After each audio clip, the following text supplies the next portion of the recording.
for WrestleMania. I've said I'm about an 8.5. It's probably risen. We're probably at like an 8.75 now. There's been lots of little interviews that have come out today. There's been lots of little rumors, lots of talking points. It's not been a quiet day at all. It's been a busy day of rumors and talking points and things for us to get our teeth into. So the excitement is very much real. Hence why we are starting an hour earlier than usual. We don't normally start at this time. Normally now I'm doing my research, getting ready for the stream. And to be honest, I mean, I've got a few bits written down, but I think it would be a lot more enjoyable to just jump into the chat and see what you lot want to talk about. But obviously, I've got all the key points that I want to make sure we hit anyway. So I hope everyone is well. Hope everyone is excited. Stage reveal has been done. Pictures are on the channel. I didn't do a video for it. I must admit, I thought that the reveal video was quite underwhelming. I don't mean that in the sense of the stage was underwhelming. I mean, the video reveal was underwhelming. Like, if you are someone who is a content creator and you are waiting for the stage to be revealed, what you're hoping for is you're hoping for a nice, clean shot of the stage. The way that they did it, it was like, look at this, look at this, look at this, look at this. And the camera was like moving all the time. You couldn't get a nice, clean shot of the stage. It's not like they just showed the stage and paused for a moment just so you could take in all the little details, because there's quite a few details on the stage this year. So I think the stage looks really good. I'm not down on the stage, but I did think the video was... No, I mean, they needed to, all they had to do is one job, and that was reveal the stage. And I didn't think they did a very good job of it. One of the other criticisms I've seen people have of that video was the fact that people are asking now, are there no lights on the ramp? But the reason why, like, the ramp was dull was because we had skateboarders going down it. So they did a stage reveal, but they couldn't reveal the full, like, stage because they decided to have skateboarders skateboarding down it, which, again, is just really bizarre, I think. So stage, I think, looks good. Feedback has been really, really positive. People seem to be on board with it. But would have been nicer if we'd have just had, I don't think we needed the skateboard thing personally. But, I mean, it's nice to have some extra people involved. But, yeah, we've had that. We've had... some sit-down interviews from Ariel Helwani. That was interesting, where he was talking to the likes of Logan, talking to the likes of Cody. The Cody one is very interesting. It's about 40-odd minutes long. I watched it all. He tells a great story about how at WrestleMania 29 his match was cut, and he was sat there all depressed, and like someone just came along and like kicked him. And you kind of think that he's going to tell you a story about how it's someone saying, come on, mate, chin up. Yeah, it's going to be all right. Turns out it was Donald Trump who just literally wanted to get past him. And it was like, sorry, mate. Sorry, I just want to get past. And that was it. That was it. So Cody was like, I was literally kicked whilst I was down. He's just had his match cut from WrestleMania. And then he gets booted as he's kind of sat by the stage, as Donald Trump and a load of people were like coming through. So I thought that was pretty funny. Obviously not at the time, but they were saying, could you have imagined then that 10 years later, you would be in this position where you are clearly not going to have your match cut because you are the main event of WrestleMania 39. I mean, it is crazy. If anyone had said to me, even at WrestleMania 31, when I think that was the one where he was in the ladder match, I believe, 31 or 32, where he's dressed as Stardust and he's got the polka dots and he's got the ladder and everything. I think it's 31. If you'd have told me that, 8 years later, he was going to be the main event and he was going to be going up against Roman Reigns in the main event, I would have struggled to have believed that. I don't know, I would have understood how we could have got from where Cody was as Stardust to where we are now. So yeah, it is incredible. What a journey. And I suppose this is why when people are saying it's all a bit too soon and all that kind of stuff, it's difficult for me to kind of agree with that when you have seen his career, and have seen what he's had to go through. So Exciting, yeah. And we are literally, a couple of hours away, less than now, from the first part of this very, very exciting weekend. I can see there's a few chats that are coming through, and I do want to get to them. The one thing I do want to say is we are going to be here for the Hall of Fame. So we're going to be here for the Hall of Fame. The plan is that we are just going to go straight through. There's no separate stream. So I believe the Hall of Fame is on Peacock straight after SmackDown. So as soon as we're done here, we will jump over, go to the Hall of Fame. As he said, we won't shut the stream down. We'll just go straight the way through. So we've got SmackDown immediately followed by the Hall of Fame. Then tomorrow we've got Stand and Deliver NXT. And then we've got WrestleMania Night 1, of course. So busy for the next, obviously, weekends. And then Night 2, WrestleMania. And then, of course, on Monday, Raw, which should be absolutely huge. Paul Greenwell said, Days, hope you are well. This is the first time I've done this. Paul, shout out to you, my friends. I'm doing really good, thanks. I hope you are excited, pumped for the weekend. And yeah, I mean, that's cool that you've sent in like a members chat and everything. Feel free to like share your thoughts. I mean, I do try to get to as many as possible, but I think you will have seen by now that like with the super chats and everything, they tend to have like some pretty in-depth kind of theories or questions. And we do kind of get stuck on those maybe a little bit too long. But yeah, brilliant. Awesome. Paul, welcome. And feel free to share your thoughts, of course. Stephen as well, because he's saying good evening, Days. Who are your picks for the Battle Royal? I would love Rick Boogs. I would love Rick Boogs to do this. I'm a big Boogs fan, right? I can't say that I'm Boogsing up or anything like that, but I am. I'm a big believer in him. I think that he's got personality. I think he's got charisma. I think he's got size. I think he's got the look. Really, all you need is the creative. Just give him the creative, and I'm really interested to see what we can do with him. Obviously, match quality-wise, that's probably a big question mark, but he's just not been put in that position. So we're just waiting to see kind of what he can deliver. But we know in WWE that as long as you can just deliver a match of, you know, so-so quality, that is not going to hold you back. So I don't know that he's bad, but even if he's just passable, that's fine. In WWE, that is absolutely fine. Like, they like focus a lot more on story and promo and the look.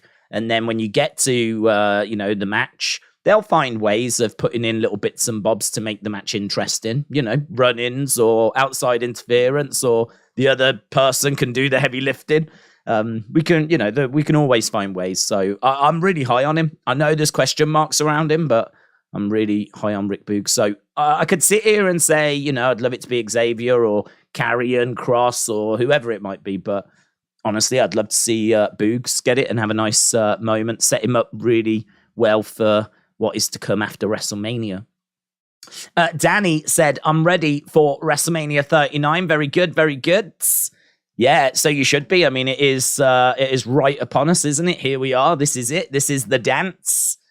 So it's kind of the calm, if you will, before the storm, in the sense of, well, we have got 1 hour, 50 minutes, which is going to fly by. And then we're at SmackDown, and then we go straight into the Hall of Fame. And then tomorrow we've got, like, you know, the Stand and Deliver, as we said, the big shows up and running. I do want to mention as well, so if you are in Europe, then if you go to Euroshop and use the code DAYS20, apparently it does save 20%. I think they do have offers on at the moment, so I don't know when these offers expire, because I think these codes might be getting in each other's way a little bit, to be honest. But there's big savings at Euroshop, and they've said that DAYS20 saves 20%. There are some exclusions. Offer ends on Monday, so worth checking out if you was thinking of picking some up. And my understanding is that for WrestleMania, there's big savings going on there anyway. So just thought I would bring that to your attention. Right, I want to try and blast down some of these as much as possible. Right, here we go. Logan Paul's WrestleMania entrance has been leaked. Yes, I did put a video on the second channel that shows that. Calvin said, why did you begin 2 hours early? Because it's WrestleMania. It's the go-home show. There's so much news, so much to talk about. There's obviously the news about Vincent and Dutch, which we need to get our teeth into. The Logan entrance, which I don't know that we'll talk about, but it's worth just pointing out it's out there. But the interviews that have come out today as well, which have been very insightful. So we've got that information also. So there's just lots of news, lots of information around. There's just a lot going on at the moment. So it sort of felt like the 1 hour might not be enough. So that's why we started earlier. Kian said, Days, have you heard that Saray is no longer with WWE? I have, yeah. I think that was a couple of weeks ago now that news came through. I don't know if she's like packed up and gone. But yeah, I heard that she was done. Damien said SmackDown just added Raquel versus Natalia versus Shayna versus Sonya for tonight on SmackDown. AB Jobson said, how are you? I'm good, thank you. Hope you're well. Your boy Patty said, Days, are you going to watch Ring of Honor Supercards? No, I'm not. Nothing against it. It's just not part of our viewing. And to be honest, it's not something I'm looking to bring in. I'm sure it'll be a great show. And I'm sure that those that do watch it will enjoy it. But my focus is fully on SmackDown, WrestleMania, NXT, Raw after WrestleMania, like everything we've got going on right now. It's pretty full on, to be honest, because not only have we got all those streams, but obviously I want to make sure we're doing like review videos. I want to make sure that if there's something that happens, we can react to it. There's just so much going on that like trying to fit in that it's not going to happen. Does SmackDown start at 12 or 1? It starts at 1, CJH Gamer. Jan asking the same thing as well. Samantha's got high hopes for SmackDown tonight. Steve said scenes. Macca said, what do you think Randy is getting brought in for? Do you think he attacks someone, maybe The Miz, if he cuts a promo? Good question. So one of the, Macca, shout out to you. One of the things that's been a talking point is the fact that Dave Meltzer has reported that Randy Orton is not close to returning and having a match. He is going to be at WrestleMania, but he is not close to having a match. So I didn't think he would be, to be honest. I mean, the injury that he had, we were talking about how this is an injury that ends careers. And I honestly, around January, was concerned that we just might not see him return at all because there'd been no news about him. You might remember Riddle, when he announced that Randy was having to go away for a while, was crying in the ring, was emotional. And that emotion was real, right? He was in a bad way. He was in a really bad way. And so there was a lot of concern. Obviously, things have gone well, and everything since the Rumble has just been positive news. But we're at the point now where he is going to be at WrestleMania, and he is back. He's around. But I think the idea of him like attacking people, I mean, maybe he could deliver an RKO, but I really don't know. I really don't know. I think it's more likely that he comes down, cuts a promo, makes his presence felt, something along those lines. Nice moment like that, you know? Kind of like comes down, chases Solo away.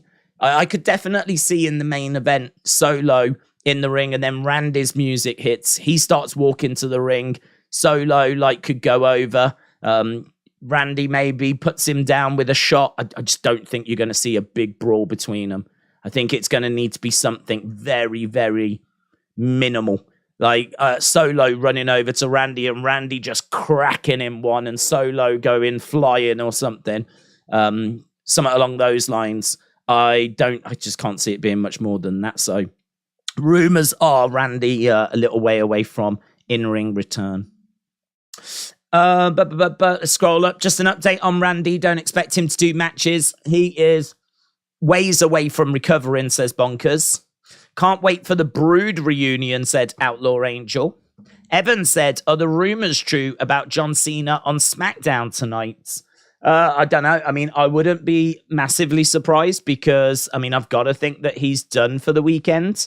So I've got to think that he is now in full-on WWE mode. I've got to think that he's in LA. I mean, he's opening the show tomorrow. So he's got to be there. They've got to have gone through rehearsals. I can't see any reason as to why that wouldn't be true. So, yeah, I think there's a very good chance that you see him, to be honest. I think there's a good chance. This is going to be my first time of watching WrestleMania live. Time difference is not going to stop me, said Callie. Callie, shout out to you. Kian said, I'm looking forward to Stand and Deliver tomorrow. Should be a good show. Yes, I agree. William said, hey and hello to you if you are new, old, casual. Enjoy. Yeah, can I just say as well, I'm going to send this to the members because I know there's a lot of members. Thanks largely down to the likes of, well, Mitchell and William Hensey in particular, like loads of you guys, Alfie. I know there's been a lot of memberships that have been gifted and people have like benefited from that and have become members of the channel. And so we do every 2 weeks like a member stream. But one of the things that I'm doing for the members at the moment is I am letting them send in some videos or a video that's just got their predictions, their thoughts, what they're looking forward to, and things like that. And we've been getting some of those through, and they're really fun, you know. They're really good. They're really, really good. So it's really got me like thinking about things, about how we can like open that out and do more of that. But for now, it's just the members because this is the first time of us doing it. And but it's got the old juices flowing, let me tell you. So we'll have to see kind of what comes out of it. But it's a little video that's going to play on night 2, early on night 2. So what I'll do is I'll start the stream, I'll play the video, and then we'll just go into a normal stream. But big shout out to everyone that did send in a video clip. There is still time. I've actually edited it already. I'm well ahead of schedule. So there is still time if the members want to send it over. So wrestlingdays@gmail.com. And yeah, you can get your thoughts into that video. But I'm really looking forward to people seeing that. Some really good stuff in that. So a shout out to William, who I know played a big part in handing out those memberships. Steve said, shout out to Alfie for giving me a membership last week. Yeah, Alfie, amazing. Yeah, quite a lot of people. I mean, so many of you have been so kind recently. I mean, well, just always to me anyway, but to the channel with a lot of like these memberships.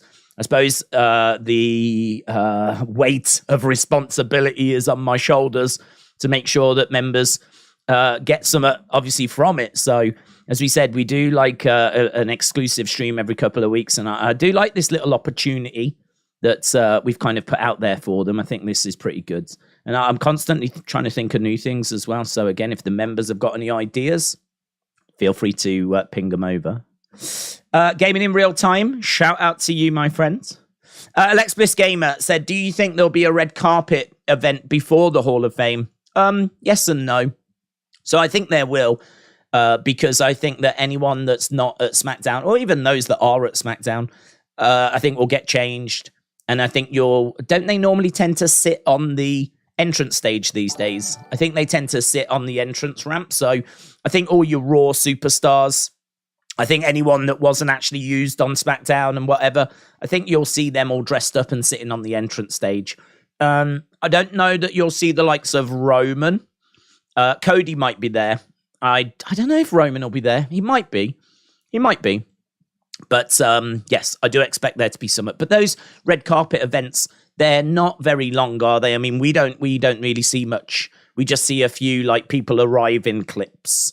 It's not like there's a special hour-long show somewhere that's got the people arriving, which they could do in all fairness. You know, that would be quite fun. But I suppose the problem is that the Hall of Fame is on so late, because it goes on after SmackDown. I mean, to be honest, I don't know why they don't do it on Thursday.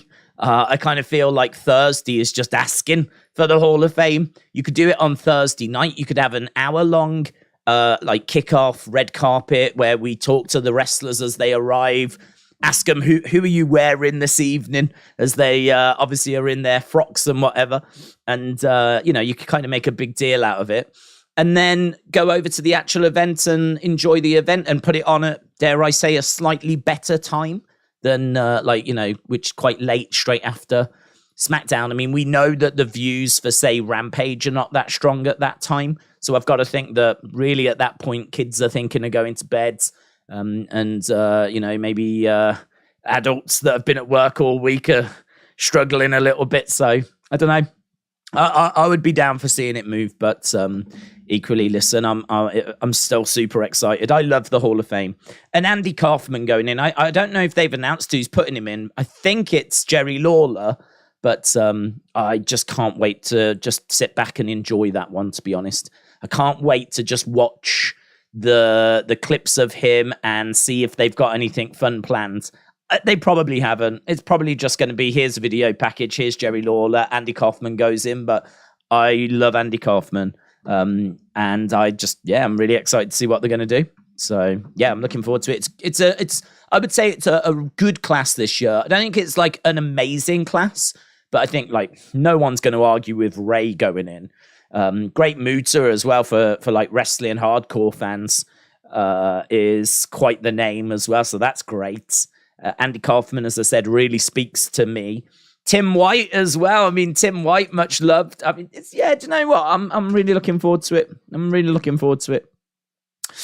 When Cody wins, said Steve, who do you think we will see an old school all babyface come out and lift him up? It seems cheesy now, but I feel I just can't be him alone at the end. Brandy, at least. Yeah, I mean, Brandy could get in the ring. I think, we might just momentarily see Dustin in the front row, just applauding. That, they might not like feature him because he's an AEW superstar. But I just can't see any way that he's not going to appear on camera at some point. Even if they show Brandy and, who's that next to Brandy? It's Dustin. Something along those lines. I don't know that people will come down to the ring. It's a bit of a way, isn't it, for them to all come down? They will probably be at the entranceway, though. I could see the locker room coming out and applauding. And actually, that would make a lot of sense because there's a lot of baby faces that have been cheated by Roman that I think would be very grateful to see Roman finally defeated, like his reign of terror coming to an end. Because don't forget, he has won matches against the likes of Drew McIntyre, Kevin Owens, blah, blah, blah, with the Usos and Solo and all this outside interference. So not only is it well done, Cody, dare I say even more than that, it's thank God Roman's not the champ. So it would make sense to see them coming out onto the entranceway. I don't know that I could see like all of them coming down and putting them on the shoulders or anything. I don't know that I can see that. I don't know. I don't know that I can see that, but I wouldn't sit here and say, no, there's no chance. Because, yeah, of course there is, but I don't know. I think I see them more on the entrance stage, but let's see. We'll find out, hopefully. I mean, I am very confident that Cody's winning. I was 99%, and then probably the past 2 weeks I've dropped to like 90%. Because there's been a lot of people saying 1,000 days, 1,000 days, 1,000 days, 1,000 days. And it's just made me go, wow, there's a lot more people wanting that 1,000 days than what I thought, to be honest. It seems to have resonated. It means a lot to a lot more people than what I thought it did, him getting to the 1,000 days. And so it just made me go, okay, maybe, if I'm starting to go, oh, this, quite a surprise here. Maybe WWE could as well. So I am 90% certain it's Cody. But as we say, not long to find out, eh? Lewis said, what time does SmackDown start? Starts in an hour and a half. Edward, shout out to you, said, I've not been able to access MemberStream. It keeps saying I need to renew membership, but I have already paid. It keeps saying you have to renew membership. Don't know. Why would it be doing that? Why would it be doing that? I don't know. Have a look. I mean, look, you are highlighted. It's got the thing next to your name. So you'll have to have a look and see. like for the next one, because our next one's Thursday. Days, I've got some exciting news. In a few months, I won't be in Scotland. I'm going to move to Wales, said Edward. That is exciting. Shout out to you, Edwards. Dort Knight said it can be cured by 4 nights WWE in a row. That's what the food doctor has prescribed. Dort Knight, hello. Undercover Manager said evening days. Really looking forward to the whole Mania weekend. What's your thoughts on Conan inducting Rey and then some kind of angle with Dom after Rey has been honored properly first? I think Conan inducting Rey is great. I mean, they've obviously got a rich history. So I'm totally fine with that. I mean, I don't actually know if it was requested by Rey, but I'm guessing it was. I don't think WWE would have told Rey it's going to be Conan. So I haven't actually heard, but I mean, I'm presuming it was.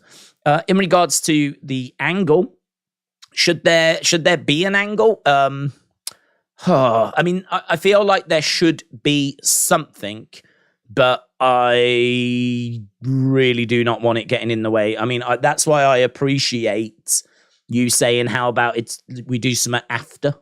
I mean, something like before or something after.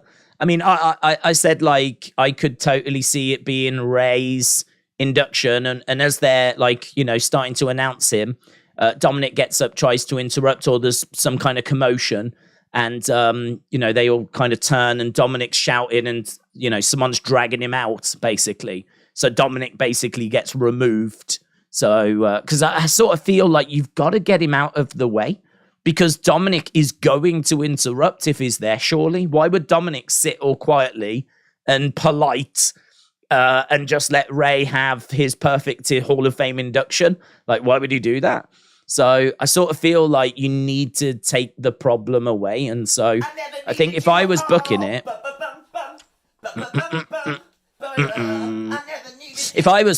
I think what I would do is I would have Dominik shouting really early, like saying like, this is a disgrace or something.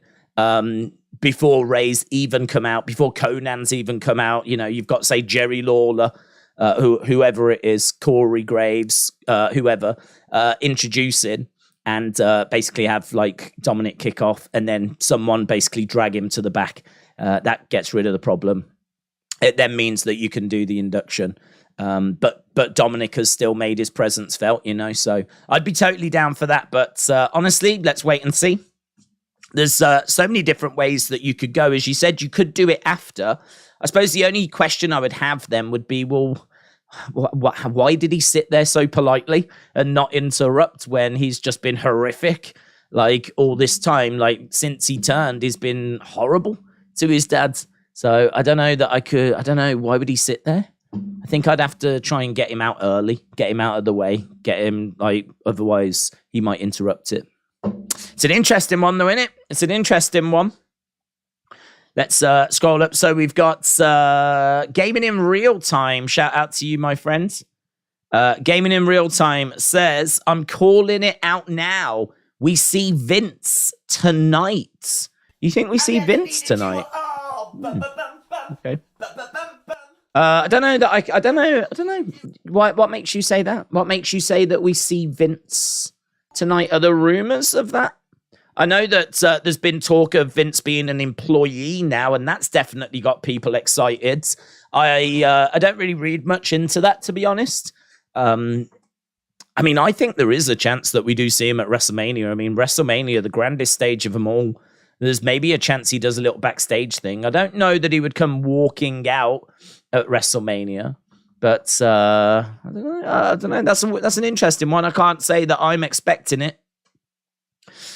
King Chris said, WrestleMania weekend is upon us. It's going to be epic. King Chris, shout out to you, dudes. It is. It really is. And as we said, it's the reason why we started a bit earlier, because there's just so much to go through. So King Chris, shout out to you. James M, shout out to you. Celebrate the first super chat from James M. That's a little message here from YouTube. So James M, shout out to you, my friends. Should have put a little message. I would have read it out, but But hope you are going to enjoy WrestleMania. Virus said, epic weekend starts at SmackDown. Josephina, shout out to you, my friends. Ready for the undisputed tag match, said Zaloy. Retribution, hello. Alexa Bliss Gamer said, I can't wait to see Alexa Bliss back soon. Yes. I mean, it's obviously there's been a lot of talk. We didn't know what was happening, and then it turned out she'd had this cancer scare, and then it turned out she'd been on The Masked Singer. I mean, God, she's been a busy girl. So, but she is ready to return. The rumors are she's going to be there. Apparently, she was meant to do something with Uncle Howdy and Bray, but that's all up in the air at the moment. I know a lot of people want Bray updates, but there's nothing out there. The only thing that came through today, and it came from Dave Meltzer, was that Vincent and Dutch apparently have not been offered contracts by WWE, so they went to their tryouts. Obviously, that picture did the rounds of them sat in the stands at NXT, but apparently they have not been offered contracts. But the interesting thing is that Dave was also told, let's wait and see. Let's wait and see. Now, I don't know what that means. I mean, if they go to a trial and they do well, then surely they get offered a contract. If they don't, then they don't get offered a contract. Like, I don't know what the wait and see situation is all about. I don't know. I don't understand it. It's very bizarre. So I don't know. I just really don't know what's happening there. It's shrouded in secrecy and mystery. I suppose in a way it makes it exciting. I mean, it's very old school. Don't know if we're going to see him. Don't know if we're going to get the Fiend. Don't know what's going on. Like, you know, it's great in that regard. But I also think, like, it's weird because there's obviously a lot of concern out there as well in regards to, like, there was rumors about Bray leaving, which I never believed, never paid them any attention. But, you know, that definitely, you know, affected a few people. A few people were bought into that. Then you had the news that Bray was sick and was ill. And so then people obviously were concerned. So it's really weird, isn't it? Because when it comes to a lot of, like, results of matches, those, like, can leak out and, like, we can find out, like, what's happening and what the plans are. But when it comes to something like this, where people want to know that he's all right and want to know that he's still with the company, now it's all on lockdown. Now we can't find out anything. So it's really strange. It's really, really strange. So, like, when it comes to, like, oh, is Kevin going to win at the Rumble? Well, no, he's not, because we know that Roman is going to be having a match with Sami in the main event of Elimination Chamber. And we know the plan is that it's going to be Sami and Kevin against the Usos. Like, we knew this months and months and months ago because it had leaked out. So the stuff that you don't want to find out about, the stuff that you want to just enjoy the story for, that leaks. But when it comes to, like, is Bray all right? Is Bray ill?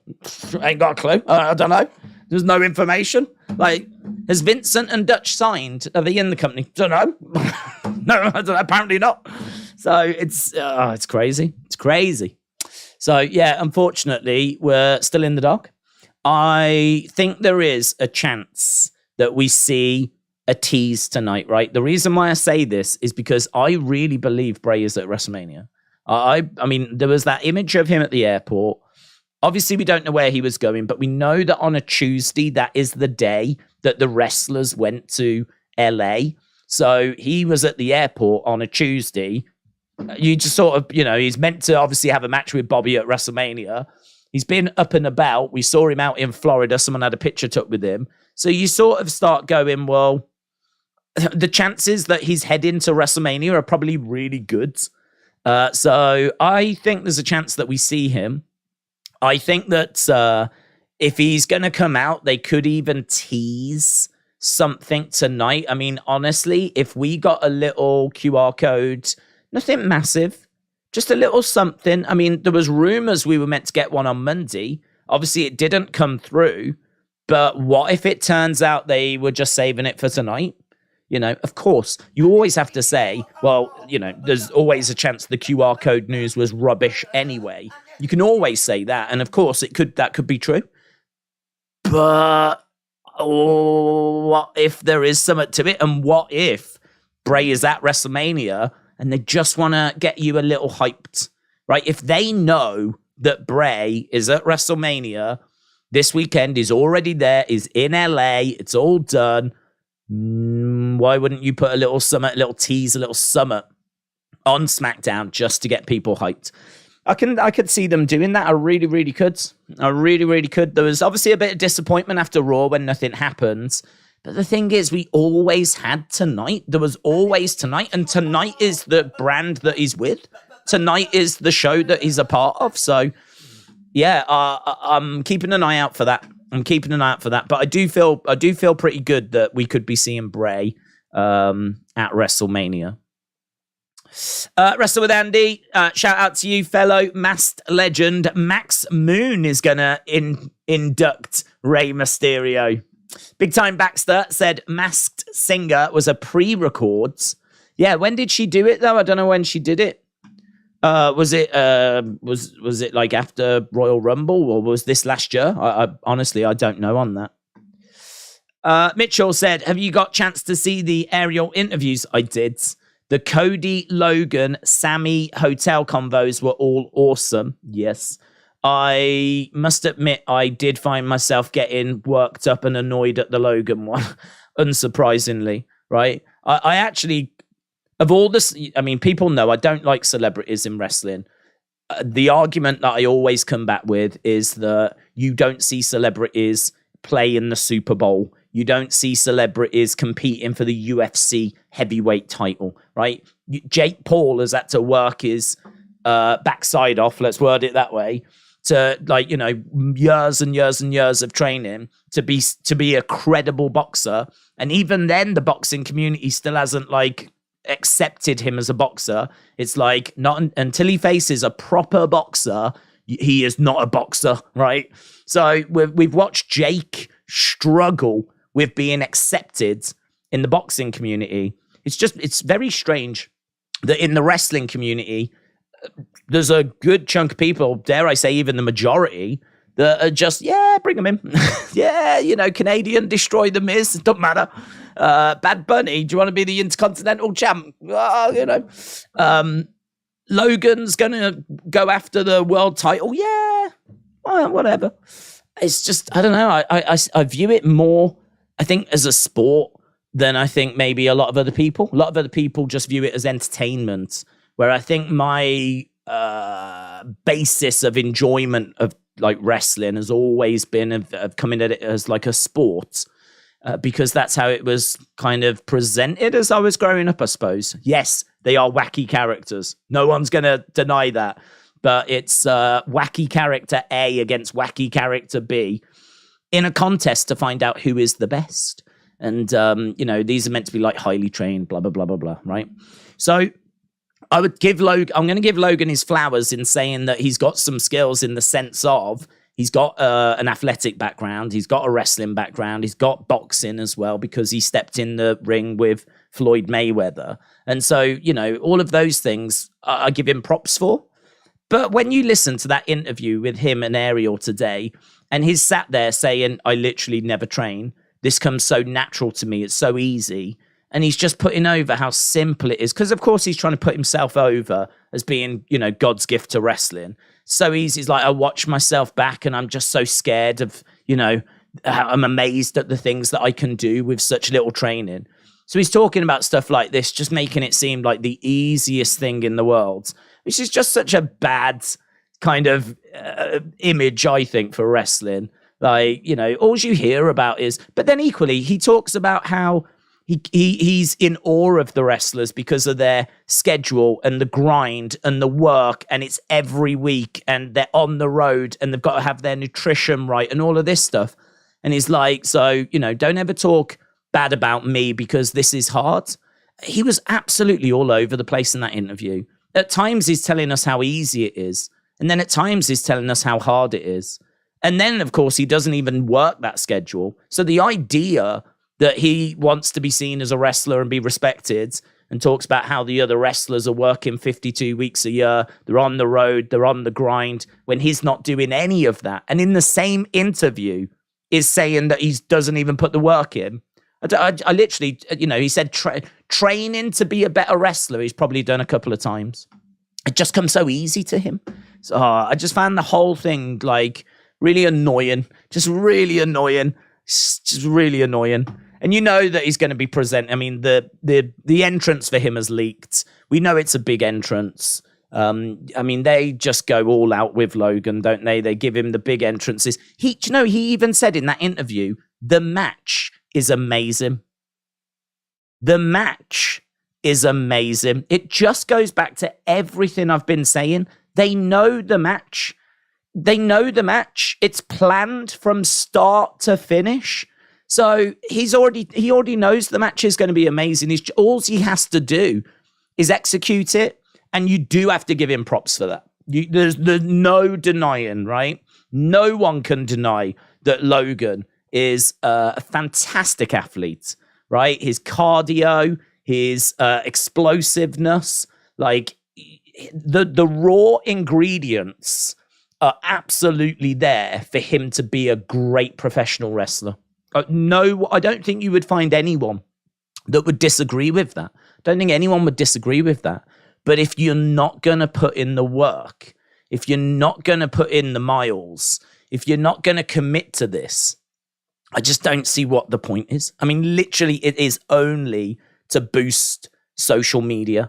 They are going to want him to have like several spots that blow up on social media. That is the whole point of Logan. And that is it. And so, like, it's very interesting watching people's reactions to him, because I feel like the crowd at times have been, like, against him. Then it sort of felt like they were warming to him because of the fact that he was, I think, so athletic and able to execute what he was being asked so well that people were surprised and people were, like, impressed. And so it felt at one point he was winning people over, and it was like, this guy can go, man. This guy is good. And then I don't know. I don't know if it was stuff outside of the wrestling world, but then he seemed to lose a load of people. And so now, like, when he came back at the Rumble, he did not get a great reaction. And even though he did that Ricochet spot, which is a great looking spot, still didn't get a great reaction. And now, in that interview, he said he's struggling to know whether to be a heel or a face. He knows that the crowd don't like him, so he knows he's a heel. But he said, like, I've got people that look up to me, that come to the shows, that want to believe in me. I've got fans, and I can't let them down. So he's finding himself right now in this situation where he should be a heel. He should be an out-and-out heel. But he can't totally commit to it because, there's a kid in the front row with a Logan is the best sign, like Prime for life sign, Maverick forever, like Logang, whatever, right? And he doesn't want to let those kids down, which I must admit, I do understand that. I mean, I find the Logan situation and Logan in WWE, I find it very, very interesting. Very interesting. This isn't a let's have a pop at Logan. This is just me giving my honest thoughts about it. I think there's pros. I think there's cons. I think there's a really fascinating conversation to be had about Logan. When it's all said and done, like, you could do a very interesting documentary about Logan's time in WWE and the reactions to him and kind of, he made a great comment. I think it was in the interview with Triple H on the Impulse. Go and watch it. Check it out. He says that the wrestlers at that time around SummerSlam were not giving him a great reaction because, like, he was keeping them off the cards. Like, he has taken a spot from some of the wrestlers. And in the interview with Ariel today, he says that they are now giving him a great reaction. So seemingly he's won the wrestlers around.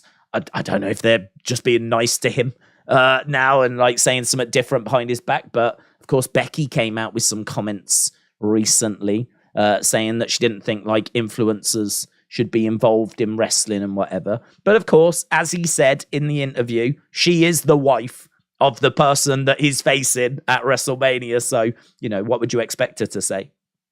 But yeah, as I said, this is what I'm saying. Like, looking at it from the other wrestlers' point of view, looking at it from Logan's point of view, looking at it from like WWE and their desire to boost their social media numbers, looking at it from the people that hate him, looking at it from the people that love him.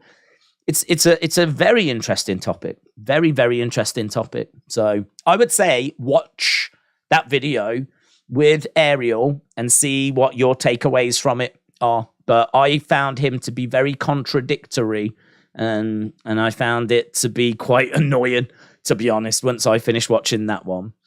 In regards to, I haven't seen the Sammy one, to be honest, but I have seen the Cody one. I thought the Cody one was very interesting. He talks for about 40 odd minutes and just talks about a lot. He says no one's got in touch with him about wanting to come over from AEW to WWE. And he said even if they did, he wouldn't be able to get involved in that. He doesn't want to get involved in that.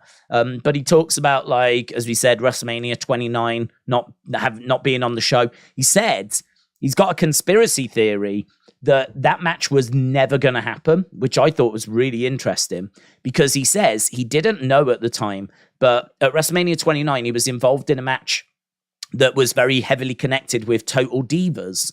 And he said that he's got the impression, just a conspiracy theory, that match being cancelled was a plot for Total Divas. It seems to have been a big thing that was used on that show.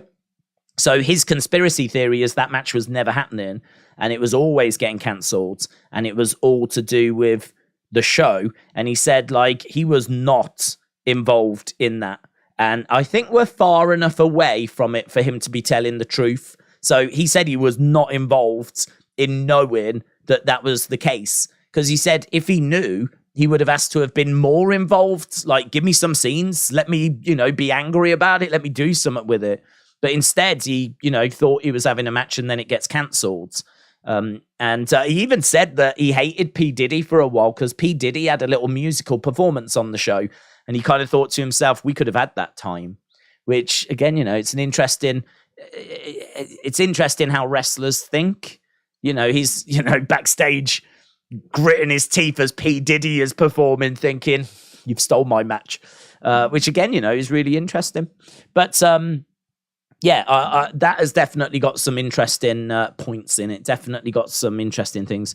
I'd say all of them are worth checking out, yeah. Ariel Helwani is so good, so talented. He really does ask some great questions and get some really good insight out of people. So, as I said, yeah, definitely check those out.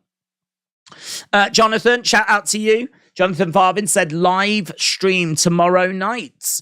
Of course. I mean, we're live streaming tomorrow for WrestleMania. We, of course, are doing NXT Stand and Deliver. So we're going to be doing both of those tomorrow. If you haven't already, leave a like on those streams. It would be greatly appreciated. We're going to try and get over 1,000 likes on the WrestleMania stream. Last time I checked, we were on 89, which I know sounds quite low, but if you think we haven't even started the stream and we're trying to get to 1,000, we're nearly 10%, or we're 8.9% there already, and we've still got like 24 hours to go before it even starts, is pretty cool, to be honest. So if you haven't dropped a like on that, leave a like. It's greatly appreciated. It's going to be a lot of fun. So Jonathan, shout out to you. James M said, I was talking to you on Twitter earlier this week. My Sammy shirt has finally arrived. Awesome. James, shout out to you. I'm pleased for you, buds, that your Sammy shirt has come through. Very cool. Jordan says, Days, big fan from Ealing. Is SmackDown starting now at 0 hour or 01 because you are live?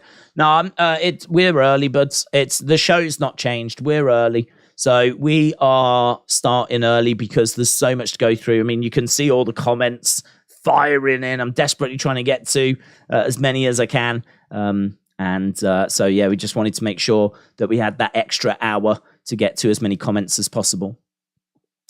Jim, shout out to you, bud. Jim said wrestling overload this weekend. Hazard Talks Football, shout out to you, said, Days, hope you're having a wonderful evening. I wanted to ask you this question.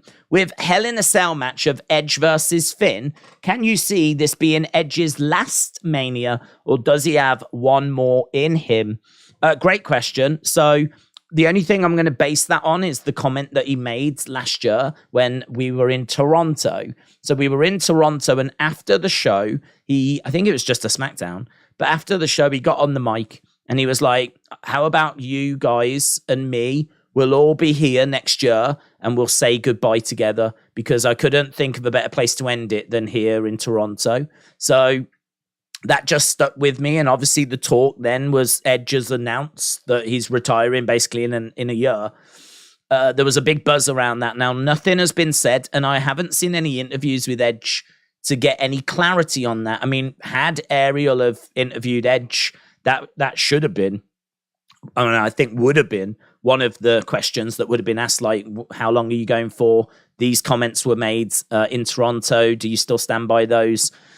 I think I could totally see him wanting to wrap it up in Canada. Totally. In front of his friends and his family. You know, he will have started there. And so for his career to end there, I think makes a lot of sense. I would say, though, that it must be very, very difficult to turn down a WrestleMania. I would not be surprised if he was at WrestleMania this year and thinking to himself, maybe I just do one more. Maybe, you know, WrestleMania 40, maybe that is the place that I should call it quits. Maybe that, you know. So do I think he's got one more WrestleMania in him? I think he could. I really do. I think that he is ready to retire now. I think that he has come back. He's got a lot out of his system. I think that to have your career end when you wasn't even thinking of it ending, and it happens, you feel cheated. And I think he's been able to come back. And I think even if it ended now, I think he would be satisfied, because I think that he's been able to come back and do a lot of things that he wanted to do, face a lot of people he wanted to face, go on that road again, see what that life is like compared to when he was around. Because don't forget, you know, I mean, the locker room is completely different to when he was forced to retire. So I think he's been able to come back and really experience things as they are now, see what the business is like, and just get it out of his system. I mean, I don't know if you saw the video that was being shared by Beth of him and his daughter at like a daddy-daughter dance thing. And he's just in a hall with his daughter. She's young, and they're just dancing away, and there's other fathers and kids dancing away. And you've got to think that that is where his priorities are, where his thoughts are with his family and his kids, and being there for them. Like, being on the road, it's a young man's game, innit? Do you know what I mean? Like, it's not the kind of thing that you do when you're older, because your priorities turn to your kids and turn to your family. And like, your body just can't like keep up with it so much anymore. I mean, there are some degenerates, of course, that just cannot give it up. That, you know, like Jericho, for example, who just, although saying that, the AEW schedule is obviously very different. I mean, that is nothing like WWE from back in the day. Even WWE is nothing like WWE from back in the day, because, do you know what I mean? I mean, to my knowledge, we don't do any house shows during the week anymore. It's just like Saturdays and Sundays. And so maybe there's the odd exception. But yeah, it's a very different schedule. Very, very different schedule.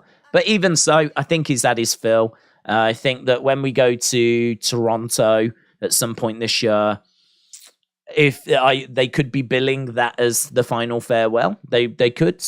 Equally, I think this experience might just convince him to have one more year.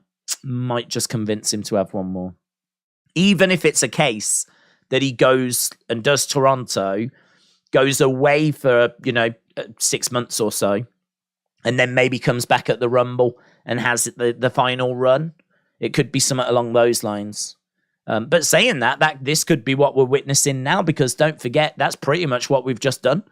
He's been away, come and gone so many times, and then, came back, was it at the Rumble? And now we're building to WrestleMania. So what I'm saying for next year could be absolutely what we're seeing right now. So Yeah, it's a good question. A good question. I think we can, what we can agree on is that we're definitely in the final stages of Edge's career. Luke Whitehouse Show said WrestleMania is like birthdays and Christmas to me. I agree, but it does feel very, very special, doesn't it? It does feel, I don't know, there's just nothing like it. I think because like we've got all those memories and you think of all those WrestleManias that you've watched, you know, I think about, I can't even remember which WrestleMania it was, but I remember I was at work and I had to go to a place where I was going to like work in a different town. So I used to work in retail and they sent me to this like little town where there was a shop and I was going to have to spend a few days there just helping out, whatever. And I'd never been there before. And I can remember being in this horrible, cheap, horrible hotel that was awful. And it was cold and it was just, there wasn't like, the room wasn't very nice. It looked like it was pretty run down. And I just remember having my mobile phone and watching WrestleMania on my mobile phone, like late on a Sunday night, because I was in work on the Monday. And I just remember like on my phone in this horrible hotel watching a WrestleMania. It was a horrible experience. It was a horrible WrestleMania. I think it was like 28, maybe 29, something like that. Maybe 20, 27, 28, 29. It was one of those. And I'm literally just watching it on a little mobile device like this. It was a horrible experience, but a great memory, actually, in retrospect. And then I think about being in a pub, watching it on a big screen with loads of people as the streak comes to an end at like WrestleMania 30. I remember being a kid, watching WrestleMania 9, WrestleMania 10, the joy of finding WrestleMania video cassette tapes at a car boot sale and going home and watching them on a video player whilst I'm eating some crumpets. I mean, I am English. That is what we do. So genuinely, I was eating crumpets on a Sunday with a cup of tea, watching WrestleMania on my little TV video player combo. And, you just think about all those memories and how it's just been a constant throughout your life. Like, maybe not for everyone that's joining us. Maybe some of you have just come into wrestling recently. But I think for a lot of us, like, we can go back to our first WrestleManias and we're going back 20, 30. Maybe some people out there can go back to WrestleMania 1 and we're watching that, like, live and have memories of that. My first was 9. That was my first one. But like I was finding videotapes of the 8 before. So yeah, I don't know. I think it's a bit of a life marker, like how like Christmas and your birthday is a bit of a marker in your life. I feel like WrestleMania is that way for me as well. So it's just, yeah, we keep saying it's exciting, but I suppose there's no other words to really describe it, is there? It just genuinely is. Alfie, shout out to you, my friends. Alfie, appreciate the support as always, and great video that you sent in, buds. It's all lined up and ready to go. Big Time Baxter said, Days, say Roman retains. Will it affect your score or overall enjoyment of the show? No. A lot of fans, YouTubers, and even legends are saying that it's vital that Cody wins. I don't agree with that, actually. I don't agree that it's vital, because I think that there is value in Cody trying and failing the first time. I also think that there's been people on these watch-alongs that have said that they don't feel Cody has done enough to warrant winning. And I keep saying this, but it is very valid. For me, I can't agree, because for me, I've seen the journey. I've seen Stardust. I've seen Dashing Cody Rhodes. I've seen all of those gimmicks. And I've seen the struggle. So for me, this is not Cody since he came back last year. This is Cody since he was in Legacy, since he debuted with Dusty, and they both came down to the ring together. Like, it's his career, basically. And this is the end of that journey, potentially. But it always amazes me that, and I always take it for granted, there are people that have only been into wrestling a year, 2 years, 3 years. There's people that got into wrestling during lockdown that weren't into it before, right? And it's so easy to forget that, you know, we've got these experiences that we've been enjoying for years and years and years, but there is a lot of people, kids in particular, out there that have only been watching this product like a year, 2 years, 3 years. I mean, like every week, someone new is watching wrestling for the very first time. So I sort of think like I can understand those people not feeling that Cody has quite done enough, because he had some matches last year. He went away for a long time, came back, won the Rumble, and then it's been a lot of promos since then. A lot of promos. And yeah, he got the win over Solo, which is awesome. But I can understand people saying he hasn't done enough. I can understand it. So I sort of feel like, well, you could always do it at SummerSlam. I know WrestleMania is the crown jewel. I know WrestleMania is the big one. But equally, if it didn't happen, Roman could get to the 1,000 days. He could beat Pedro Morales' records. I know that's, for a lot of people, not important, but it's a big achievement. And then you can do the rematch at SummerSlam and put the title on him there. I think there's a lot to be said as well for surprise and for it catching people off guard. So, you know, if something's really predictable, sometimes that can take away from the match. You know, if something's really predictable, then you can sort of, I don't know, not zone out from it, but maybe not quite feel it as much. And I feel like this is really predictable that Cody wins.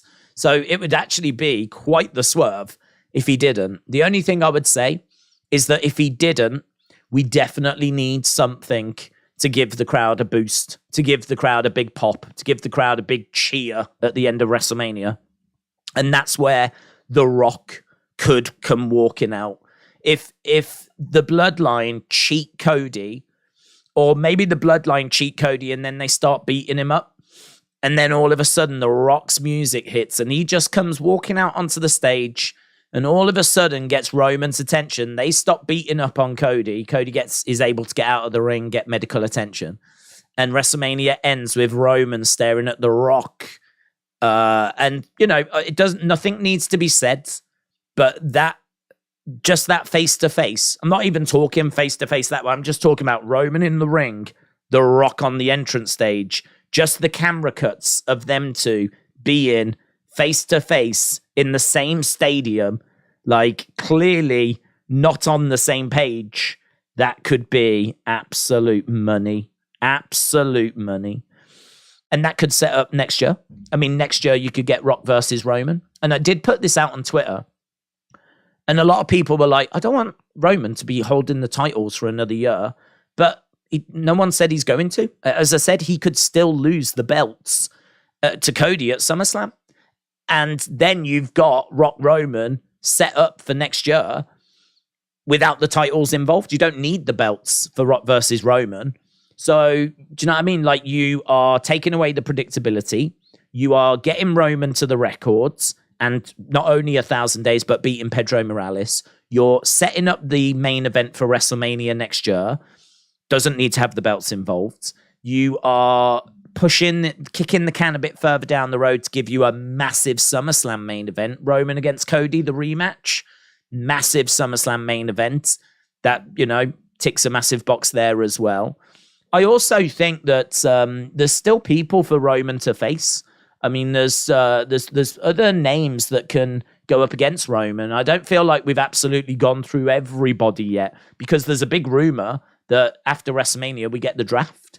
So all of a sudden we can move people around, which is just going to freshen everything up. And then Roman's got a load of new opponents. So I feel that Cody wins.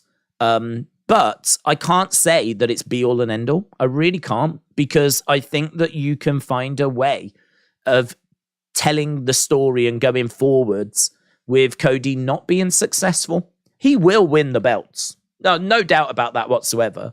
And I think actually my big concern was that WrestleMania is the big show.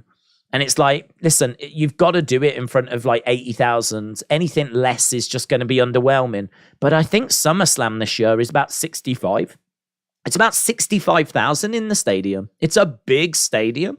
It's not an arena. It's not like, you know, an indoor arena. It's not 20,000. It's not a small stadium. It's not like 40,000.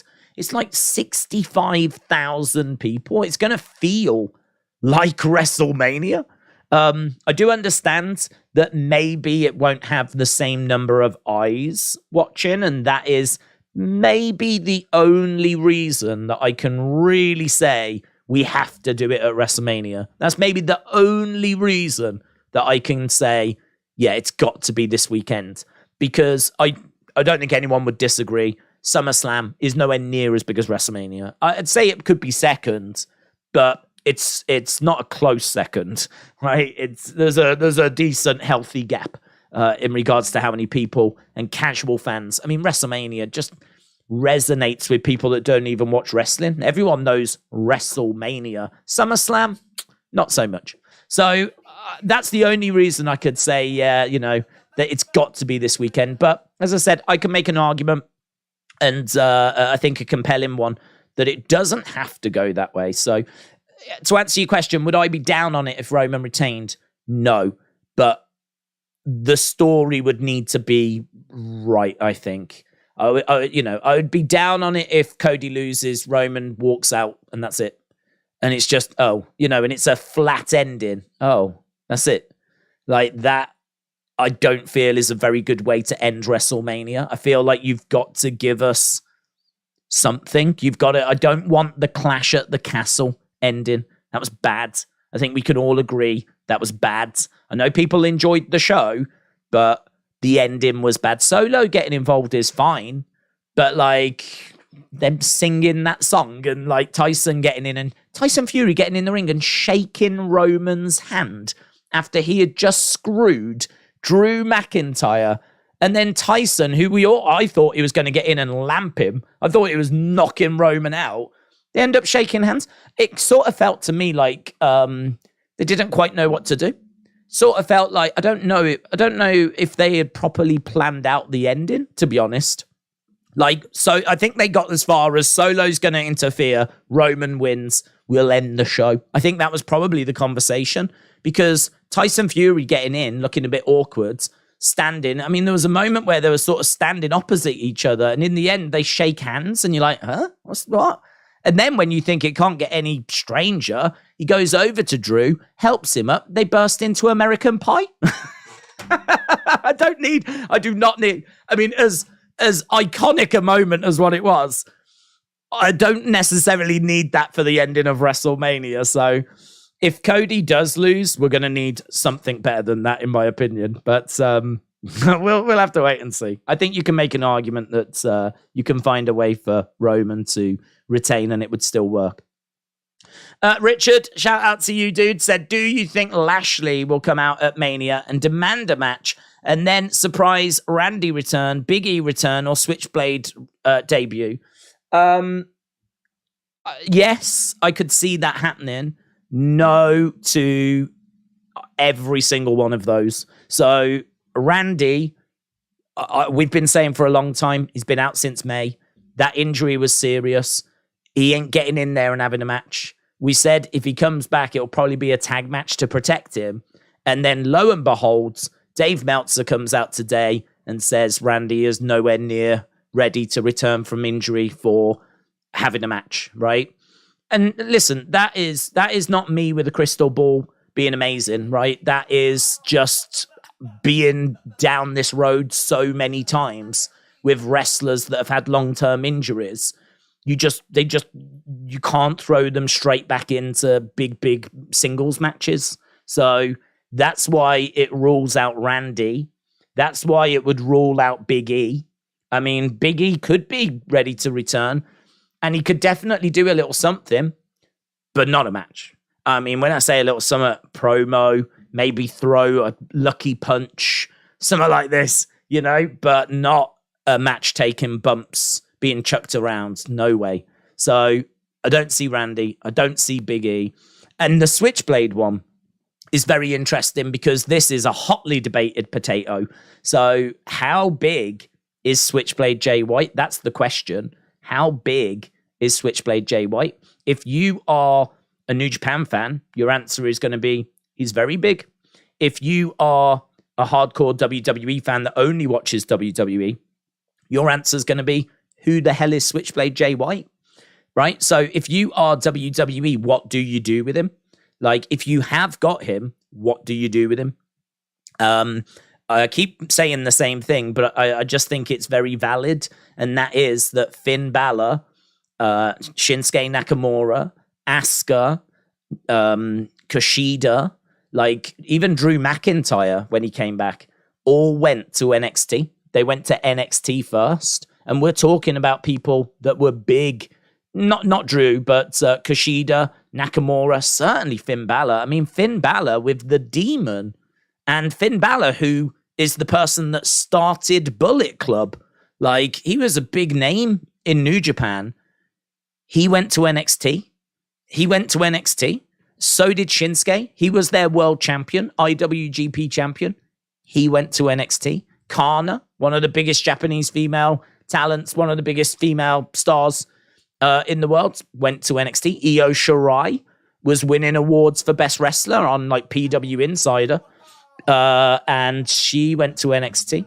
So a lot of that sort of, dare I say, similar level talent, or talent that hasn't had massive exposure in America, they went to NXT first. Now, I don't know if Switchblade would agree to that, to be honest. He might say, no, listen, I could go to AEW and they'll put me on network TV, right? And I can be a big star there. So he could say no to that. So we're in an interesting position where WWE might have to, if they want him, put him on the main roster. Otherwise, he might not sign. But again, I mean, would you debut him at WrestleMania and bring him out with a load of people not knowing who he is? Because I promise you, he is coming out to, not silence, but it ain't no big pop. It's not a big pop, because there's a good chunk of people that just do not know who he is. So you've sort of got to introduce him to WWE fans. So I don't think he debuts at Mania. I think he debuts at Raw. I think that I could totally understand him saying, listen, I want to work with you, but I don't need NXT. I want to get going on the main roster, right? And I can understand them agreeing to that, but I could see it being a case that he's going to be one of those returns or surprises at Raw. So that's kind of what I'm thinking. Otherwise, you could do him at WrestleMania, and then commentary are just going to have to work really hard. You know, oh my God, is that the two-time IWGP heavyweight champion? blah, blah, blah, blah, blah. Quickly try and tell people about him as he's making his way down the ramp. It's not going to change the reaction he gets unless they put in some fake crowd noises, because you got a load of kids. You got a load of families. I mean, WWE is a very family-orientated product. So Switchblade is someone that I like him. I rate him. I think if they get him, they're getting another Seth Rollins. They're getting someone that can go in the ring, that can talk on the mic, that you can build a faction around, that can put on match of the year contenders. You are getting an AJ Styles. You are getting a Seth Rollins. You are getting maybe not the face of the company. I don't think you're getting Roman, but you are getting a main event star, right? This is not let's talk down about Switchblade, but this is let's just be a bit realistic with how many people actually know who he is. So I am not thinking that they use him at WrestleMania, but I am willing to be proven wrong. So Switchblade of the three, I would say, is the most likely. Randy will be at WrestleMania, but I don't expect him to answer an open challenge.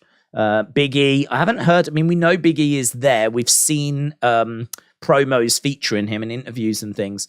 So he's there, but again, backstage thing, nice little moment, something like that, more so than answering. I mean, the rumor, of course, is Bobby, if he does an open challenge, it'll be LA Knight that answers it. So LA Knight is the one that we're expecting to see answer that. So if he does an open challenge, LA Knight would be the one I'd be expecting. Hope that answers it. Andrus says, my first WrestleMania was 24 I was 9 years old. Well, listen, mate, I mean, that is still, you're going back a good, 14 years or so? You're going back, 15 years. So, I mean, that is a lot of WrestleManias. Richard said, what about Lashley versus Gable Steveson match at Mania? I don't think he's ready, to be honest, bud, for that kind of showcase. I mean, he hasn't really got going, has he? So we haven't seen anything of Gable. I mean, Gable is someone that I think can definitely appear at WrestleMania. We've seen him at WrestleMania, was it last year? So they keep wheeling him out, going, oh, here's Gable Steveson.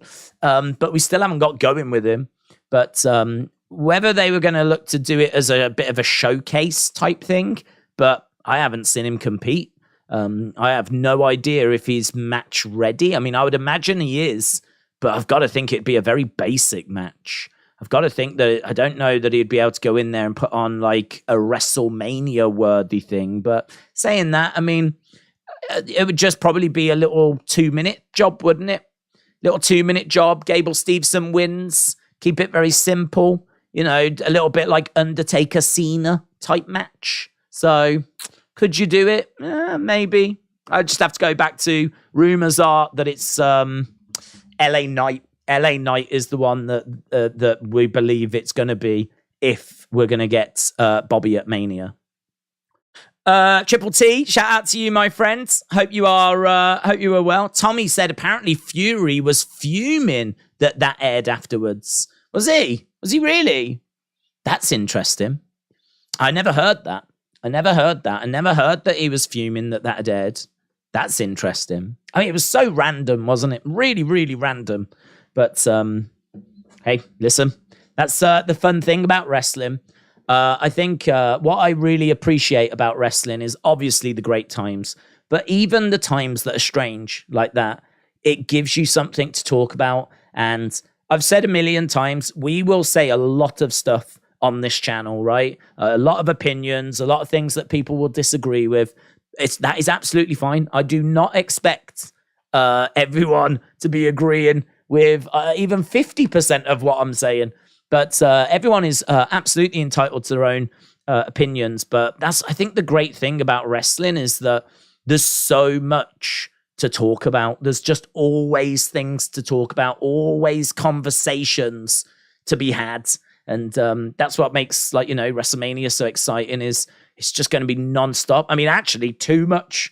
Probably won't be able to get our teeth into the vast majority of things we're about to be exposed to. So we'll have to do our best, but we are going to be here all throughout this weekend. It's going to be a massive, massive weekend. And we will be starting early tomorrow for Stand and Deliver. We will start hours before the kickoff show for WrestleMania. So even if you just join us for that bit and you want to get your thoughts across, I am going to try my best to get as many comments as possible. I want to try and get to as many people's thoughts and comments as possible. So we will be doing that across both days. And of course, Raw. I mean, I really believe that Raw after WrestleMania is going to be massive. This is why I'm saying, no shade or shame with Switchblade being on that show. If Switchblade comes walking out on Monday, we are going to freak, right? And the wrestling world will freak, and it'll be huge, and that'll be fantastic for Raw. That's exactly the type of thing I want for Raw, because that's what Raw after WrestleMania used to deliver. When Brock came back to WWE after being in UFC, he came back on the Raw after WrestleMania because I think it was Cena and Rock at 28. And then obviously Cena had lost and he was gutted. And he was in the ring saying, what next? And the crowd sort of knew that Brock was coming in, so they were chanting for him. And then boom, Brock comes walking out on the Raw after WrestleMania. And that's the kind of moment you want. And NXT call-ups. And maybe shock turns, Dawkins turning on Montez, Montez then going off to be a solo star and Street Profits splitting. Who knows? Might get something along those lines. Might get a shock title change. We could see the women's tag belts change on Monday, for example. Again, who knows? So there's lots of potential for that Raw as well. So when we say this is going to be a full-on weekend, we really, really do mean it. Muse0042 said, here's a few drinks for you to help get you through the long day of streaming tomorrow. Muse, shout out to you, my friend. Really appreciate the support. Yeah, I tell you, I did go out and actually buy quite a few Red Bulls. Definitely felt like I was going to be needing some Red Bulls. So went out and got those. And yeah, really appreciate the support, my friend. Really appreciate it. Richard K as well. Richard K, shout out to you, buds. Richard said, do you think we will see anyone unexpected at Mania like Switchblade, as I said, or CM Punk or The Rock or something that would be massive that would cause a pop like the Hardys? Okay, so if I'm a gambling man, a betting man, I'm going to say no to Switchblade. I'm going to say I'm expecting that Monday if it happens at all, because he could go to AEW on Wednesday. We actually don't know where he's going. So if he's in WWE, I'm going to say Monday for that one. In regards to CM Punk, no chance. Zero chance. No way in hell, right? Don't see it. He doesn't like WWE. He doesn't like Triple H. The only reason he would go would be to upset AEW. And honestly, we thought that maybe after the argument that had happened, he might be in the mindset of doing exactly that. But it turns out he was actually at one point ready to come back to AEW, even ready to apologize to some degree. That's the rumor. Obviously, things might have changed, what with all the social media drama since, but it's very interesting that even after the brawl and everything that had happened, he was seemingly ready to return, or was, happy to return to AEW. Again, that might have changed, but no, no way. I don't see CM Punk at all. The Rock, I think there's a great chance for The Rock. I think there's a great chance. The Rock, I don't know how much talk there's been about him, but this is Hollywood. It's 2 days. I understand that he could be filming a film, but there's got to be a way of just getting him in for, even if he has half a day filming on the Sunday, jumps on a plane, gets over to LA, gets to the stadium, does what he needs to do, little moment, and goes again, right? The reason we're not getting The Rock this show is because of his filming schedule and XFL and everything means he would not have had time to prepare. He would not have had time to have put a match together and given it the time that it deserved, right? It's one thing to not be able to have a match because of what's involved prep-wise. It's another thing to not be able to just make the shows at all. So I can't. I mean, I don't understand how there's no way he won't be there. I don't understand. I still don't understand how we can't get the match, to be honest, because we've known about this being in Hollywood for years and years and years. But as I said, like a few months ago, there's maybe a chance that he turned around and said, look, I don't want to commit until closer to the time. So maybe there's a chance that he didn't want to commit. And there's maybe a chance that he just, kind of kept them at bay, kept them boiling a little bit, and then went back and said, no, I'm way too busy. So it could be that. In regards to him being there, though, I think there's a great chance of that. Yeah. Nick Khan has actually said that there will be surprises as well. I think we see Randy Orton. I think we definitely get Orton. I think I can't say definitely get The Rock, but I feel good about it. You can't rule out Hogan or Stone Cold. I mean, I don't think either of those would get the Hardy pops just because we've seen them so much. But yeah, I think I think there'll be a fair few celebrities as well. What with this being in Hollywood, but Rock probably the big one. Yeah. So Richard, shout out to you. Google Play indie wrestling scene. What is that? Google App Store. What's that, William? I don't like clicking on your links. I've been burnt before. William, what is that? Let us know. What is that? Delwyn said, Days, what are your thoughts on the WrestleMania stage? They built it fantastic. The best stage in history right there. Really excited. Looking forward to SmackDown and Hall of Fame. Delwyn, shout out to you, buds. I'm maybe not as giddy about it as what you are. I don't hate it. I think it's very good. I have realized what the problem is. I've realized what it is that is just bugging me about it, and it's the giant screen. So I feel like we've got half of the stage. So you've got the WrestleMania logo. You've got the like entranceway where they'll come out. You've got the posters on the side. The whole thing just looks really cool.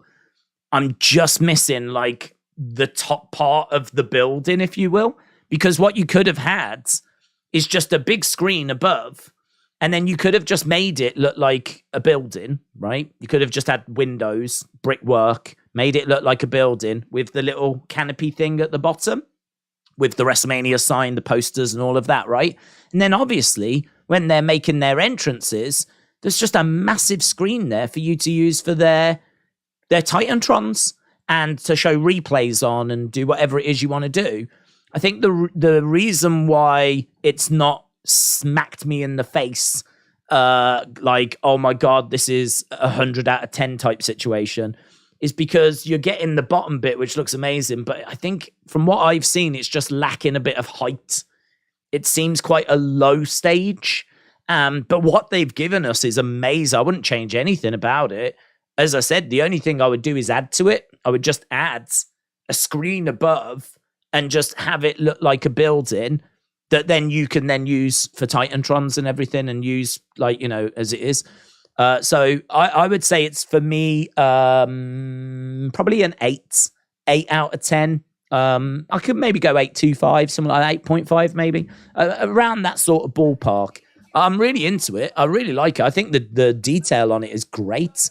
Love the screens and the film posters that they've put on the side. I think that looks awesome. I really appreciate the fact that it's different as well. We've had a lot of WrestleManias where they are just giant screens. So I really appreciate that the aesthetic of this one, the look of this one is very, very different. As we said, you know, you've got little screens where the posters are. You've got, I mean, it's an entrance to a cinema. That's what I mean. That is what it is. So I really appreciate that. I really appreciate the fact they've changed it up. So yeah, for me, about an 8.25, something around that kind of ballpark. But I just wish that there was a bit more height to it. I just wish there was a bit more above. But as I said, I mean, we started doing this stream by saying I thought the reveal video was not very good, just because when you do make content like and make videos, the one thing you want is just a lovely clean shot of it. You just want to see it. Like, you don't want wacky camera angles or look at this, look at this, look at this, look at this. You just want it to just pause on it for a moment, just so you can get a nice clean shot of what it looks like. And also just to really look and appreciate the detail. I thought the reveal video was cut very quickly. It was like, look at this, look at this, look at this, look at this. And actually, if you tried to get screenshots from it, it was quite blurry. They never quite focused on it. Like, it was really quick. I don't know if you saw the images that were being shared on Twitter, but none of them struck me as being really super sharp. Like, even the ones that I had to put out on Twitter and everything were a bit not great, to be honest. So yeah, I sort of I don't know. I don't feel like I've really seen like a super high def image of it, and really, like, I don't know, maybe the full impact hasn't quite slapped me yet, but I still like what I've seen. So yeah, very good. Certainly feels like it fits, doesn't it? Feels like it fits the theme. Mitchell, shout out to you, said Tony brought back Nigel McGuinness on commentary for Ring of Honor. I think that's a really good move by Tony, and I honestly love Nigel. Yeah, I didn't know that, but I love Nigel as well. Again, quick story. I was at the United Kingdom tournament in 2017 when Tyler Bate won the United Kingdom Championship for the first time, when we crowned the champ for the first time. And the only person that was around when the show ended was Nigel McGuinness. So as the show ended, Tyler had just won the belt. He went backstage. Lights came up. Everyone started to leave. And I I don't know if you ever get that, but sometimes you just want to drink it in, soak it in. You just want to experience that moment just that little bit longer. And so I wasn't like eager to get up and go. I know a lot of people like to just get in the car, get back, beat the traffic.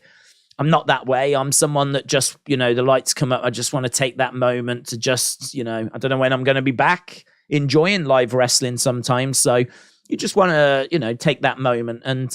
And I did. So the lights came up and, people got up, started leaving. I was just looking at the ring, looking at the entranceway, just kind of, taking it in. Obviously, you got cleaners coming in, starting to clean up. It's not like I'm sat there for hours. Just, 30 seconds, a minute, whatever. Just, I'm not eager to get up and go. And so eventually, you grab your stuff, you get up. And then just over in the corner, and this is why it's a good thing to do sometimes, over in the corner, out came Nigel McGuinness. Just walked out into the thing as fans were leaving. A couple of fans saw him, went over, shook hands. Great guy. I went over and I was like, can I just say just a massive thank you for what you've done for British wrestling? Because obviously he was a, long time Ring of Honor champion. And he was someone that, I think throughout history of British wrestling, we've not always had big stars. I mean, I feel like now is a great time for British wrestling. What with Drew McIntyre, Butch, NXT UK, Tyler Bate, obviously in NXT, pretty deadly as well. Rich Holland. There's a lot that's going on. Nikki Cross, Piper Niven, blah, blah, blah, blah, blah. It's a great time. But we've gone through phases where there's been no British stars around or one, and they're just not being used very well. So to see Nigel killing it in Ring of Honor was just very inspirational, actually. And it showed, in many ways, like the Bulldog and William Regal, it showed that you can come from this country and make a career of it, which I think is very inspirational for people. And so it was great to go over, shake his hands, thank him for what he had done. And he was lovely. He was lovely, and managed to get a picture with him, which sadly I think is on an old phone, and I haven't actually seen in years. I need to get power to that old phone really, and charge it up, see if I can get the images off there, because that is one I haven't seen since about 2017, to be honest. So yeah, lovely guy. I'm really pleased for him. BBB Yipsy said, I heard Gable Steveson is training for the 2024 Olympics. Days, my first WrestleMania was WrestleMania 1, and I have been to 2 of them, WrestleMania 3 and WrestleMania 23. BBB Yipsy, shout out to you, my friend. Yeah, that is really cool. That is really, really cool. So your first WrestleMania was WrestleMania 1, and then you've been to WrestleMania 3, hashtag jealous, and WrestleMania 23 as well. So hashtag not as jealous, but still very, very cool. WrestleMania 3, I mean, that is just one of the all-time greats. So yes, I am very jealous, BBB Yipsy. Richard, shout out to you, says, do you think, speaking of surprises, that Undertaker will show up? Even if he doesn't wrestle, I think he'll be there, with him being so synonymous with WrestleMania. It's a no-brainer, right? Yes and no. I mean, he wasn't there. Was he there? He was there last year because of going in, wasn't he, into the Hall of Fame? Was he there at 37? I don't know if we saw him at any point at 37. Obviously, his last match was 36. I don't know. I actually don't know that it's a no-brainer, because we saw him at the Raw 30. And so I don't know. I mean, you could always do a segment with The Undertaker, and the crowd are always going to be happy to see him. So you could absolutely do it. I mean, there's no problems. He has said, though, he'll never wear the hat again and the coat. If you get him, you get in American Badass. He's not doing Dead Man ever again, which I agree with, actually. I know a lot of people disagree with it, but I think that he has spoken out a lot since he retired. And I think for him to put that on now, I understand, like, you can easily go, come on, it's just a show. You can easily watch it and enjoy it. Doesn't matter. But I think for him it does, because he was always about protecting the gimmick. and he was always about kayfabe. And in a way, I suppose that character had to die, had to retire, had to go away in order for him now to be himself and to talk and do the interviews. For him to put the hat and the coat back on now, I think would feel just a little bit insincere. Fans would still love it, and it would still get great reactions, and they could totally do it, but I understand why he doesn't. I can understand why he doesn't feel comfortable doing it, because that character was so protected, and it's done. It's done. He's done everything he wants to do with it, and there's not really a need for him to come back and bring that character back. WWE thought that he was going to. Apparently they had the hat and the coat ready, but he doesn't want to. And in an interview, I think with Ariel, was it Ariel? I don't know who. I think it might have been Ariel. He said that he'll never bring it back. He's that is retired now. So if you do get him, it's going to be American Badass. Not that that matters, but yeah, you could get him. I don't know that I would say it's a no-brainer. Because, as I said, I don't know that he was at WrestleMania 37. So we've potentially already seen a WrestleMania without him. So we could easily see this one without him. But also, I sort of feel like if you want the big reaction of, oh my God, you know, here we go, and the excitement, you sort of need to not see someone for a while. And we saw him at Raw 30. So people will always pop for The Undertaker, but it might just be a bit more subdued than if we hadn't seen him for a while. For example, he could sit this year out, and then you could do something for WrestleMania 40. And I think that would be quite exciting. So actually, I don't know that we need him this year. I don't know that we need him. We've got a lot already. We got Cena, we got Roman, we've got Logan's going to boost social media. You know, there's going to be a lot of celebrities. Apparently, we're going to be getting, you know, I expect Randy. I think there's maybe a chance we get Rock. I don't know that we need The Undertaker, to be honest. I think save him. I would save him. I would save him for next year. Rather than just bringing him out every year and here's The Undertaker thing, and just people getting a bit, not bored of it, but just used to it. And it's just, oh, here's The Undertaker moment. I would do it next year. WrestleMania 40. And try and come up with something good for that. Because as we said, we just had him at Raw 30, so. Let me scroll up. I want to make sure I'm getting to all of these. I think I've done those. Oh yeah, that I didn't get the William Hensey answer, did I? He probably did answer, but I just didn't get a chance to see it. Wrestling Kid 99, shout out to you, my friends. Shout out to you. Appreciate the support. Welcome. John said, are you disappointed with the lack of names being inducted to the Hall of Fame this year? Do you think there should have been a tag team or a big headliner? I'm not, to be honest, because I've watched a lot of Hall of Fames that I've found very frustrating because there's been no time for anyone. I'm a big believer that if you go in the Hall of Fame, this is the pinnacle of your career and you deserve time to talk, right? This is your chance to tell a few stories. And in fact, I mean, even now, you could maybe make the argument there's still too many that go in. You could have just say 3 that go in or something like that instead of, is it 5 right now? I think 5's all right. And I understand that this is a show. But no, I think if you're just going to keep ramming people in, like, not that you would run out of names, but there's only so many big names, right? Big top tier names that you would put in. You'd have to start putting them in a few times for like different factions and whatever. I think just slow it down. Yeah, slow it down. There's no need to like race through and put through like 10 people.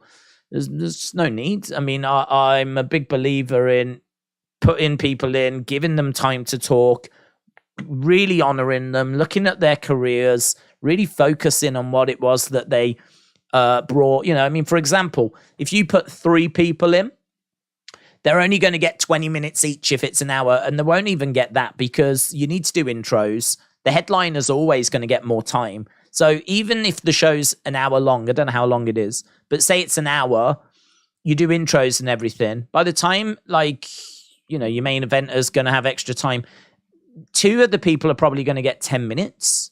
Maybe not even that to talk. Probably not even that. 10 minutes for their whole induction. And then like maybe 20 minutes for the main event person, the headliner. And then you've got all your links, you've got your ad breaks, you've got the intro to the evening. That's going to take a good chunk of time. So I sort of look at it and think like, it's not long, is it? It's really not long. I don't want the Hall of Fame to be like an Oscar acceptance speech. I don't. This isn't like, you know, you come up on stage and you just say a little bit and we play music and off you go. For me, my personal enjoyment is hearing stories that you've not heard before and really understanding the journey that the wrestler went on. You know, some people had it quite hard when they were young. Like, how did they get in the business? This is their opportunity for them to have the attention of the WWE universe all on them and for them to tell you about them, basically, because there's no guarantees that people are going to search for their interviews on YouTube or seek out and learn stuff about them. This really is WWE's way of saying, this is what, you know, this is an important person. This is what they did to the business. Here they are. Let's, you know, welcome them into the Hall of Fame. And so, you know, then they can come out and we get stories and all that stuff. I mean, I agree. There's been many that have gone too long that need to be, you know, kept within a time frame. I don't think they should have hours and hours and hours. But we've had some that have been just, you know, literally Oscar speeches where they come out, say a few words. Thanks for coming. Next.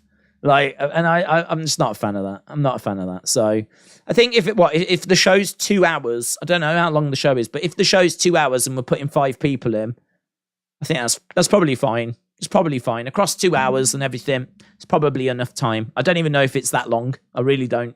But no, I can't say that I would put more in. I really wouldn't, because I think we're getting too cluttered. In regards to the headline, I think Rey's massive.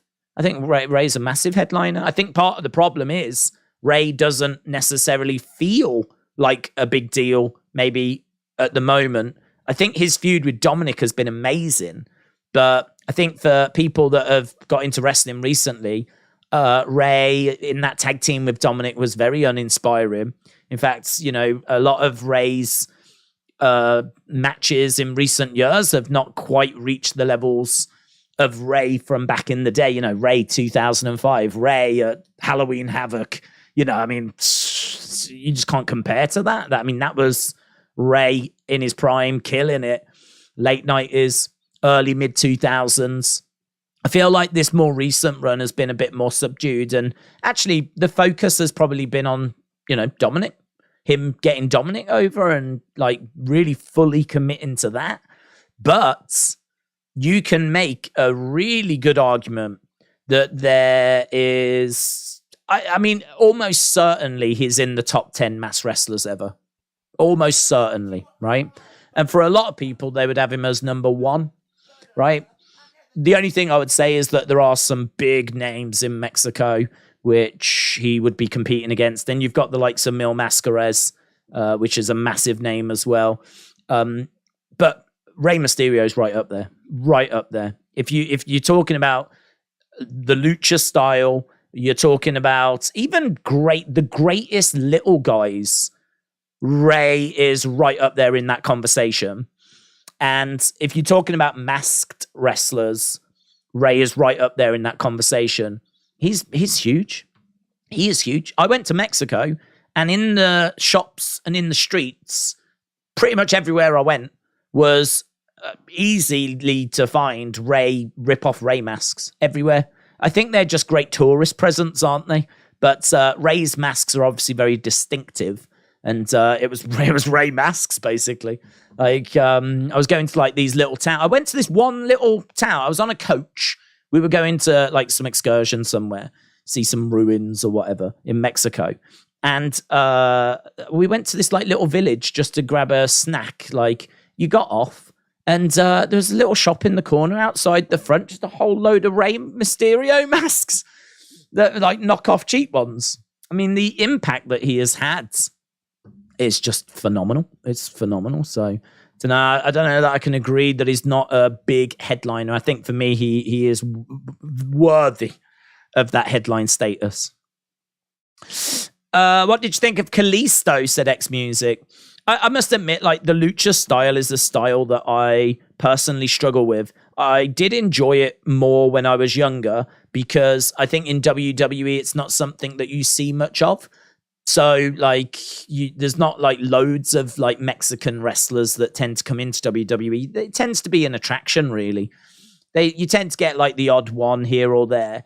But I think once you've kind of seen that style, you know, we've seen that a lot throughout the years in WWE. As I said, just one or two here and there, but if you've been watching since the early 90s, it adds up, you know?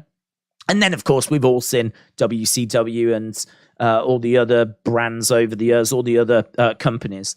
So for me, I think it's hard. I mean, I look at Axiom, and I think Axiom's a great, like, wrestler, great in-ring talent.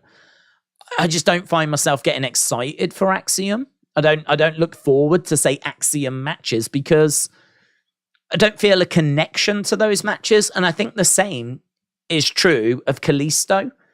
I don't feel a connection to Kalisto matches.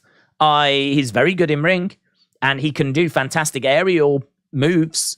And, you know, he was someone that was very crisp and smooth. And, I mean, clearly didn't have, like, a big build. Mic work was, I mean, Lucha Things, famously, which is one of his most, I think that was during a draft. He got drafted somewhere and he came out with, he stumbled. He was live and he was like, well, I'm looking forward to doing Lucha Things. Lucha Things. So, yeah, he was someone that, as I said, ticks lots of great boxes, but I just never emotionally got invested in his matches. I never felt the connection to them. I never felt the drama in them. I never willed him on. It just always passed me by it. But that is not exclusive to Kalisto because I feel the same way about a lot of the luchas that we see in WWE. I feel that way, as I say, about, I mean, Sin Cara was exactly the same. I felt the same. I would say Sin Cara, when he first came in, the video package for him was very exciting. In fact, he had a bit of buzz when he came in, a bit like Vikingo on AEW. There was a real buzz around Sin Cara when he first arrived. Some of the moves that he did, it was like, oh my God. Like, I've never seen that before. Just like Vikingo, he does stuff I've never seen before. So, you know, that gets your interest. But very quickly, once you see that move, it can lose its impact, you know? Like, you've got to back it up with some emotion. And I just don't think Kalisto ever did for me. And neither did Sin Cara. And look at them now, neither are with WWE, because I don't think I was alone in that, to be honest. I don't think I was alone in not feeling that connection, you know? Svarta Branda, shout out to you, said hopefully we get to see more of wrestling posters along the side of the entrance. Seen Alexa's, but I haven't seen Bray's. Well, what I will say is I think the posters that they're showing are posters that have been made a while ago. I think these posters were all made in one go, in one big batch, to promote WrestleMania, and you know, we've seen them on graphics all throughout the builds. So I really wouldn't read much into them. I think they have the ability now to choose what posters to display, though. So, you know, they could. I've got two thoughts on this. They could have like an SD card that they just pop in. That's got all the posters that have been made, and they just cycle through, and that is it, right? That is the amount of work that's put into that. If you think about everything that's got to be done at WrestleMania, right? Bray's not out of the company, right? He's not being fired. There's been no announcements. He might not be at WrestleMania because of an illness, but he's still a top star. So if they show his poster, it doesn't mean he's definitely going to be. I think he will be, but I ain't using the poster as a guide as to whether he's going to be there or not. I certainly don't think there's spoilers involved in this. I think there's a ton of posters that have been made, that have been used on various graphics throughout the builds, and I think they could get the SD card and go, pop it in, and then it just cycles through them, right? Equally, if Bray had been fired, I think they would go in and exclude the poster. I don't think they would want to show Bray if he had been fired. The only reason I'm saying this is because I do think there's a time where you would take that action. For example, if Sasha had a poster, they would take Sasha's poster out, right? If Naomi had a poster, they would take Naomi's poster out. If Naomi had a poster on display, that's interesting because she's been out of the company since May last year. So if Naomi had a poster, yes, sign me up for that. I'm excited by that. Bray having a poster, I mean, he was meant to have a match. So he was meant to be there. So when they were making these posters, of course they made a Bray poster. This is what we said about the graphics during SmackDown. Of course Bray was involved. Of course Bray had posters on the graphics. He was meant to be at the show. So I don't see, I wouldn't read much into them. The only time I would really read into them is if, like, we see someone that we really wasn't expecting. If Switchblade Jay White has got a poster, I'll be the first to do a video. Don't worry about it. Yeah, if Naomi or Sasha have got posters, I'll be one of the first to do video on it. But if we see Bray have a poster, as we said, he was meant to be there, and we think it's illness that's kept him out. So I wouldn't read too much into that. I really wouldn't. I can't say I've seen them display a poster of his yet, but right. Where are we? How long have we got? 8 minutes. Oh my God. See, I mean, an hour and 50 odd minutes we've been chatting away, and it has flown. It has flown. Just looking at the Mania weekend card, including tonight's show, what's your 1 to 10 prediction score for each night, including tonight? 1 to 10 prediction score. What do you mean? Like, how good do I think the show is going to be? Tonight, I'm going to say 775. I think that we're going to get some big with Roman and Cody. I think the Andre Battle Royal is always fun. Look forward to that. I think that there's going to be a buzz in the air. I think some of the matches might be a bit, there's going to be matches that we just need, because you can't really use anyone that's at WrestleMania. So you've kind of got to show off the talent that's not there, because you can't risk injuries this close. And people are preparing, aren't they, for WrestleMania? So I think there's going to be a lot of talking. There's going to be promos. I can't see tonight being shocks. I think if you've got any surprises, you're saving them for Saturday, you're saving them for Sunday, you're saving them for Monday. So I think tonight is going to be solid, borderline good. I don't know if it'll get any more than that. In fact, I might even drop my score to like 7.5, because I think tonight it's a go home. We have to remember it's a go home. So I would just keep your expectations in check. Just keep your expectations in check. Don't get too excited. Well, get excited, but don't get too disappointed if tonight isn't going to kill it, right?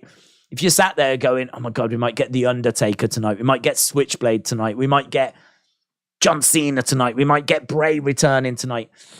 Just settle that down a little bit, because we need the surprises for Saturday, Sunday, Monday. So I think tonight 7.5. Tomorrow's difficult because I don't know what the main event is. I think if they surprise us that it's Usos and Sammy and everything, I think there'll be a real good buzz around. People really want that to be the main event. I think that both nights look solid. I think they've divided the card up really well. My prediction is that night 1 are going to get an 8 out of 10. And I think night 2 is the Gunther match, night 2. I think Gunther matches night 2, and Roman Cody as well, of course. I think that night could edge it. I'm going to say 8.5. 8 night 1, 8.5 night 2, 7.5 tonight, 9 on Monday. I'm going to go big Monday. Monday Night Raw, 3 hours of shocks, surprises, Raw after WrestleMania. Go mental. There is nothing holding you back on Monday. Nothing holding you back. You can do anything on Monday because you ain't got to worry about people being injured. Obviously, you don't want people to be injured, but WrestleMania is now in the rear view mirror, right? Your biggest show of the year is behind you. So Monday is like, let's go. Let's go. So shocks, surprises, switchblades, Undertaker, whatever, right? Go mental. I'm gonna go big.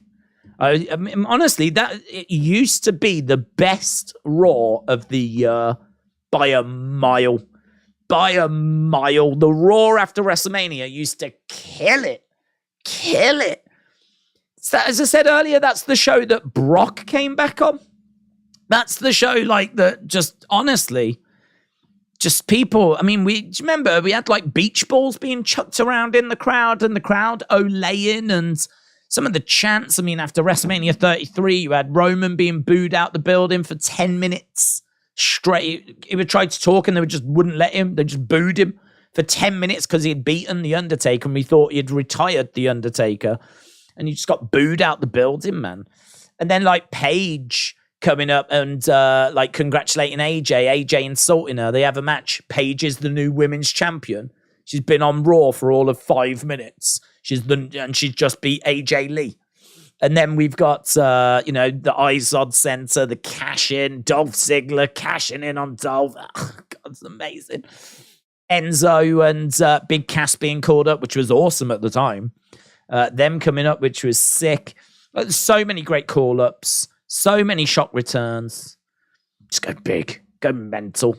Just Triple H. Just lose your mind on Monday. Not only announce a draft, do a draft. WWE draft tonight. What? We're doing it now.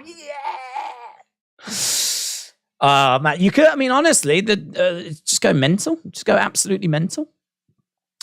Trey said, check Sean Ross Sapp. Sean Ross Sapp. What's Sappy saying? What's the Sapster saying? Vincent and Dutch are back in Ring of Honor. Vincent and Dutch come into the in Ring of Honor, are they? They're in Ring of Honor. Dutch and Vincent showed up on AEW 0 Hour. Oh, wow. Well, listen, we did the video earlier, didn't we? We did the video earlier where we said that Meltzer reported. And again, listen, a lot of people have a go at Dave Meltzer, right? And he's definitely got stuff wrong. But I've said before, I still trust him as a source. I still use him as a source. He was the one earlier today who said, no one else reported it, Vincent and Dutch had not been signed by WWE. And that news came from nowhere. Came out of nowhere. But Meltzer reported it. I did the video on it earlier today. I mean, I said, I don't know. I don't know what this means. I know that there's going to be a lot of disappointment. And then, boom, here we are. I mean, he's got it right. He's got it right. He is worth listening to, honestly. I understand people don't like him. I understand he's got stuff wrong. But he does come through. He does have sources. I do believe he has connections. He's been doing this a long time. So that is very interesting. So there we go. No Vincent and Dutch then. Let me scroll down. Right, we're about to start with SmackDown. BBB Yipsy said 2024 Hall of Fame Haku and Brooklyn Brawler. Cal W said Vincent and Dutch just showed up in Ring of Honor. Cal, shout out to you. BBB Yipsy, shout out to you. SmackDown, shout out to you. Here we go. Let's go. There we go. We got the WrestleMania sign I feel so good, you know. I feel so good. So excited. Let's go. Again, expectations, I've lowered them for tonight. They're low tonight. I still expect a good show, but it's a go home, innit? Could we get a little Bray tease tonight though?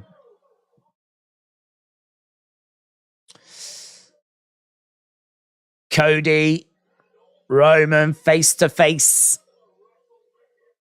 Andre the Giant Battle Royal tonight. Come on, Rick Boogs.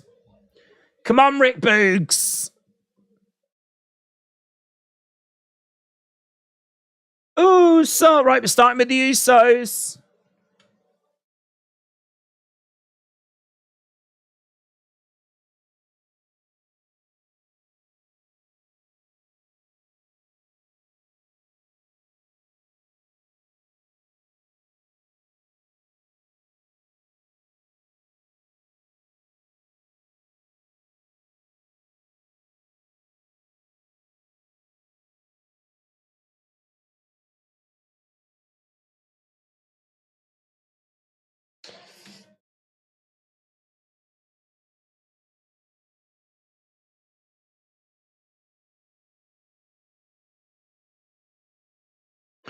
Time to start talking about Vincent and Dutch.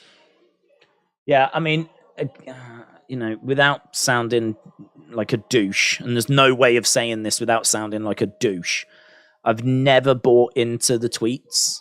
I've never, you know, we've never done videos on the Vincent and Dutch tweets.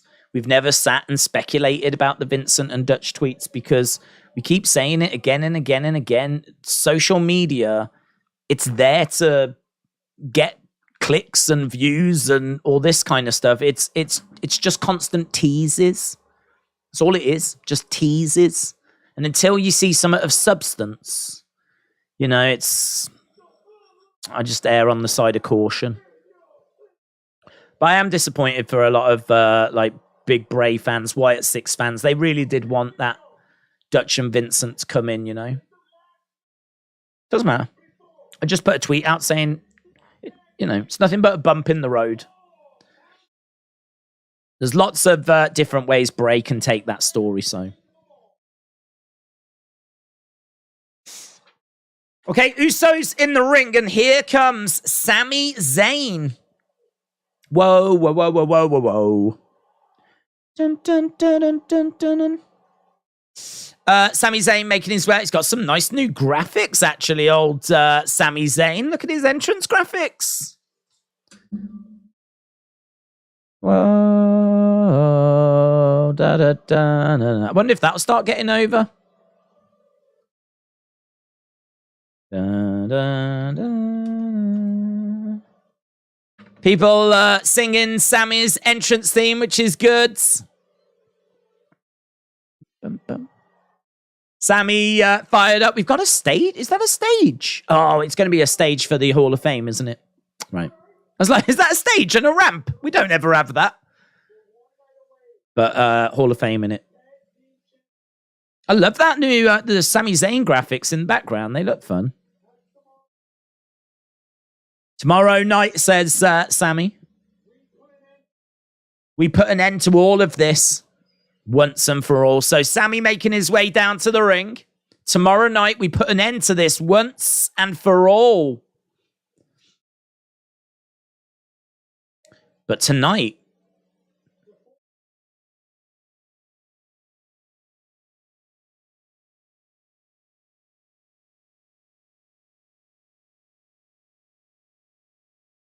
we want to make sure there's nothing left unsaid. I like this. I like this. Nothing left unsaid.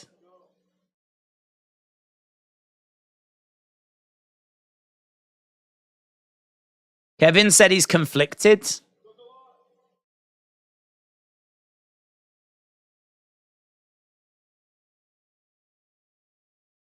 When I first started,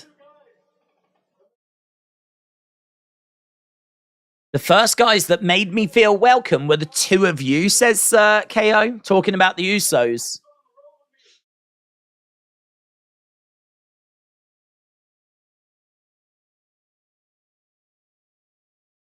He says, you used to play with my son whilst I was out in the ring, and I used to think I could look up to you guys.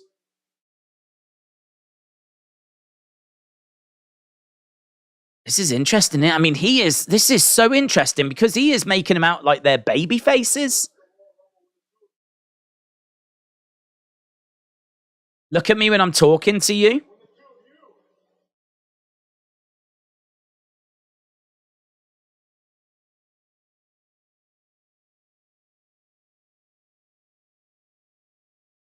You tried to take away my livelihood. You tried to take away my career.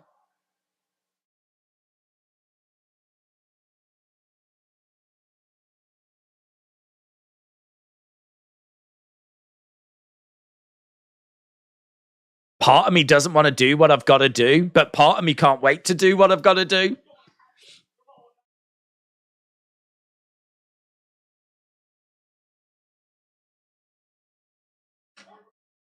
It's not paranoia. We are taking your titles at WrestleMania.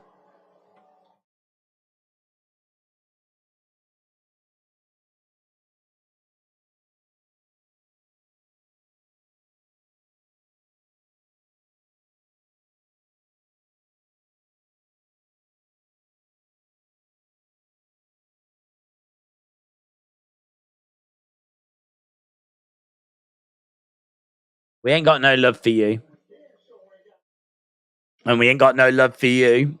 Do you think we have a chance of getting a surprise induction tonight? Maybe Michael Cole or producer?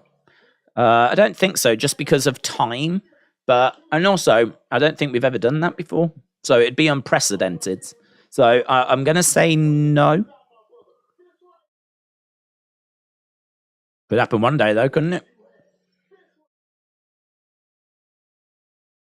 I think if you was going to induct someone, you would want them to have their family there and everything, wouldn't you? You know? If you spring it on them, they're not going to have prepared a speech or anything. So I'm going to say no. Loyalty makes you family, said Sammy. What do you know about loyalty?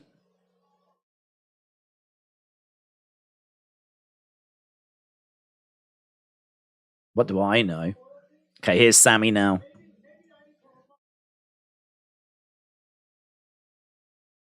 I was loyal to you from day one.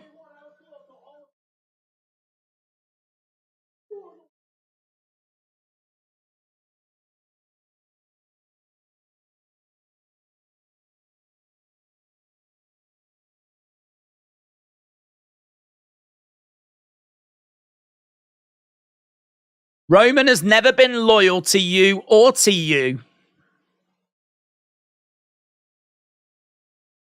How has Roman not been loyal? I know he's made them fall in line and acknowledge him, and he's not had them on an even keel, if you will. But I can't say that he's not been loyal. Green shirt guy in the front said undercover manager. Yes. Coyote SB, shout out to you. How interesting it would be if Usos win, but Roman loses, says Outlaw Angel. Has Roman really done anything for them, said Wisp? Well, yeah. He grabbed a hold of Riddle, which meant that the Usos won the Raw titles. They became undisputed tag title champions. Roman grabbed the leg, didn't he? I think, if memory serves me right, it was Riddle and Jay on the top. Roman out of nowhere grabbed Riddle's leg. Riddle, I think, was trying for like a belly to belly or something. Couldn't get it. And ended up Riddle getting splashed, and they lost the title. So Roman is a big reason as to why the Usos have those Raw belts.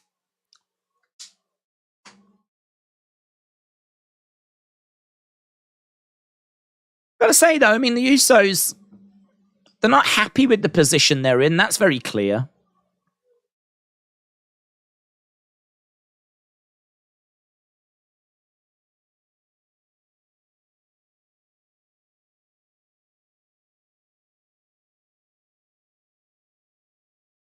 There's a pause.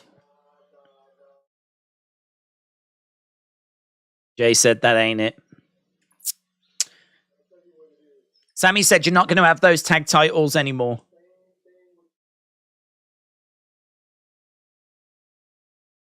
It's a very interesting segment.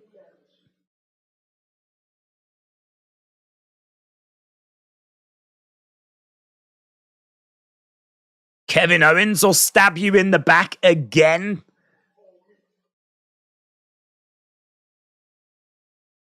We're going to keep on doing what we're doing. So Jay's predicted that Kevin is going to stab Sammy in the back. And I have seen some theories people have got that is going to happen.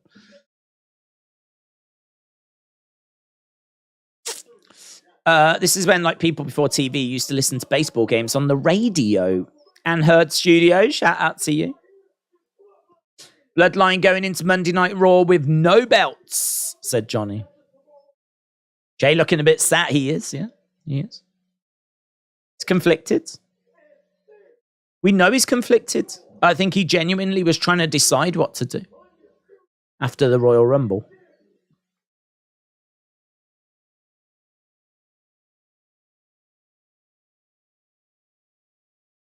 Does feel like Jay has just said what he's said because he is trying to fire himself up. It feels like he's said a lot of the things that he said because he wants to get himself into a mindset of this is what I've got to do. This is what I'm gonna do. Nah, what you're saying, that ain't it, because we're gonna do this.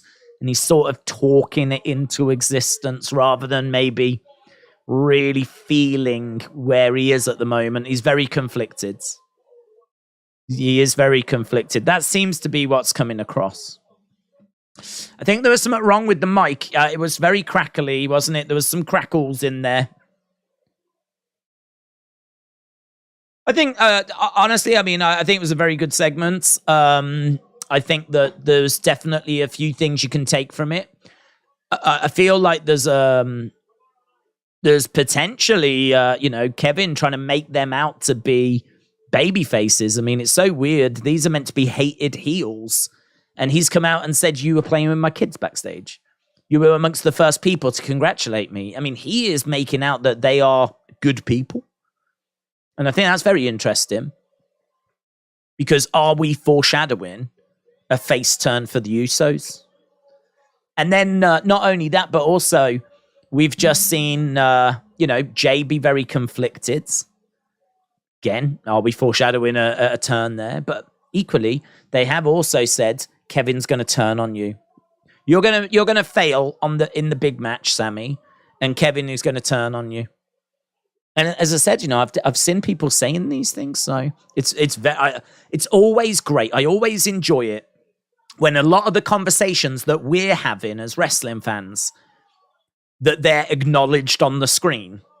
I love that. I love it when they do that, because sometimes it can just feel that the conversation is ahead of the show, basically.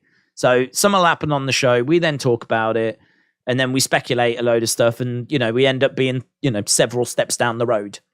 And that's our fault, as fans, not really their fault. But it's great when they're in line with where the conversation is at, because I have seen a lot of people speculate that Kevin could be turning on Sammy, and it's nice to see that getting mentioned and acknowledged, and like, okay, they're bringing it into consideration or putting it out there. Nice.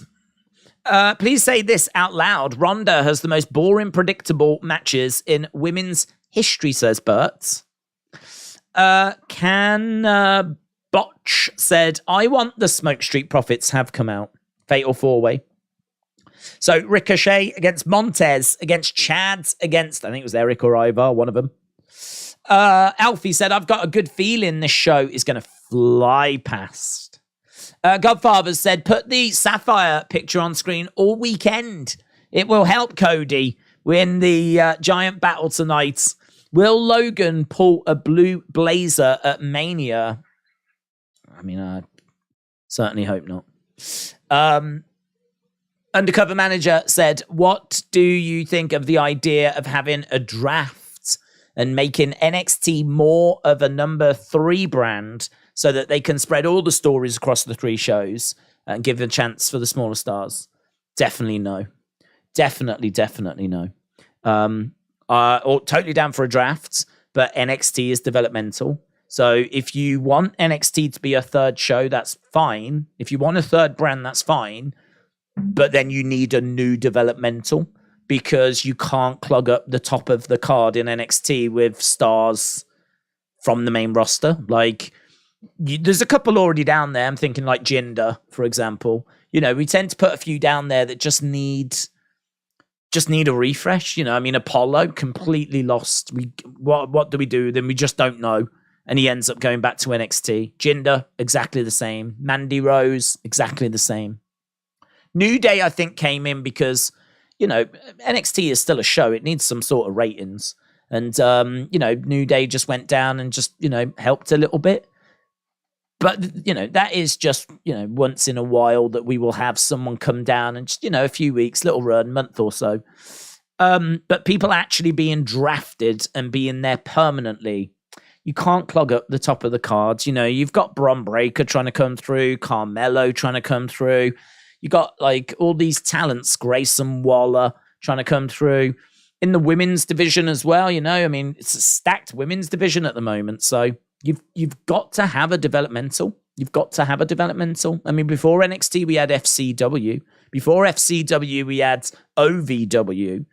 There's always been, there has, you know, going back to the 90s.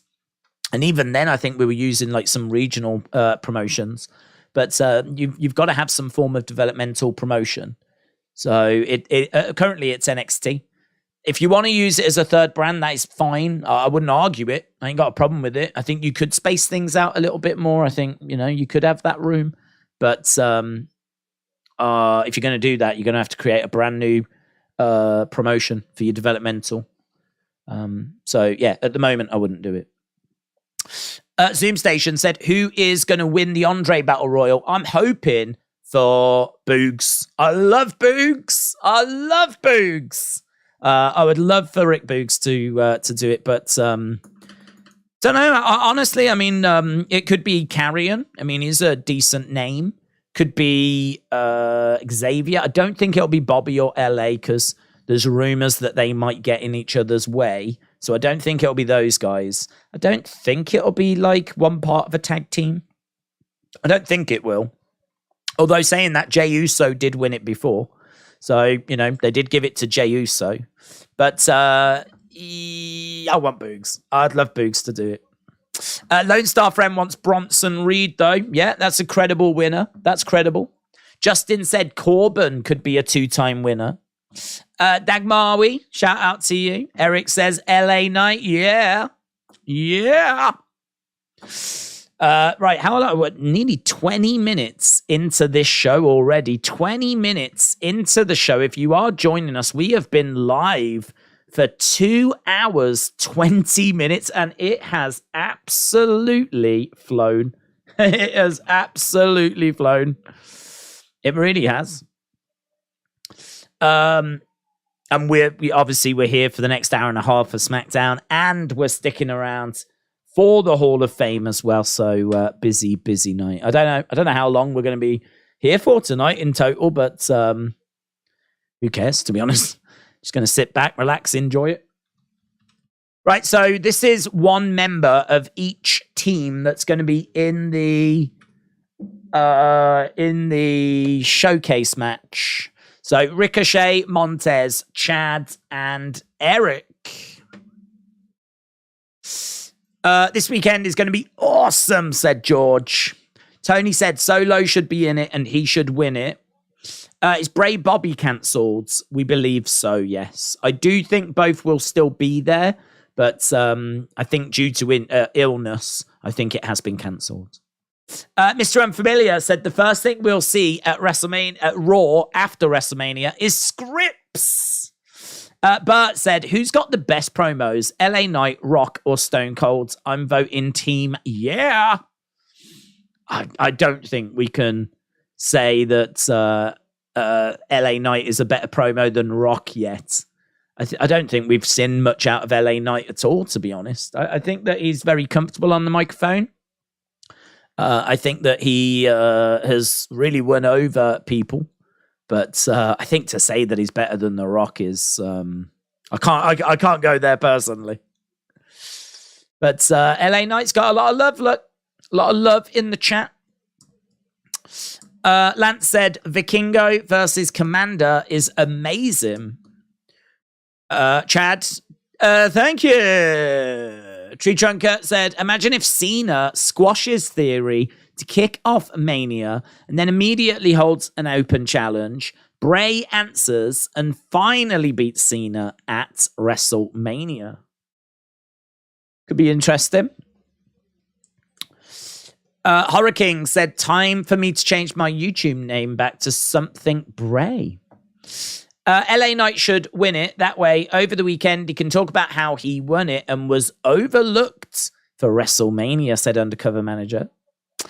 On the outside, then, we've got Eric and Chad Gable doing suplexes, staring at each other. Both guys getting in each other's way. We got Valhalla at ringside. And Eric. What's Eric doing? Eric just staring at the camera momentarily as Ricochet gets hurled into the ring steps. It's a little scrappy, this one. It's a few weird camera shots, actually. There's been a few weird little production things. I don't know, maybe if Kevin Dunn is focused at WrestleMania or something and we're just, I don't know, running with a different crew or something. There's been a few little mic issues and a few little pauses. There's been a few cameras that have lingered. There's like a camera here that sort of lingers on Eric, who doesn't really do anything. It's, I don't know, little strange. Big boot by Ricochet. Ricochet going up. Ricochet in there with Eric. There's Valhalla on the edge of the ring. She's distracting Ricochet. Eric collides into Ricochet. Ricochet goes down. Chad from the heavens. Thank you. And we go to commercial break. Horror King said, us Bray fans really shouldn't be mad about the Vincent Dutch thing. WWE never said anything about signing them.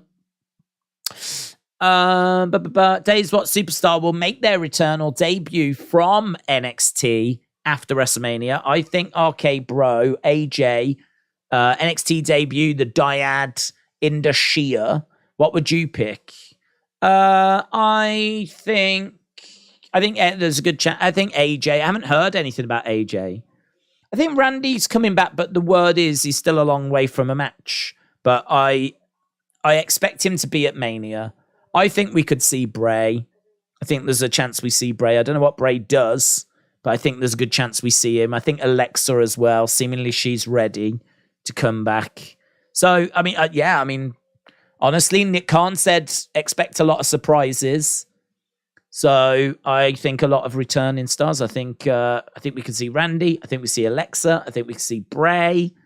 Call-ups. I think we're bound to get some. I don't know how many. I don't know. I feel like there's a few that you could get. I really like Grayson Waller. I really like Grayson Waller. But honestly, I feel like the main roster's pretty stacked. I feel like I don't feel like we're struggling. I feel like if anything, we can't get everyone on the shows. So like to bring up a load of people, I don't think we need a load. Just a couple of good ones. A couple of good ones on Monday. So, I don't know. I really don't know. I really like Grayson Waller. I don't think he needs the title. I think, he's a great talker. He's great in ring. I think you could move on him already. You could, whoever loses out of Bron and Carmelo, I think a lot of people are probably thinking they'll come up. I think almost certainly we would have had Mandy Rose come back up here. But obviously that's not going to happen. So I don't know where we are with the women's division. Because it feels like we focus so much on Mandy. I don't know that we've got a load of women ready, to be honest. So Yeah, it's I don't think there's going to be loads. I'm not predicting loads, but there's definitely a few. Grayson Waller works better as a manager. He doesn't have a wrestler peel. Doesn't have a wrestler peel. As reported, Uncle Howdy is going to be in LA this weekend, said Moolah. Mitchell, shout out to you, buds. Alfie said, I want to dance with Rick Boogs. I would love it if Kurt Angle made a stable, recruited Chad Gable, Gable Stevenson, and Bron Breakker. If taken seriously, that could be a great stable. Chad Gable, Gable Stevenson, Bron Breakker. I mean, that's like an Evolution type stable or a Shield type stable. You know, where like there's multiple big serious people in that stable. Sometimes you get stables like, say, the Wyatts, where clearly Bray is the big star, and then you've got a couple of not lesser stars, but I think Harper and Rowan were always a bit in his shadow, you know? Bray was clearly the leader in that one. In the Shield, though, you had, I don't know, I mean, like, everyone knew Roman was the powerhouse, but people still loved Dean Ambrose and Seth Rollins. So if you did have a group that had, like, Gable Stevenson and Bron Breakker and Chad Gable, like, I mean, it's just, that's a very, very powerful group. Yeah, I'll be down for seeing it. I'll be down for giving it a go. Montez with a big frog splash. Shot coming in there by Gable. Ooh, proper back-fisted him there, and Gable went flying. Ricochet colliding down. I mean, I did say, actually, before this started, because I'm happy to say when I'm right on something, I'm happy to say when I'm wrong. I did say, like, tonight will be full of people that won't be at WrestleMania because we can't risk injury. And here we are with 4 guys in the showcase match. Granted, it's only the showcase match, but here's 4 guys in the showcase match, bumping around, attacking each other. Just like, you know, what, 24 hours? They might be on Sunday, actually, but even so.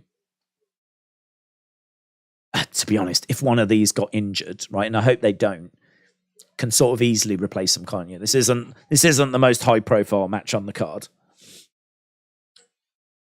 Oof, oof. Damn, did you see that? Eric just planted Gable onto Montez. Oof. That was awesome. That was a great spot. Wade Barrett says, huge impact. God damn. Amazing. If FTR do leave AEW for WWE, how about a faction with Cody? Maybe Theory or LA Knight or Grayson Waller have the faction along the lines of the Horsemen. Yeah, that'd be really good. I'd be totally down for them trying like a Horseman thing. And FTR being involved in that would make a lot of sense. I feel like AEW sort of tried that but didn't really commit to it. Because weren't they in a faction that was a bit Horseman-esque? Oh, Ricochet! 450. Was it 450 or was it a shooting star? Ricochet gets the pin and the win. Tell you what, there was some good stuff there. Some good stuff in that match. Just a fun little thing, but there we go. I still have 30 minutes till SmackDown starts. I want to see what's happening now, said My Quest for Life. Bryan Danielson is not a believable heel, says Zoom. Kirby, hello. Kirby said, what is the likelihood of Bray accepting a Bobby Open challenge as The Fiend with Alexa? Don't know. I mean, he's been ill. He's been away for a few weeks, of course, but I mean, it's not the same as like Randy being out for months and months and months. It was a match we were meant to get. So could we end up still getting it? Probably. I think Bray's there. I think Bray's going to be there, but I don't know. I don't know because it feels like they've been unsure as to whether like Bray was going to be there or not. So I don't know how much has been planned and prepared. But listen, in the wrestling world, you got to spin on a dime, haven't you? So if they found out about a week ago that he was going to make it, they've had a week. And in wrestling world, that's plenty of time. So I'm probably going to be 50-50 on it because I do think Bray's there. I do think he'll be there. I think there's a great chance we see The Fiend. I think there's a great chance we see him with Alexa. But answering a Lashley Open challenge. There's big rumors that it's going to be Lashley LA Knight, you see. So there's Bobby. Bobby getting ready for the Battle Royal. So up next, let's go. Come on, Boogs. Black and white Bobby attire, says Alfie. All roads lead to Roman tonight. We've got Roman and Cody. There is Bobby doing some pull-ups. Bobby. I think something will happen with Bobby because it's weird how they show us Bobby. I don't disagree. But I also think he is one of the biggest names in this Battle Royal as well. Dexter Loomis is in there. Pete Dunne or Butch is in there. Rick Boogs. Bobby. LA Knight. Karrion Kross. Xavier Woods. I'm going to go Bronson. Last year was Moss, who was a babyface. Bronson needs momentum. He could replace Gunther, says Wisp. I think Bronson's a great shout. Makes a lot of sense. Needs a boost. He's been on the main roster a little while. We haven't done loads with him.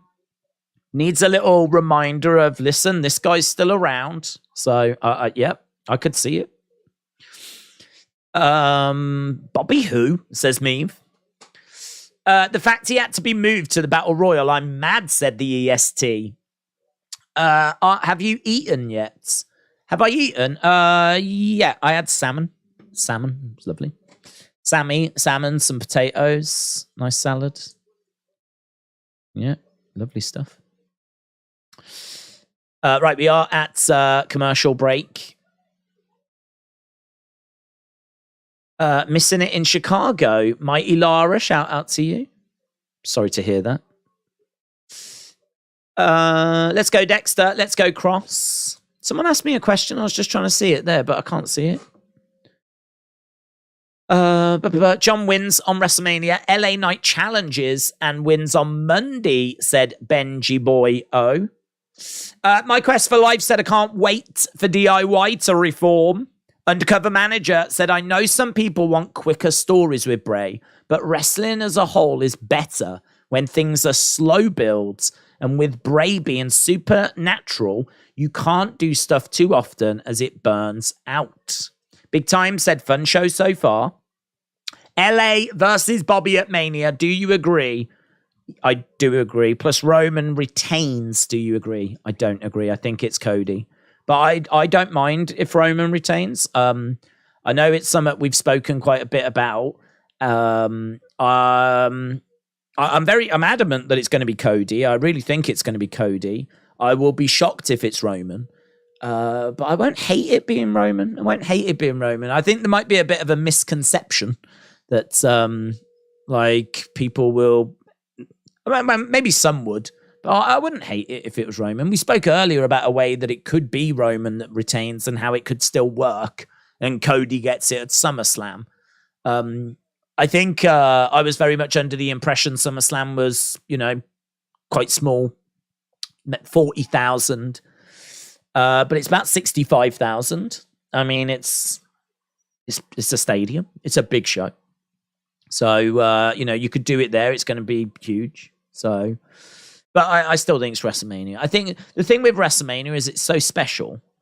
I mean, there's just so many people that tune into WrestleMania. They sell WrestleMania tickets without announcing a single match because it's WrestleMania. Everyone knows it's WrestleMania. It's the biggest event of the year. I sort of feel like that's got the most eyes on it. That's where you want to say, this is the guy. This is the guy. If you don't know anything about him, right, just know this is the guy because he just beat Roman, right? And he's the guy. That's why I think it will be. As I said, you could do it at SummerSlam. Still a big show. Still a big show. Days, who is the entrant in the Battle Royal with no head? Why are there so many audio glitches? Who is the entrant with no head? I didn't see one without a head, bud. Audio glitches. I think there are just issues, to be honest. I don't think it's like a Bray tease or anything. There could be a Bray tease tonight, but I think they would make it a bit more obvious than just a few audio glitches. What we got here? We got Rhea Ripley. I don't know what this is. So right now we're seeing Rhea Ripley. Just a little video package.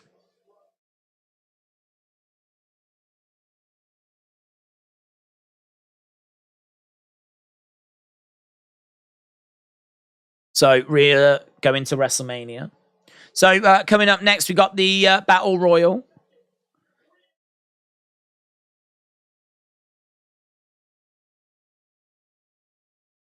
So it's just a video package at the moment for Rhea and Charlotte.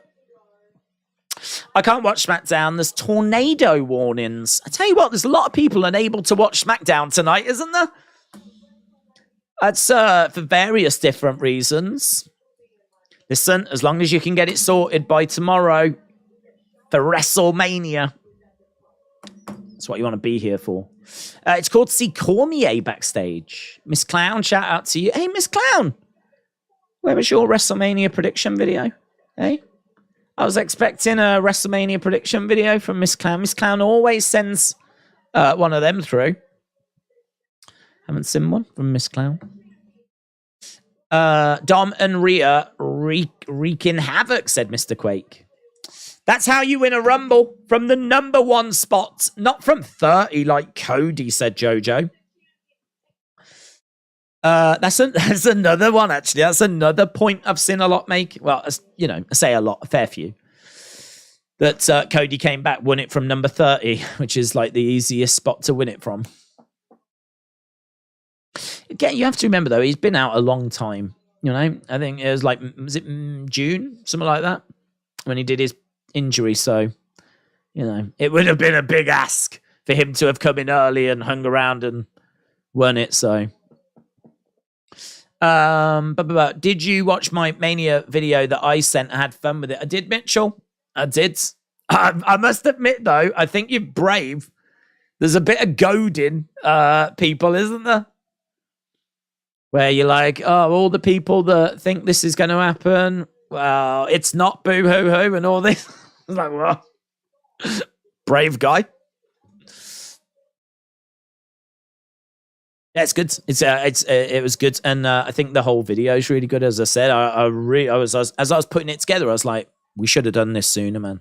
Should have done this sooner. There's some brilliant videos that have been sent in, but that is Sunday when we'll play that on the channel. Now we're going to turn our attention to the Andre the Giant Memorial Battle Royal. 40 minutes gone already. Can I just say as well, I got WWE Kids Magazine. You might have seen the video on the channel earlier. And just by chance, I don't know if they planned it, but in there, one of the gifts is a WWE bow tie. How perfect is that for the Hall of Fame? So we will pop this on later. And it's honestly, it is like a choker. It is so tight. I mean, this is from a WWE Kids magazine. So that's nice. I like that by Legado. We've got all of the superstars coming down. As Legado came down the entrance ramp, they all took their masks off at the same time. They were in a row there. It just looked cool as they were making their way down. Here he is. Here he is. The big man. Andre the Giant. It's great. It's great that we're just taking a moment just to acknowledge Andre.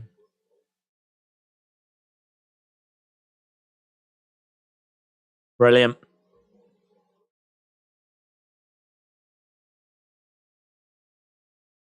I mean, he passed away in 93. So isn't it amazing that, you know, here we are, like, what, literally 30 years later, still talking about Andre, which is no great surprise, of course. I mean, he'll live forever, but just great that, like, here we are watching SmackDown and they've got some images of Andre. Just a little thing. Just a little thing. Here's Bibbs. Amos against Andre. Who wins? Andre.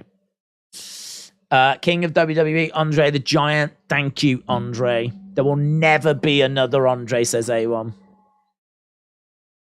Totally agree. 30 years of passing and 30 superstars competing, said Axel Rio. I think Bobby wins, and then Bray says he'll be at Mania, said Scott. But stay safe, my friend. Stay safe. Here's Bibbs.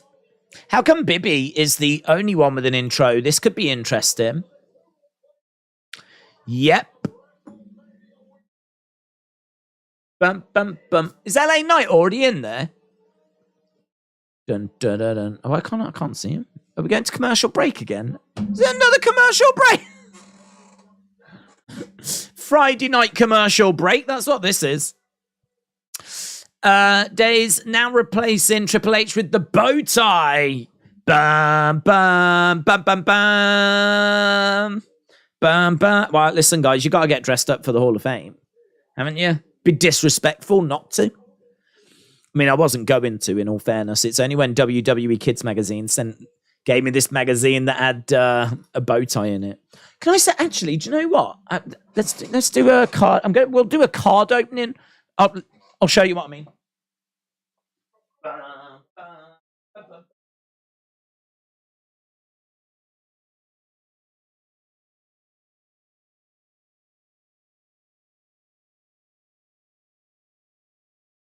Bum, bum, bum, bum, bum. I got these earlier out of the kids magazine. Again, if you saw the video, you will have seen these. But I think these are cool, man. That is actually a rookie card for Tiffany Stratton. I didn't really know they were doing rookie cards. So, like, I know it's only Tiffany, but she could go on to, you know, I think Tiffany's all right. She could go on to be, like, you know, main roster champion one day, and then there's her rookie card. So I thought that was pretty cool. I really like this Stone Cold champion card as well. I thought that looked really smart. So actually, this is not sponsored, right? Don't worry. I'm not trying to sell you anything. But genuinely, I opened these and I was like, I really like the rookie card and I really like this one. Well, I do actually have another pack. So we could just have a look and see what's inside these. I was looking to see how much they were. You can get a box of 5 packs for like £12. I was trying to work out how much that meant a pack was and everything. I was like, it's a bit expensive, I think. For what you get, it's a bit expensive, I think. I don't know. I was quite tempted to get one, just like open some up and see. But because I like the Stone Cold. I like the Tiffany Stratton one. That's all right. Oh my God, it's another rookie card. That's Carmelo Hayes rookie card. It says RC in the top corner. This is just a random. This is just a normal pack. This isn't anything special. But I really like the rookie card thing because, like, in baseball and everything, rookie cards are like super important. That is nice. Perhaps they put a rookie card in each pack. I've opened 2 packs. I've got 2 rookie cards. So perhaps there's one in each pack or something. I don't know. Carmelo Hayes rookie cards. Noam Dar.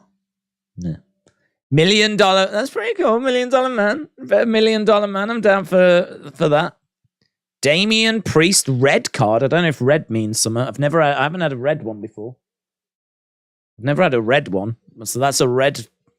That's maybe exciting. I don't know. And Randy Orton. So I wonder if they put a rookie card in each one because they do. That's my second champions one. So I'm guessing they put a champions in each pack. Oh, great MUTA. There's a guy that's come out from Great MUTAs. He's been misted. Yeah, that's cool, isn't it? Here's Braun. Braun. That was nice. So someone just came out of the Great MUTAs locker room and he'd been misted. I could see me getting some more of these, you know. I like these.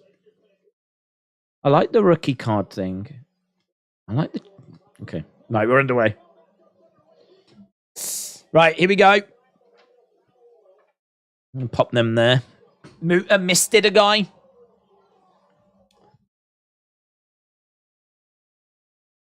Corbin eliminated. Corbin eliminated. Boogs has got tassels. Loving it. Dexter Lumis just standing in the corner. We are underway with the Andre the Giant Battle Royal. Come on, Boog. Right, we've got top dollars in there as well. Look at Lumis just standing. He ain't doing anything. No one's touching Lumis. Lumis is just standing in the corner. Do you think he'll just stand there throughout the whole thing and no one will... Perhaps he'll just win it. Perhaps everyone will get eliminated and he'll just win it. Get down to the final three. The two of them eliminate each other and Lumis wins by just standing there. Shot coming in there by Top Dollar. Top Dollar goes over the top rope, just not very easily.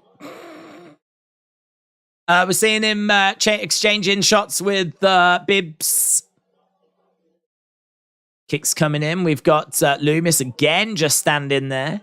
Clothesline. Oh! Top Dollar eliminated. Ashanti eliminated. Bobby Lashley. Oh. Whacking Wilds just getting eliminated there as well. We've got so many people in this match. Ring is absolutely stacked. Kicks coming in. Shot there by Xavier.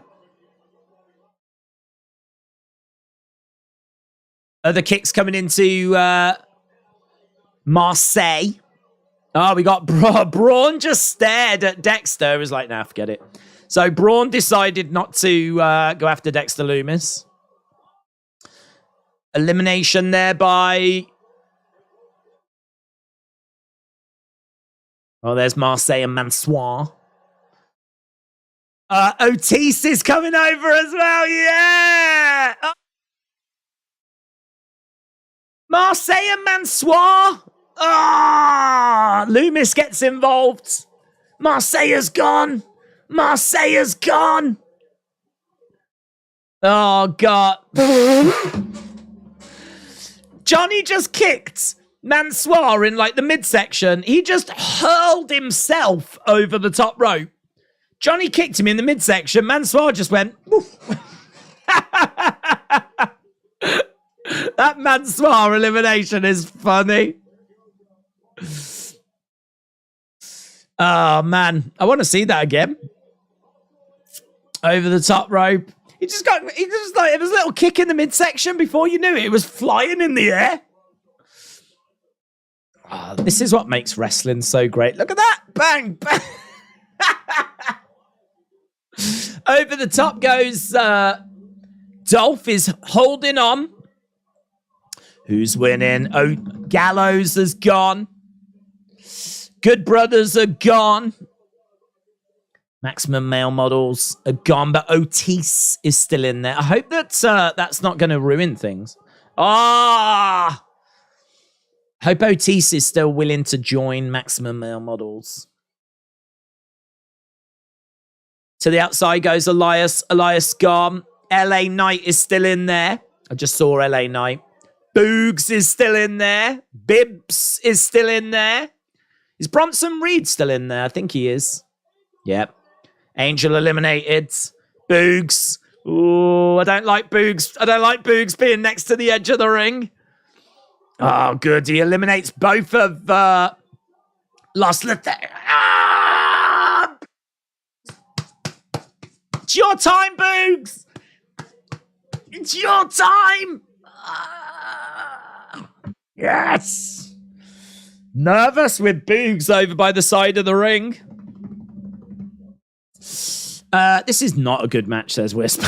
Dexter is me during SmackDown women's matches, says Bert. This match is great, said WWE Fan 1000. Bastion Boogs, the ultimate Boogster. The ultimate Boogster. Listen, if you're going to have tassels, on your boots, sign me up. I'm right there with you. You know, Texas Tornado, Ultimate Warrior. It's proper old school, innit? Rock and Roll Express. I think even the Rockers. Loads of people used to have tassels.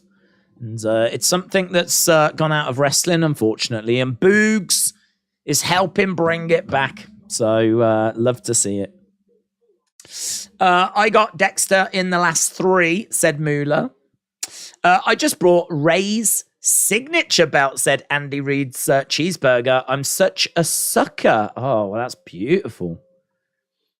I mean, of course, you definitely would have used the link to the website to help the channel. You definitely did that, yeah? Or if it was on Euroshop, you definitely tried the Days 20 code, yeah? You definitely did that, yeah? Enjoy it, buds. Enjoy it. That's it might be a costly purchase, but it'll be an amazing purchase. Rare Breed said, I've not been able to watch for about 20 minutes. Bert said, Dexter is me getting a surprise math test. Me and my friends are looking at each other like Loomis. Alfie said, can you give us halftime scores, please? Not for another 8 minutes. That would be against the law. What channel is Friday Night SmackDown? It's on BT Sport here and Fox in America. I can try and do a quick video in the morning, said Miss Cat. There's only bantering, mate. There's any bantering. I just know that you normally like to take part in those things, so. Listen, you do you. Miss Clown, you do you. Yeah, nothing but love. Can I pay premium for no adverts like every other stream service? I think you... Well, this isn't on a stream service, is it? It's on Fox and it's on BT, so... I don't think there's... it depends what country you're in. I don't know how it's shown in different countries, but... there's no way in the UK of getting rid of ads, and there's no way getting rid of them on Fox either, unfortunately. Just builds the excitement, doesn't it? When we go back, and go back we are. Here we go. Still plenty of people involved in this match. 1, 2, 3, 4, 5, 6, 7, 8. It's about... Oh, Loomis has gone! Sids by Madcap Moss. Xavier's gone. Still got Bronson Reed in there. We still got Bibbs in there. We still got LA Knight in there. We still got Boogs. Come on, Boogs. Dolph Ziggler over the top. He's holding on, though. Holding on. Ziggler grabbing... is that Mustafa Ali? Yeah, he's got... it's Ziggler and it's Mustafa Ali on the edge of the ring. Kicking away at each other. They're... Are they both eliminating each other, maybe? They're both on the edge of the ring.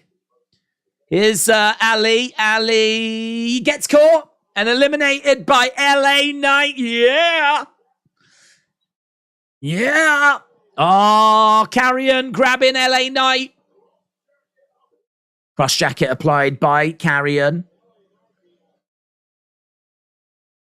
Nice. Hurt lock applied by Bibbs. Bibbs has got Dolph. So Dolph in a hurt lock. Now we've got Bibbs and Carrion. Hey, that's pretty good, isn't it? I'm down for this feud. It is heel against heel, though. Oh, Carrion almost in the hurt lock. Bronson Reed back in the corner. We got loads of people down. Braun's down. Boog's down at the moment. All the focus on Carrion and Bibbs. Carrion over the top rope. Hanging on. He survives. He's surviving. Over on the other side, so nothing came of that. Kicks coming in there by Boogs over on the other side. Madcap eliminated. Madcap eliminated by Bronson. Clothesline Boogs! Oh my god! Braun eliminates Boogs. Pain. Sort of felt like he, I don't want to say wasn't meant to get eliminated at that time, but it sort of felt like he was maybe meant to hold on and do the dangling leg thing, because he sort of went over and he was so slow touching the floor. I really had hope he wasn't going to touch. He kind of goes over the top and he's hanging on, but he ends up touching. Oh. Stupid WWE. Can't they see the amazing superstar in front of their eyes? This shows us zero. I hate SmackDown. WrestleMania's ruined!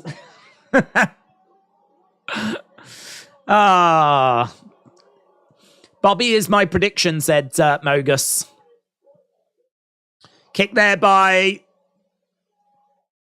Butch and Ridge working together. So we got Bronson in there. I don't know who to cheer for now. Come on, Johnny. Come on, Johnny! Oh, Butch with Johnny is going to go for... Oof, he's going for like the bitter end. Johnny reverses it, though, into a DDT. LA Knight trying to grab a hold of Johnny. Johnny ducking under. Johnny gets planted down by LA Knight. LA Knight's got Johnny! Johnny on the... Johnny holding on! Johnny teetering. How long... I don't mind this, you know. I don't mind this. Mystic said, did anyone else screen mess up? I think a few people's did for a moment. I don't think mine did. Can't say I saw anything. Over the top, and Johnny gets eliminated. Butch holding on. Whoa! Ridge trying to pick up Bronson. Clothesline. Ridge eliminated. Ridge out of there.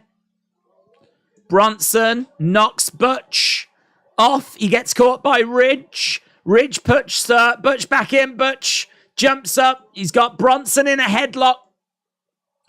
Now Butch is gone. Butch is gone.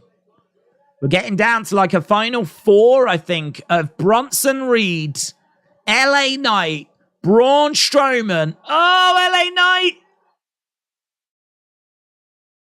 He survives. LA Knight survives. LA Knight survives. Crowd are chanting for LA Knight. Crowd are chanting. LA Knight. Shot coming in. Crowd, I don't understand. I just don't understand. Like, LA Knight eliminated. They don't like it. They don't like it. They don't like it. The boos for LA Knight being eliminated. They don't like it. Lashley colliding into Bronson. He's so over. He is so over. Wow. And I don't know how it's happened. I don't know how he's done it.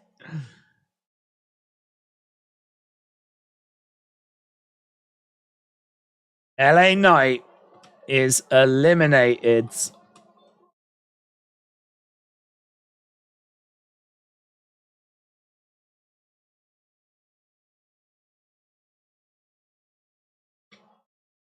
Strowman eliminated.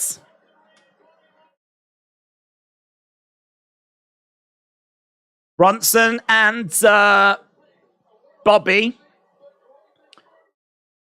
Bronson climbing up. Bronson. Oh, goes for a big splash. Bobby moves out the way. Spear by Bibbs. Spear by Bobs. Bibbidi Bobs. Bibbidi Bobs is all over Bronson. Bibbidi Bob's on the outside. Oh, he gets back in. Bronson thinks he's done it, but Lashley wins. Look at that dude. There's a dude immediately shaking his head. Bobby Lashley is the Andre the Giant Memorial Battle Royal winner. Should have been Boogs. Well done, Bibbidi Bobs. Yeah. Now would be a great time for some sort of Bray interruption. Wouldn't it? That's what I'm thinking. Bum, ba-ba-dum. Bum, ba-dum, bum. Bibs, Bobs on the outside, posing by the statue. Keeping our eyes peeled here. He was meant to be facing Bray at WrestleMania. We leave him, though. We go to the commentary table. Bobby high-fiving people in the background. Is that it?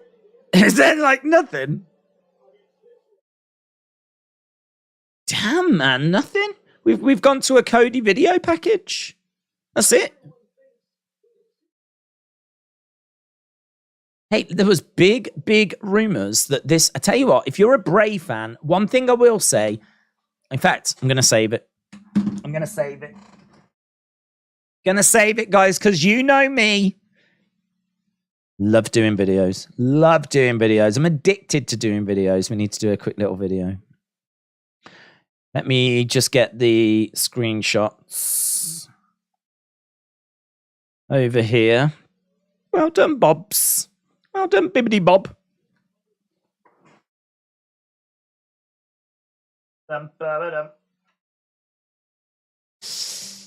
Right. Right. What do I want to do?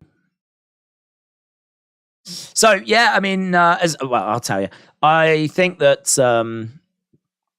the fact that we didn't just get anything teased between LA Knight and Bobby is very interesting because there was rumors we were going to.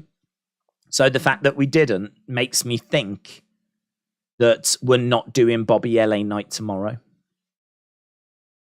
Let's go over and do this quick little video anyway.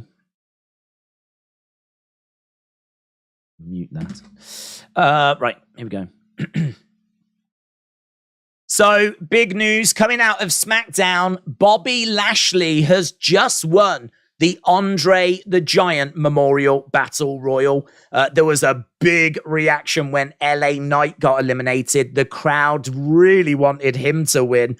And boos raining down as he was eliminated quite near the end. It came down to Bronson, Reed, and Bobby.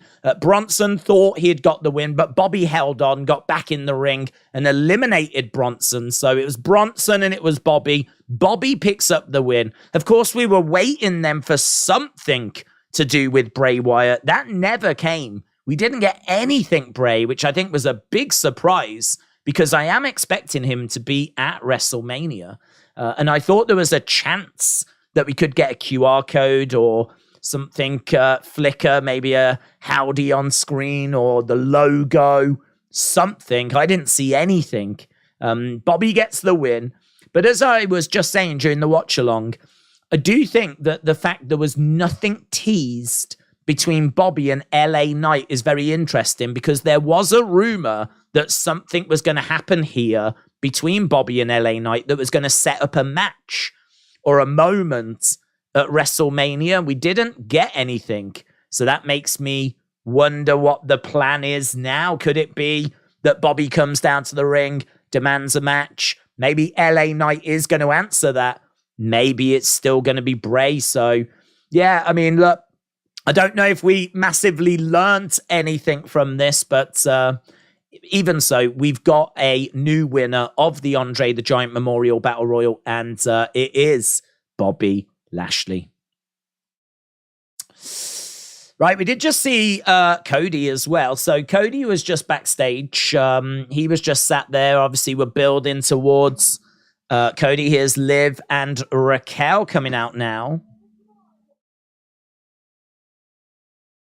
So Raquel with her wonderful back.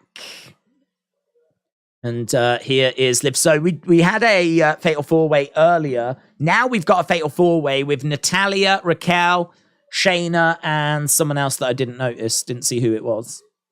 But we do have a women's match coming up. But we're just going to commercial break. So what we can do is... halftime scores, everybody. It's the halftime scores. I really want to know your halftime scores.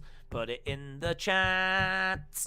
Halftime scores, everybody. It's the halftime scores. Are you happy? It's the halftime scores. Are you happy or you sad? Halftime scores, everybody. It's the halftime scores. I should get that recorded. If I got it recorded, I could just press play then. Just sit here like this.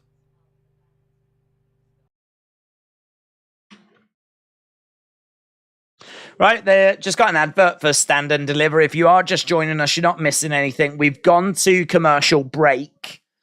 I'm just putting up that quick little video that we just recorded of information about Bobby winning for those that aren't watching the show this evening but want to know what's going down in SmackDown Town.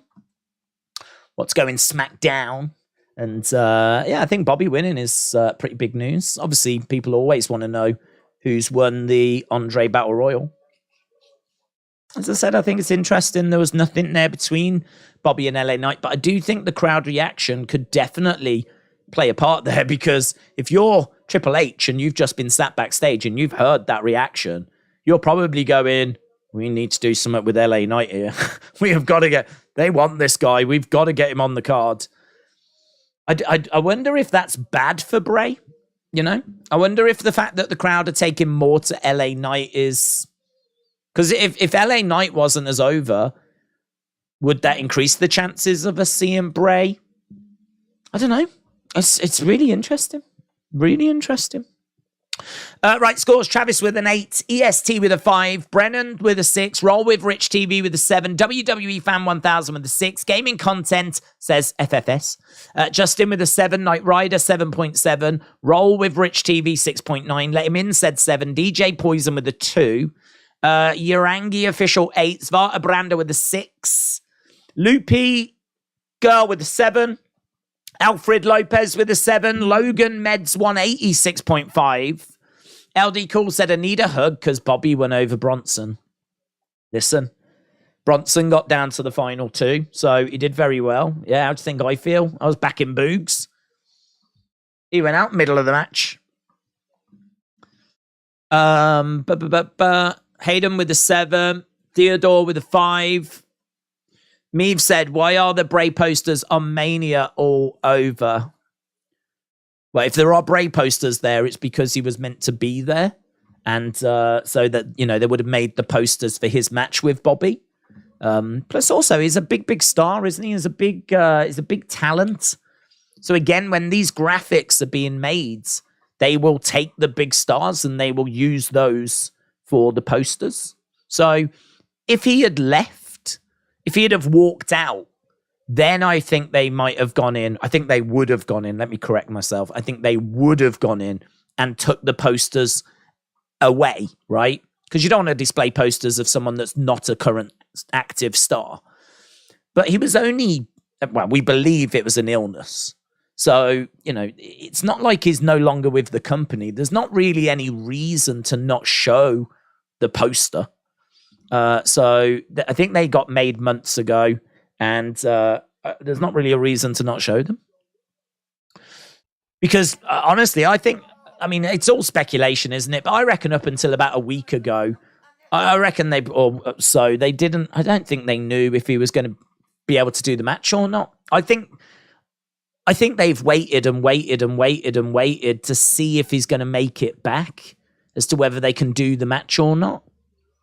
And I think, you know, we've got our answer, basically, that it's that the match isn't going to happen. But I think there's still a great chance that he'll be there.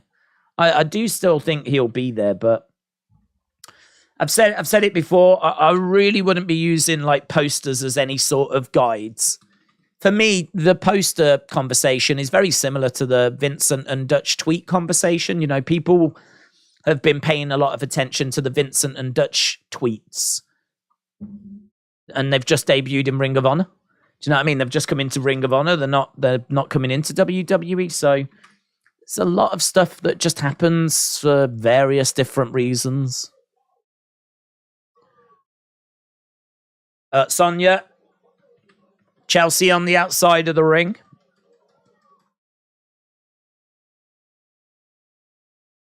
Right, we've got, I don't even know, I can't remember who's in this. Natalya, Raquel, Sonya, someone else.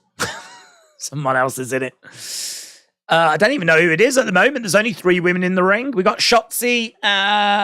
Should it be Shayna? It should be Shayna, shouldn't it? Where's she gone?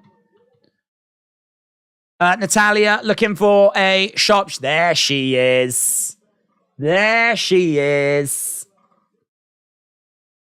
So Shayna coming in. We got Ronda on the outside of the ring.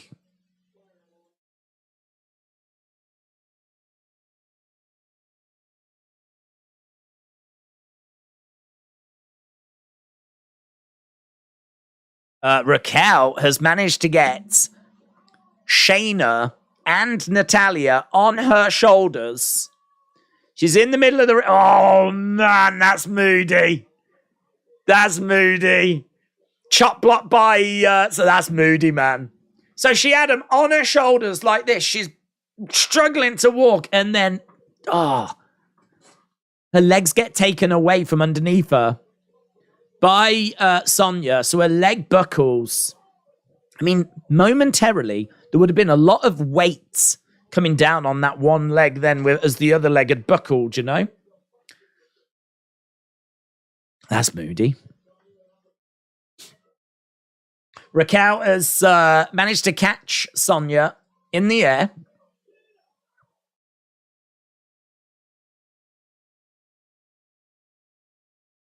Raquel gets the win. Raquel gets the victory.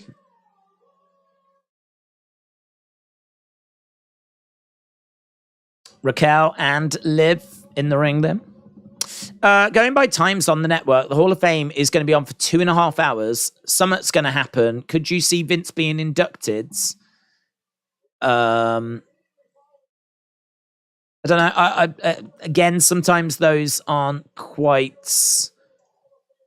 They don't quite line up. You know, when the show ends, they'll just carry on with content. I think there'll be a time slot allocated, but I don't know that it's going to run 2.5.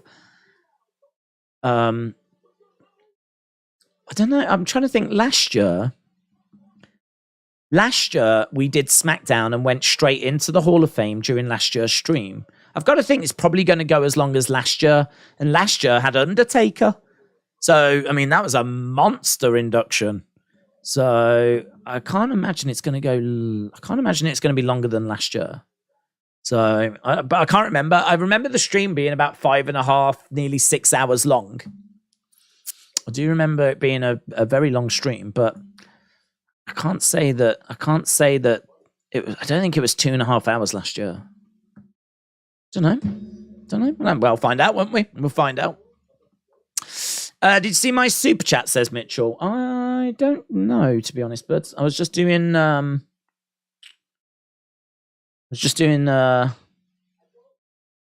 video. We've just got the Bloodline thing, which is cool. The Roman, Paul Heyman, was it Goodfellas thing? It's good. It's good.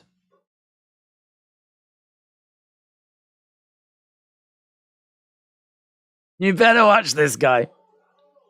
I don't know about this guy. You better watch this guy. I really like that.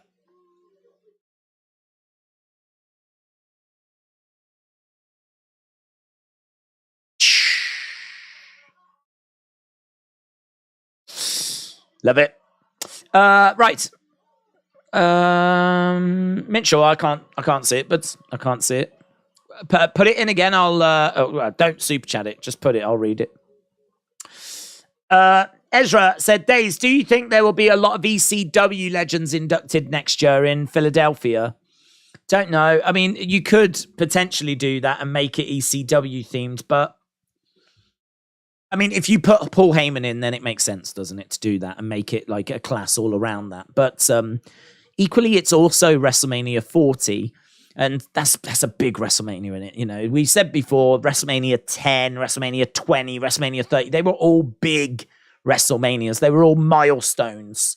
I feel like 40 will be the same. So do you want to make your Hall of Fame class all ECW themed for such a big, important WrestleMania? It is a little bit weird to honor like a different promotion for such a big WrestleMania. So I'm a bit conflicted, to be honest, because part of me thinks we're in Philadelphia. It makes perfect sense. And I would say if this was WrestleMania 41, 42, 43, I'd be like, yeah, makes sense. But it's WrestleMania 40. So I'm sort of like, do you want to honor a completely different promotion? I know they own it and they've got the rights and everything, but don't know. I can't say I'm sold that it's like a guarantee. They could go that way, though. They could go that way. I touch dead pigeons. Shout out to you. Said, do you know if you can watch WrestleMania on the network? You can, yes. WrestleMania is on the WWE network. That's how I'll be watching it tomorrow. So I touch dead pigeons. Shout out to you. Wrestle with Andy. Hello. Wrestle with Andy says, Mania 40 headliner has to be Triple H or The Rock. If you smell. X Music showing my love is not simping, it's being a fan. Trina said, Days, great stream. Do you think we see Regal inducted next year as he'll be allowed to be seen on TV again? I would like for him to go in, but again, you know, I can't say he is going in because, I mean, I think it's a good conversation about, do you go ECW? Do you not go ECW? Personally, I wouldn't go ECW because, as I said, it's WrestleMania 40. It's a big deal. I understand the connection to Philadelphia. Makes perfect sense. But it's not the be-all and end-all. You can put them in at 41, and that's still fine. Like, it's not really the be-all and end-all. So I would be down for I think he's Hall of Fame worthy. He's not going to headline, but do you know what I mean? He's clearly Hall of Fame worthy. So I'm down for it. You'll get no opposition from me. Let's put it that way. Daisy streaming Hall of Fame. Yes. Totes. Daisy, it's crazy that after all these years, Mania still got that magic feel to it. Even birthdays and Christmases just don't get the same as you grow old. It's well said, dude. Well said. So far, this feels like a SmackDown before Mania to you. Yeah. I mean, honestly, they're not anything that crazy or that special, to be honest. They are go-home shows. Last year, we got the Andre Battle Royal, and I think we had Ricochet defend the IC title in like a triple threat against Los Lotharios or something. It was a weird match.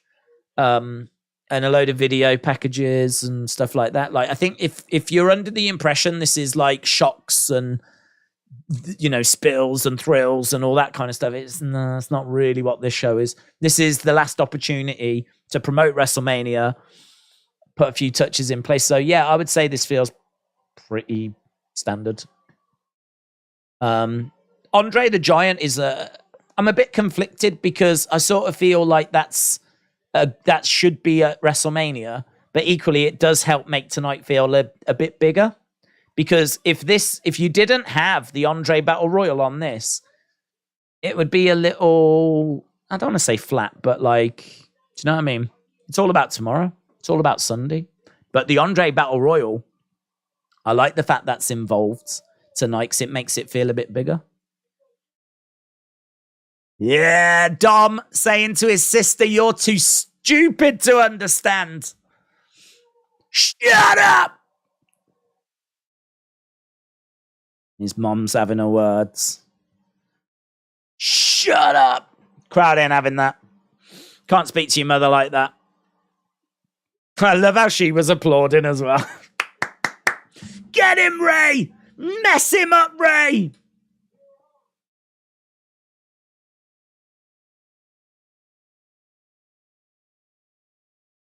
What kind of father hits his own son? It's a good video package, this, isn't it?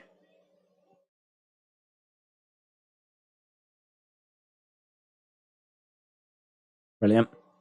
Pump up the jam. Pump up the jam. The family angle is weird, said FaZe. My super chat was 7 out of 10 for me. Also, reminder, guys, Raquel has got a back. She does. She does. Also, LA Knight elimination reminded me of Daniel Bryan being eliminated at the Rumble. What's your halftime score?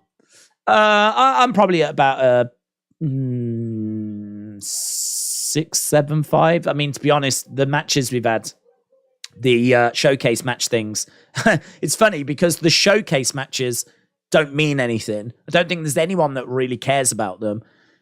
And what we've got are matches promoting the matches that people don't even care about anyway. Do you know what I mean? If it was like Sammy versus Jimmy or something tonight to promote the match tomorrow, you'd be like, okay, makes sense. Yeah, it just makes sense. Bit risky. You know, they might get injured, but I understand. But we're actually promoting matches no one really cares about anyway, so...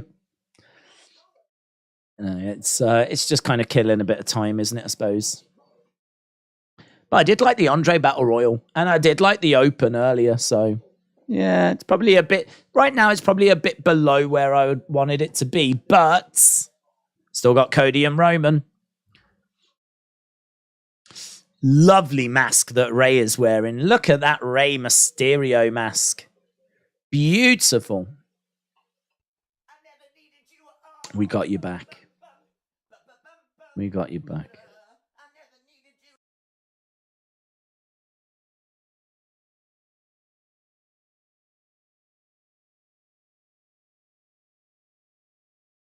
Okay, he's handing out some... what, did he just have these, did he?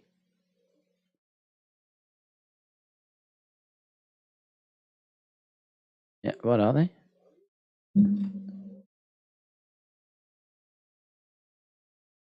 What? Oh, they're all very happy about it, but I don't know what it is.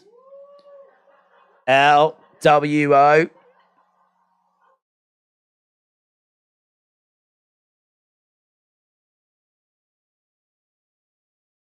Latino World Order?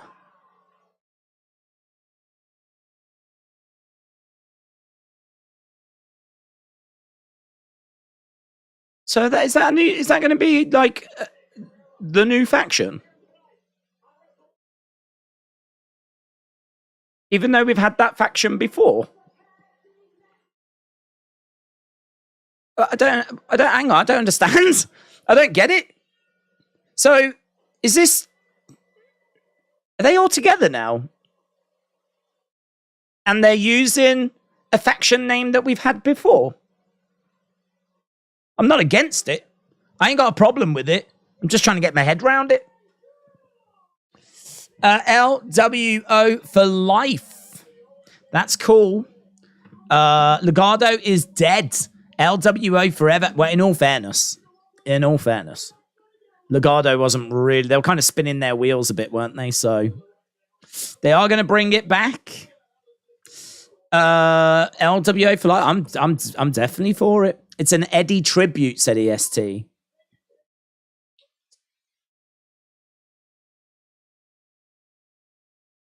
But in a few years, Trina said, thanks for reading my previous comment about Regal. Do you think Test deserves to go in? It's tricky, isn't it? I mean, I don't think he would go in to mine. I think the bar is a bit higher than that for me, but I don't know. He was involved in some stories. He definitely contributed. I think it's difficult, isn't it? Like, where's the line for who goes into the Hall of Fame? This is what we constantly, debate, but it's a debate that, to be honest, we just don't need to have, because we can sit here and name several names of people that have gone in. that, in my mind, shouldn't have gone in, or shouldn't is harsh. I don't care about anyone going in, because I sort of feel like if the company feels that you did enough, then who am I to say you didn't? I mean, I wouldn't want to say anyone didn't do enough. But the only thing I can say is Test wouldn't get into my Hall of Fame. But then so wouldn't several that have already gone in. So for me, the bar is probably lower than where I would set it. So, you know, if they put Test in, fine. If they put Test in, then fine. Alfie, shout out to you, buds. Appreciate it.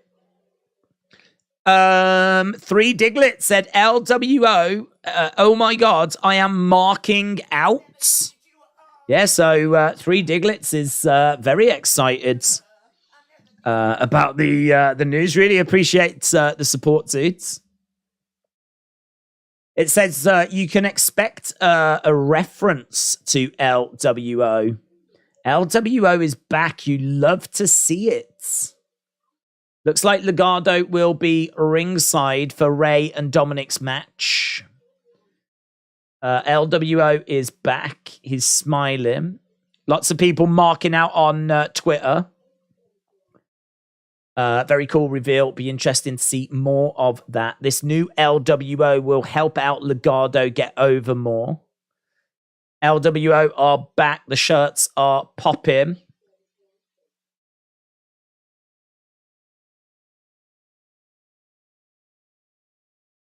I'm still confused as to how long-term this is.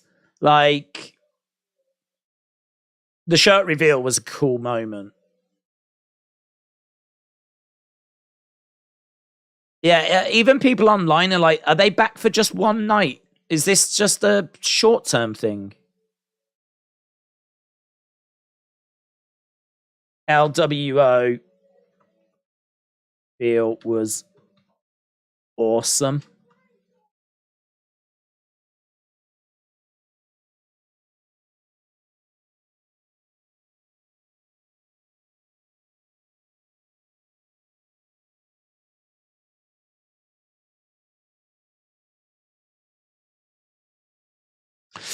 But I think LWO is long-term, said El Leon.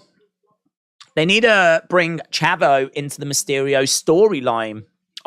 Listen, yeah, I agree with that. And also, if the LWO thing's long-term, fantastic. Brilliant. The T-shirt reveal moment just was great. Really, really great. And them being like a new faction, I mean, imagine them against like Judgment Day. It could be really good. It could be really good.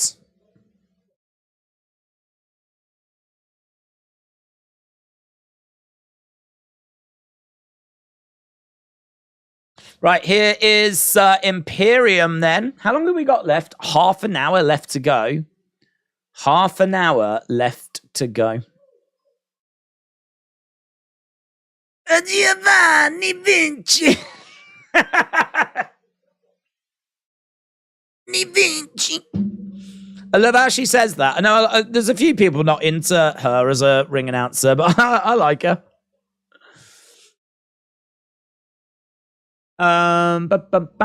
Red Energy, shout out to you. Says the news is on. You can't see wrestling at the moment. There's a few people having problems tonight, aren't there?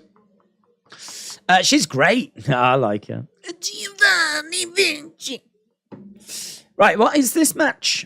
This is Drew and Sheamus taking on Imperium. So, Drew and Sheamus against Imperium right now. Half an hour left of the show. After this, we'll be going straight over to the Hall of Fame. Are they still a tag team? Well, can they coexist type team, I think. Days, will you wear a suit for the induction? No, but I have got a bow tie, so I feel like that's better. Do you think Bianca retains at Mania? The build just hasn't been big enough for a title change. That's exactly what I've said as well, yeah. To me, it's not felt big enough for a title change. So I'm going to say that she does retain. But I love Asuka, and honestly, it could be a swerve because I don't know that too many are expecting Asuka to win and for Bianca to lose. So they've actually done a great job if they are about to change the title. It reminds me a lot of Brock Undertaker, and we talk about this a lot. There's a fair few people that just weren't around during WrestleMania 30 now. I mean, just depressingly, that was 9 years ago, right?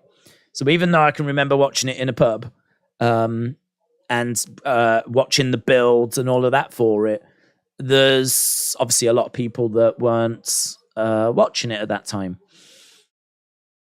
Brock certainly wasn't like jobbing out or anything, but they didn't make it feel like he was going to be able to beat Undertaker.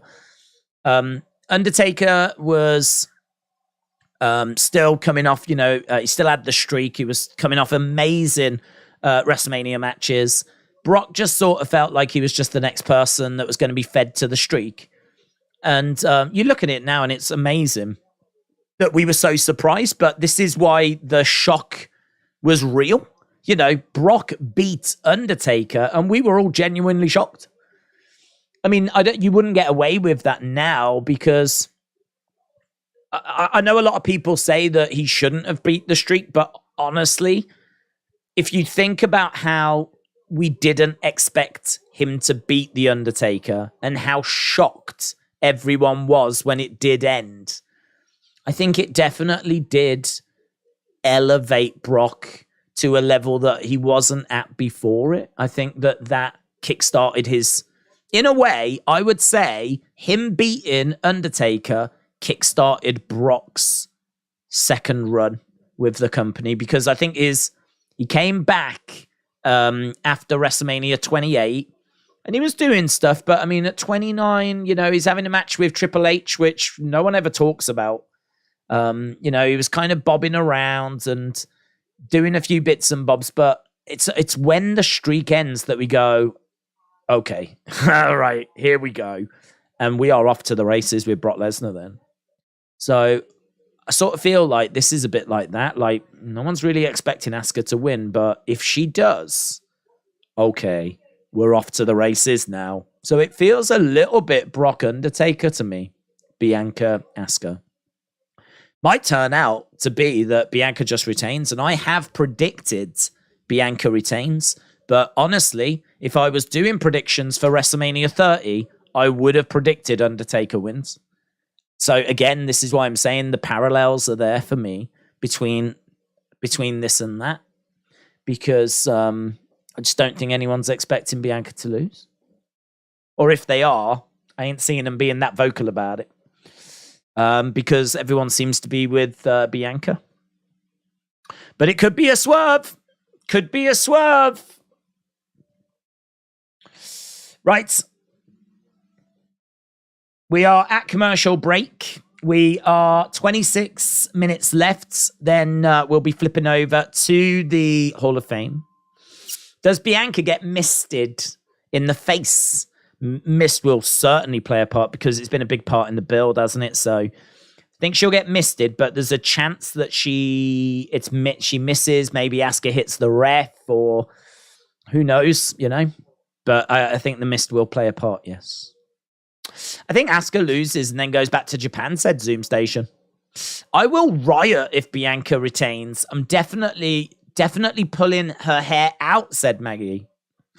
Thoughts and prayers to the LA Knight community tonight. We took a big L, said Tommy. Do you miss the old format? I loved it when there was a stage for a good few hours.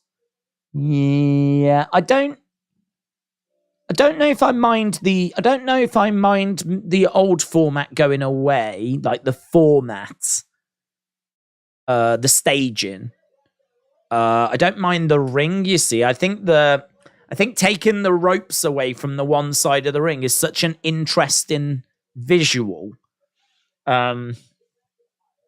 I really liked Undertaker's last year where they had some of his ring gear in the ring. It'd be nice if they did that for everyone. So, you know, they have their like ring gear at the back and it's like tailored a bit more. I do understand though, the people sat behind might not be able to see them because obviously it's done with like the crowd. So maybe that might get in the way. But saying that, you know, when you do Miz TV, you put up a little summit, don't you? When you do a KO show, you put up a stand, a plinth that's got a graphic on it. So it's only a couple of mannequins. I don't think it's the biggest problem in the world. So I kind of like that. I like the ring. I like how it looks. Yeah, I don't mind. I really don't mind. I don't mind them doing it in the ring. I can't really make an argument for them to go back. The only thing I would say, and I made the point earlier, is I think the Hall of Fame is so important and it should be seen as important that this is the opportunity for, you know, I mean, listen, if STACEY KEIBLER does an interview, how many people are going to check that out? Do you know what I mean? If she does an interview, she might have done them. If she does an interview on a YouTube channel talking about a career, I don't know that I'm going out of my way to check that out, to be honest. And I don't know that many people are. I mean, it'll get views, of course, thousands of views, but it's not going to really resonate the same way as it's going to tonight. You know, she has got the eyes of the WWE universe on her for that, however long she gets. And she can thank whoever she wants, tell whatever stories she wants, and actually some fun behind-the-scenes stories that we haven't heard. That's one of the great things I love about the Hall of Fame. You always tend to get a little something, you know? So I would love to hear about her journey. I'd love to hear about a time in WCW. I'd love to hear about like the different people she worked with, some funny stories, you know, who she really wants to thank and all that kind of stuff. And honestly, I just don't think you can get that in like a 5-minute speech. Like you need a bit of time. So I hope they get time. I hope they get time. And so this is why I'm all right with the class not being bloated. One of the other things that I love about the Hall of Fame, and I don't know if they did it last year, the legacy class. Love the legacy class. I love hearing about those old school names that go in and you just find out a little bit about them. Good chunk of them I've heard of already, but yeah, I mean, there's a good chunk I haven't. And it just shines a spotlight on the legacy class. So again, I don't know if we did that last year, but I love that as well. The legacy class inductions, they're awesome. So yeah, there's a lot about the Hall of Fame I like. But I don't know that I need it on the stage.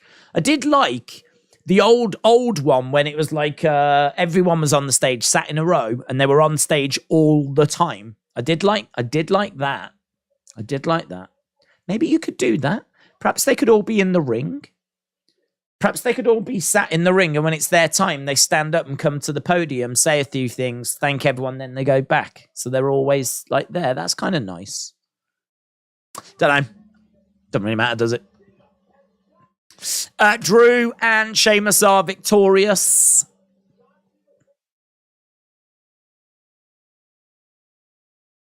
Drew and Sheamus victorious. Now we've got Theory and Cena being promoted.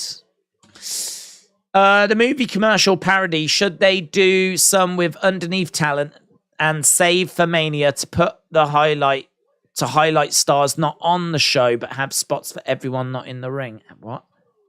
The movie commercial parodies, should they do it with underneath talent? I think you could include underneath talent, but you wouldn't showcase the underneath talent. These commercials are meant to grab attention and get people excited for WrestleMania, the casuals. If you put in a load of people that no one's heard of, you know, then people might not pay attention to them, to be honest. They might not play very well on social media. You need your Roman Reigns', your Becky Lynch's, you know, your Bianca Belair's. You need people like that. You can still put in your Rick Boogs. You can still put in your Bronson Reed, but they're just going to have to go in with others. Do you know what I mean? So, you know, you're going to have to do, I don't know, Snow White and the Seven Dwarfs and have like the Seven Dwarfs be the lower down talent, you know?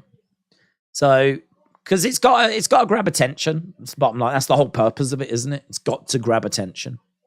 And the way you do that is by including your biggest stars. Mason, shout out to you. Said, I like Bianca, but this title reign has been awful. Mason, shout out to you, buds. Shout out to you. Shopmaster for Hall of Fame. Saturday is stacked. I think both days are great. Cavlog said, too sweet. LWO. All roads lead to Roman. Next, this could be a big segment, man. This could be a big, juicy segment.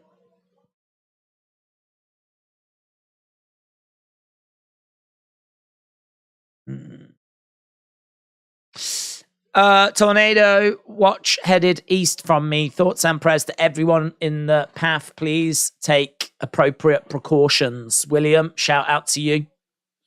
Yes, a few people talking about some tornadoes, whatever, tonight. So definitely take the precautions you need to take. Not that you need me to tell you that. There was a poster with LA Knight on. Yeah. Before you made the Bobby video, you were going to say something about being a Bray fan. Then you said you were going to save it. What was you going to say? Oh, I put it in the video. I did say during the video that if you're a Bray fan, I think it's quite interesting because the rumor was Bobby and LA Knight were going to do something during the Battle Royal that was going to set up a match or a moment at WrestleMania. Now, nothing happened between them in the Battle Royal, right? So, as a result, I believe, wasn't it Bronson Reed that eliminated LA Knight? LA Knight didn't even get eliminated by Bobby. He was eliminated by Bronson. So, it's not even that. So, the point that I was making was, have they scrapped the plan to do Bobby LA Knight? Because the rumor was that was getting set up tonight and it hasn't been. So, if you're a Bray fan, does that just, maybe even just a little bit, maybe not much, but just a little bit, just increase the chances that Bray is going to be at WrestleMania and that it will be Bobby and Bray, which was the original plan, and that we get some at there, you know. Bobby could come out saying he's the Andre Battle Royal winner. He was meant to have a match. He's not happy at sitting on the sidelines. Blah, blah, blah, blah, blah. Lights go out. Spooky. Out comes Bray as the Fiend. Alexa. We get a moment. Don't know that it'll be much of a match because, like, you know, if he has been sick and he has had an illness. But, yeah, that was my thought process, is that the rumor was they were setting up Bobby LA Knight in the Battle Royal. They didn't do it. What does that mean? So that's why I was thinking, like, oh, is that good news if you're a Bray fan? I mean, of course, they could still just do LA Knight and Bobby. Certainly as well after that reaction that we just got for LA Knight, you know, Triple H might be backstage going, damn, man, we've got to find a way of getting LA Knight on this show. Damn, because that's a reaction. I mean, the crowd are very clearly behind LA Knight. It's very clear. There's no way Triple H is not seeing and hearing this groundswell for LA Knight. I mean, LA Knight is in a great place. He must be loving it. LA Knight, I mean, a lot of people might think he's probably upset at not being like in a match and all this. But listen, if you get that reaction from the crowd and you know it's working, you know it's only a matter of time before they're pushing you. I know earlier someone said it that, you know, LA Knight took an L tonight, whatever. Listen, he might not have won the match, but he's still a winner tonight. Don't you worry about that. That reaction was gold. That's the biggest reaction on the show, I think. Until, well, I say that. I mean, Sammy got a great reaction at the start, of course. But outside of the Sammy KO Uso stuff, that's probably the biggest reaction on the show. Here is Cody.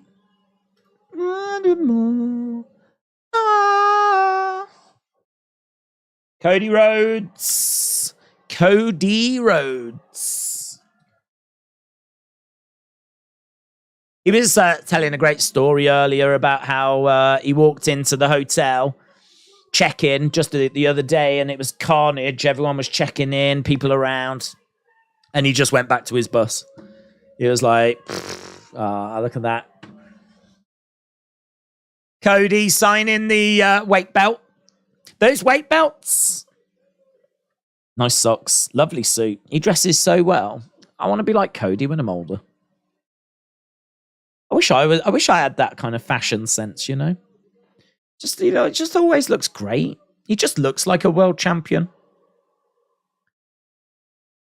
But yeah, he said anyway it was carnage, and he just turned around and went right back into the hotel, into his bus. He was like, I don't need this. Yeah, that kid's so excited to getting the weight belt signed. That's what it's all about, baby. Yeah. Cody is the man, said Hagen-Dazs. Saw the video of you posted of him in the airport. That has to mean something, unless he was just required to be there, said Andy Reid Cheeseburger. Yeah, it's true. I mean, it could be that he's been summoned, as you said, and they're trying to check on him and find a way forwards and whatever, but I don't know. I feel pretty good that he was on his way to WrestleMania. Anyway, so what do you want to talk about? So, Los Angeles, Inglewood.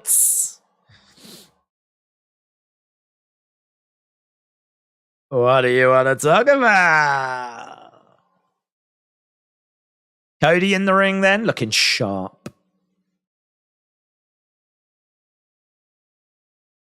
This is it.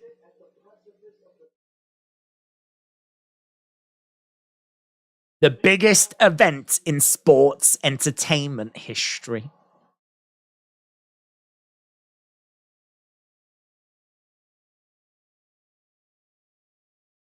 It does feel big. I think being in SoFi definitely helps. I mean, that is a massive stadium.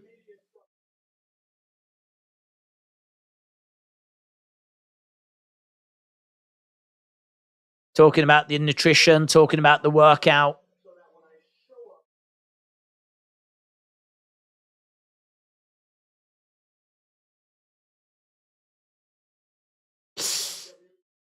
So he said, I'm doing everything I can to make sure that I do what I tell you I'm going to do, and that is become the undisputed WWE Universal Champion.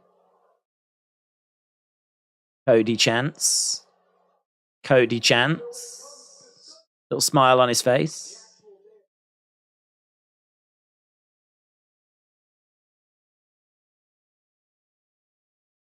I am the most prepared that I have ever been. How long have we got? 12 minutes. Speaking to you, holding this microphone here in this moment. I feel wildly unprepared.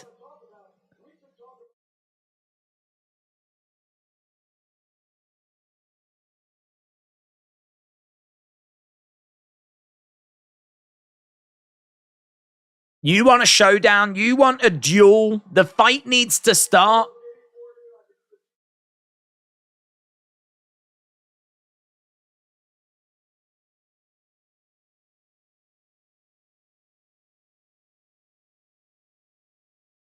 He's going through California, love. Crowd appreciating that.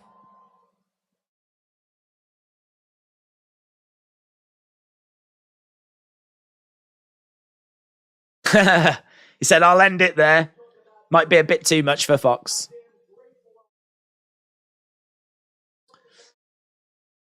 I love how he talks to the crowd, because it really feels like genuine. You know, I mean, he's looking out at the fans. You kind of get the vibe that he's like really just talking to them like a friend.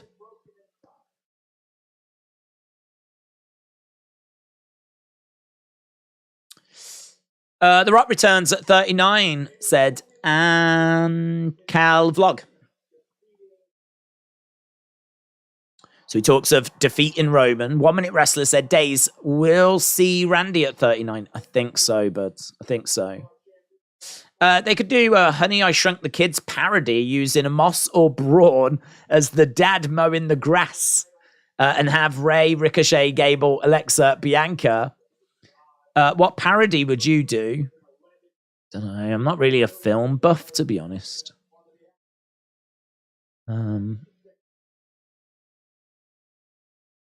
Don't know. I'm not really the right person to ask about films. I thought we were shooting.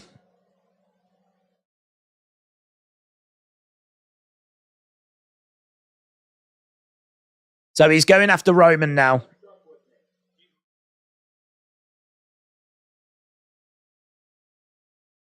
Everyone thinks they're the guy.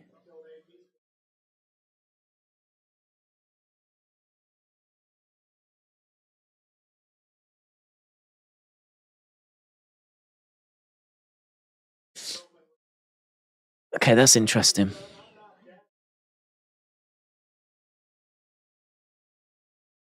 I'm not dashing. I'm not dust, but I am your successor.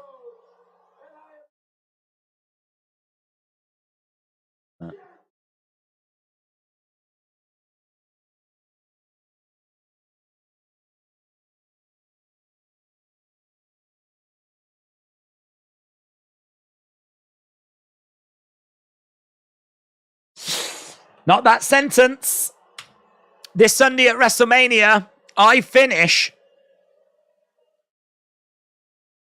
And Roman's coming out. Yeah, he said that they invested millions and millions of dollars and it only started paying off with Roman in year 8. What's interesting is that he actually gave that line away on the interview with Ariel Helwani. He actually said that same line.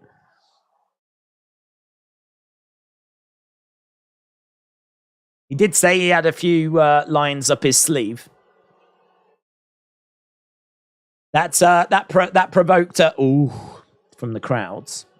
I'm not dashing. I'm not. I missed. There was something he said at the start, like I'm not a plumber. I'm not dashing. I'm not dust. But I am your successor. I like that. That was classic. Cody defeats Roman. Maximum Male Models doing a parody of Zoolander would have been cool. Or a Devil Wears Prada parody, said Lady Noir. Theodore said, put the ones up. I'm torn, to be honest. I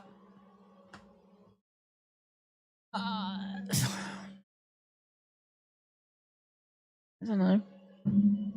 I mean, if Roman wins, we get the record. If Cody wins, we complete the story. I don't have a dog in this fight. I don't have a dog in this fight. I can just sit back and enjoy it, which is kind of a nice place to be honest. Hayden, Daniel, Critic, LD Cool, putting the ones up. Reyes putting the ones down.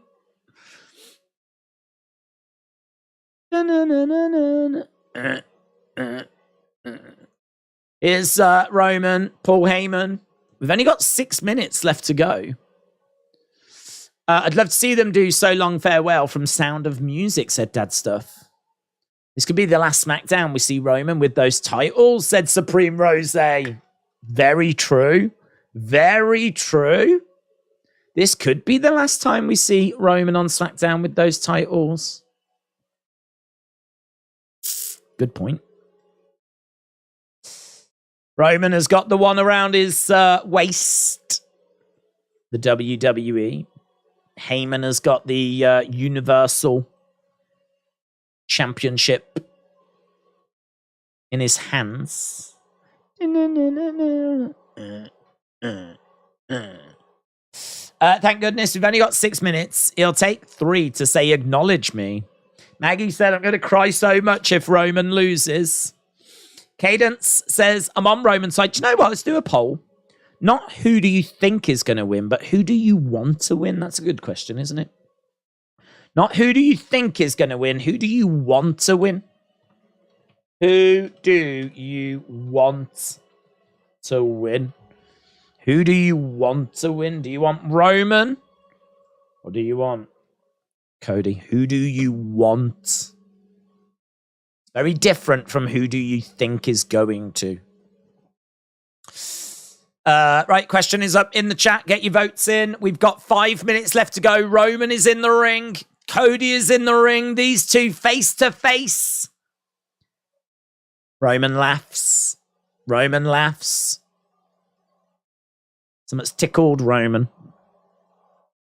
Cody chants. Roman looks up as the crowd are chanting for Cody. Roman smirks again. He stands in the middle of the ring. Turns his back on Cody. I like the dynamic of this. I like Roman just not caring. Standing, that is his ring. Los Angeles. Los Angeles.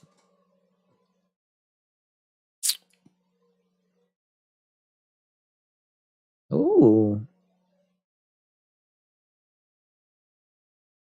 I don't care about any of them. Do you know what, wise man? I don't care about any of them. No acknowledge me? No acknowledge me? Stands in the middle of the ring. It's not their turn. It's your turn. Cody Rhodes? Cody steps up to Roman. Acknowledge me. What if he does? What if he gets down on his hands and knees? Starts acknowledging Roman? Roman holding up that WWE title. Again, how interesting that that's the one that's in his hands. He has the WWE title, the one that Dusty tried to win. It's not the Universal he's holding up. It's the WWE one. That's what you want, innit? That's the one you really want. Hey, that's the one your dad couldn't get. That one, yeah? This one right here. This one. Yeah, you want this one? You can't have it. It's not happening. Although it probably is. Roman is the state champ. And that's it. That is it. He said, Cody, acknowledge me. Cody stepped up, face to face, bish, bash, bosh. Done, mate. Done. Show comes to an end 2 minutes early. That's all we get. That's all you deserve. That's all you get. That's all you deserve. Bum, bum, bum, bum, bum. Bum, bum, bum, bum, bum. Gotta go, man. They gotta take the ropes down and do all the bits and the bobs, ain't they? Because literally in 2 minutes, we're going over to the Hall of Fame. Baby. Apparently last year's Hall of Fame was 2 hours, 9 minutes. So I'm guessing, just a guess, they're probably going to want to squeeze this into 2 hours. I mean, that was Undertaker as well, you know? Right, we need to get the old... it's going to proper choke me, this is. The old bow tie on. Get ready. I feel like a stripper. You know, like they tend to put on little bow ties, don't they? I mean, not that I know, but, you know, I've seen the odd film. I mean, that sounds wrong, but you know what I mean. Cody, for me, the Hall of Fame, the Hell in a Cell match... did a thing earlier where I said this proper joke me, and I promise I wasn't lying. I mean, it has come out of a kid's magazine. I can't, there we go. Look at this. Look how tight that is. Can you see the indentations? Look how tight it is. I mean, there is no room for oxygen.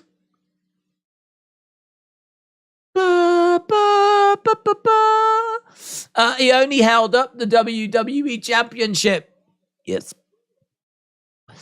Umaga should be in the Hall of Fame. There we go. Chip and Days. Chip and Days. Listen. Bum, bum, bum, bum, bum, bum, bum, bum. I did some work. Come on. Come on. That's right. That's right. Did some work. Did some preparation. And I got a bow tie. Ba, ba, ba, ba, ba, ba, ba, ba, ba, ba. Gotta pay respects. Gotta pay respects. I mean, yeah, I'm still wearing the Brock t-shirt, but like, you know, can't have everything. So, right. Daniela said, what did you think of SmackDown? I like the fact that Ricochet got a win. I need to make this chat a bit bigger. I thought it was all right. I thought it did what it needed to do. I wasn't like madly in love with the show, but I wasn't down on it either. I'm just I'm feeling the love for WrestleMania weekend. That's where I am. I mean, honestly, that could have been an absolute flipping disaster, and I'd still be excited for tomorrow. So, did what it needed to do. Right, here we go. This does look quite nice, actually. This feels classy. This feels quite classy. The Brock shirt is really letting it down, and probably the beanie hat's not doing a great deal either. But look how quickly they've changed this over. They're still buzzing around, look, taking the ropes down. We've got red on the entrance stage, but the ropes being taken off at the moment. Hall of Fame.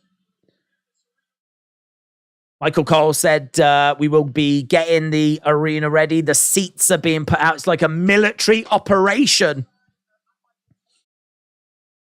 Michael Cole, Wade Barrett. Or the Hall of Fame. I tell you what, you're getting a lot of entertainment, a lot of bang for your buck, aren't you, on this one? If you went to this SmackDown, you get to watch SmackDown and then the Hall of Fame straight after. I wonder if these tickets were like more expensive as a result.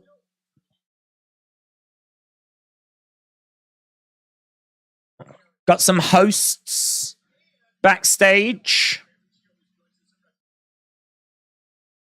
Maria Menounos. Yeah, she is normally around. We've got Carmella. Whoa, look at what Carmella's wearing. Damn. Woo. She's got like this little see-through number with a couple of stars over the Mellas. Mella is money. Mella is money. Corey Graves. So we got Maria Menounos. We've got Carmella, Byron, Corey. He's talking about... he says he got to meet the great MUTA today for the first time.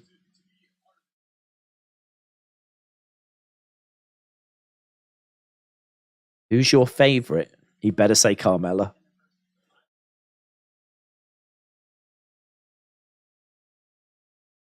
Yeah, all right. He says that since he was young, he's loved the Great Muta. The Great Muta was always his favorite. Carmella does look insane. Carmella does look amazing tonight.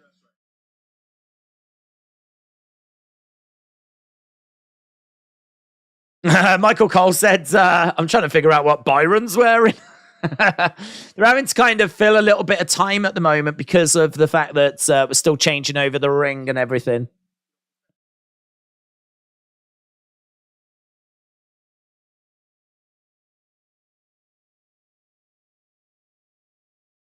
Talking about the great Muta at the moment. I love Marina Menounos. She always looks good. The Mist.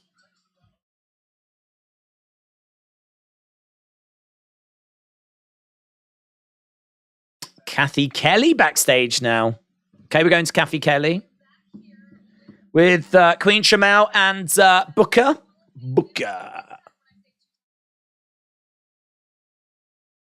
Okay, so we got Kathy Kelly with Booker T and Queen Shamel. So again, we're just having to not kill time, but like they're just changing the ring over.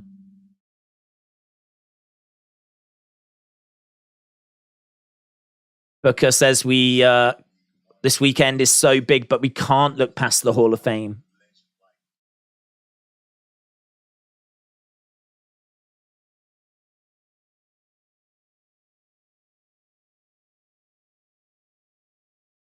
I like the WrestleMania 21 stream. Ledge Killer, shout out to you. I'm glad you enjoyed it, buds. Who's going to win out of Logan or Seth? Well, I think it'll be Seth, but because he's been knocked out twice by Logan, they've sort of made him look a little bit, not weak, but like he could definitely do with getting some revenge. Plus also Logan's just not around. You know, we probably won't see him again until SummerSlam.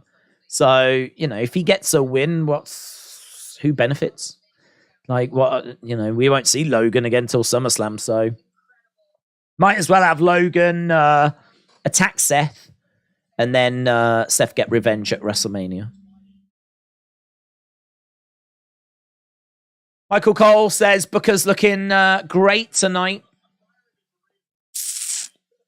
Paranormal Presence says Mella might be money, but Mella's twins cost money.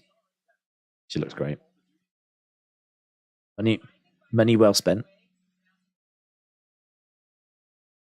We've got Maria and Byron then. They haven't got anyone to interview. Maria says Byron looks great. Who's coming? Mr. Kurt Angle's around. Kurt Angle coming in. Yeah. Here's Kurt. There's Kurt's wife. Hello, Kurt's wife. She's like, no, I don't want to come on camera, thank you. Well, you're on camera, look.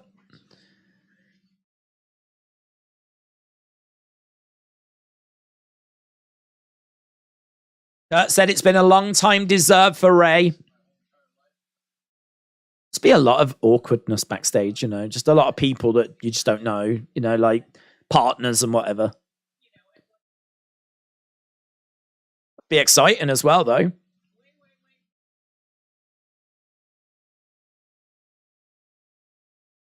Kurt said, I'm just surprised they're inducting Rey before he retires.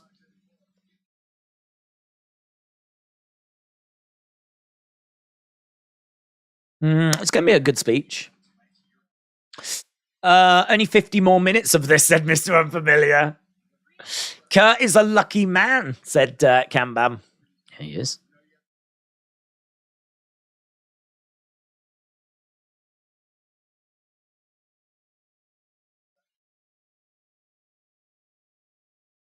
So Kurt said the fans are expecting something good. You've got to deliver.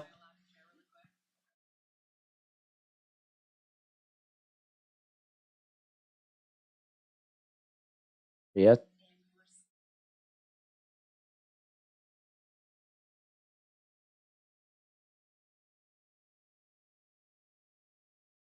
Maria said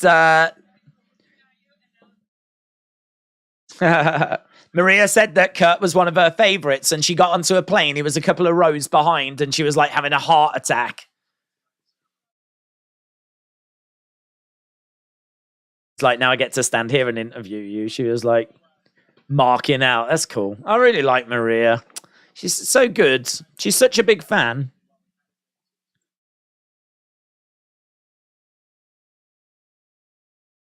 Michael Cole said, I'd like to congratulate Rey Mysterio. Rey's been a big part of my life.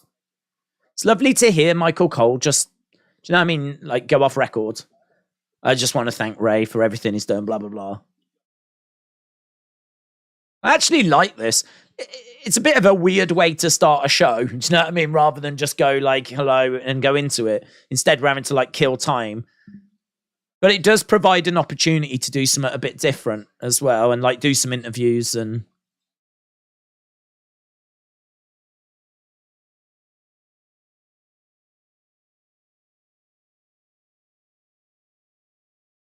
Wade talks about facing Rey in Mexico City. He said, of course I lost, but it's a memory I'll never forget.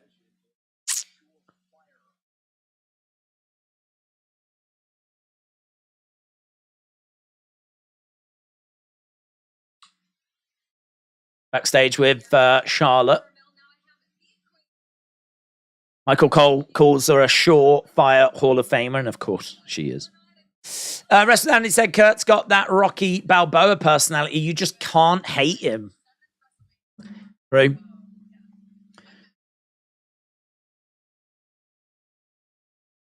Charlotte said, I'm matching tonight with my husband. If you see us tonight on the red carpet, we look fabulous. Little mention of Andrade. But he didn't mention Andrade.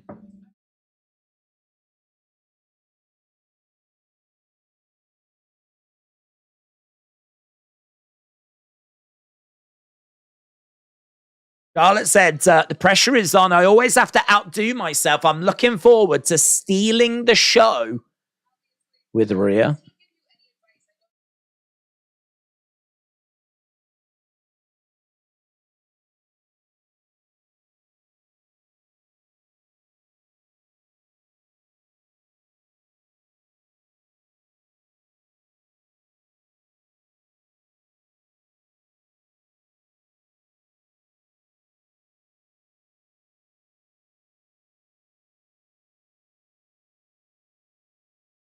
Winky. She's just talking about her dad, of course.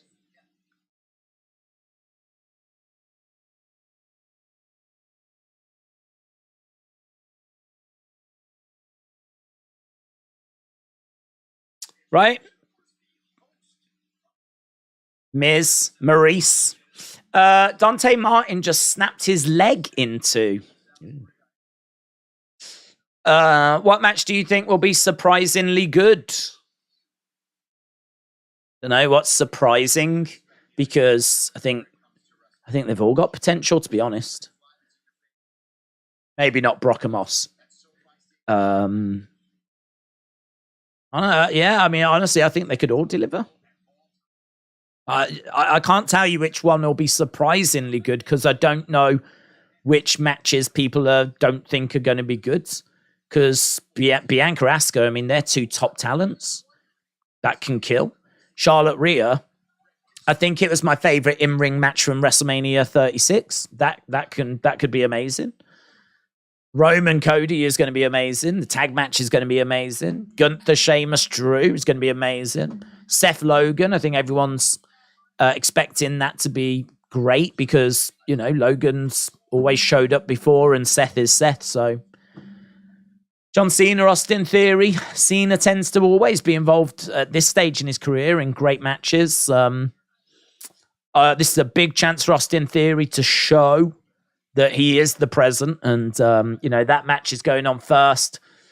Hopefully they've been working on some stuff and it's going to deliver. Yeah, honestly, outside of Brock and Moss, which I don't have high hopes for, of course, but maybe the showcase matches. But I think they could deliver as well, in all fairness. Just big, fun, multi-person matches. It's going to be people flying on top of people and just non-stop spots. Like, you sort of know what you're going to get out of that. I mean, they'll be short, they'll be sweet. They'll serve a purpose.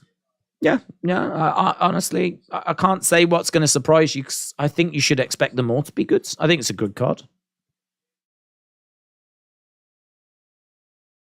Talking about Tim White. Brock and Moss is going to be awesome, said JoJo. Most people think I'm sleeping on Brock and Moss match, but I would pick that one, said Port Blazer fan. R.I.P. Tim White, said A.B. Jobson, absolutely. Cena Theory kicks off. Maybe Bray Cena Night 2, said TJB. I mean, I wouldn't be expecting that, but honestly, I mean, I do think Bray's going to be there. Here's Sammy and his wife. We saw her, obviously, as a part of the Montreal thing. She's smaller than I thought, actually, his wife.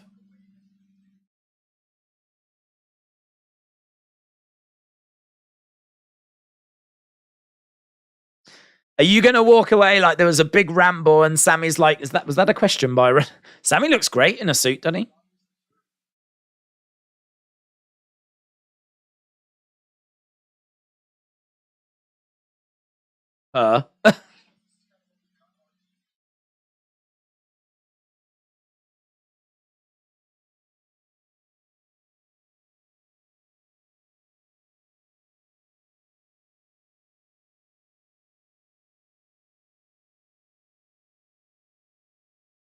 So Sammy's talking about how LA was very much their home base for many years. Talks about how Montreal was very important, of course, but LA is very important to him as well. Day's inducted into the Hall of Fame next year. It's about time. I've been overlooked for way too long.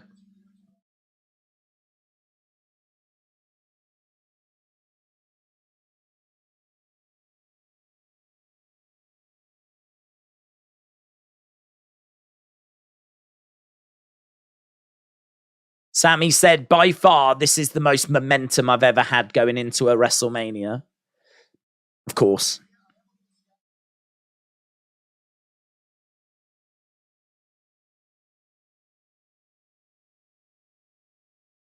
Sammy said, I hope Dom doesn't pull any shenanigans. Have we spoke about that at all?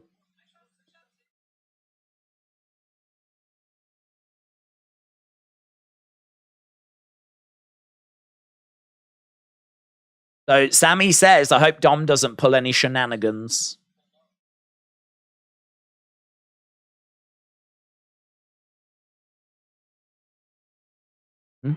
Hate out of character talk, said Zoom Station. Have we had any out of character talk?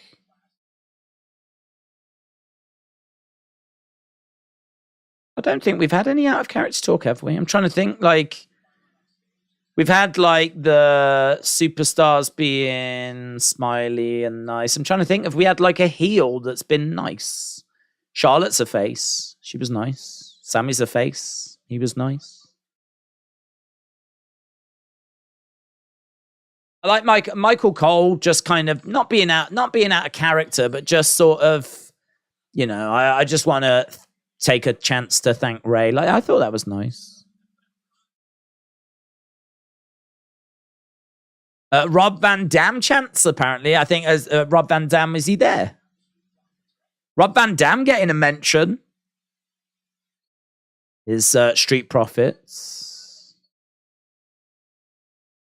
Street Profits backstage with Kathy Kelly. I would have thought Bianca would have been with Montez. I heard Rob Van Dam. There he is. When you get time, check out the Dante Martin injury from Supercard tonight, says Vin. Blaze said Dante Martin with a Sid Vicious broken ankle. Yikes.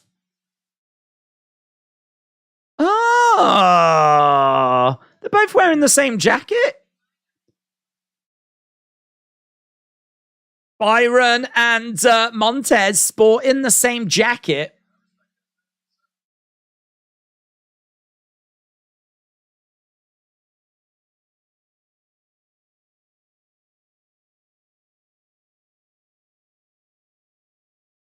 I wonder what's going on there. Do you reckon they clearly wouldn't? There's no way Montez wanted to wear the same thing as Byron Saxton. Plus also, didn't Michael Cole throw some shade at Byron's outfit, which now means he actually has thrown shade at Montez's outfit in a roundabout way? It's so hard to laugh with this bow tie on. It's genuinely tight.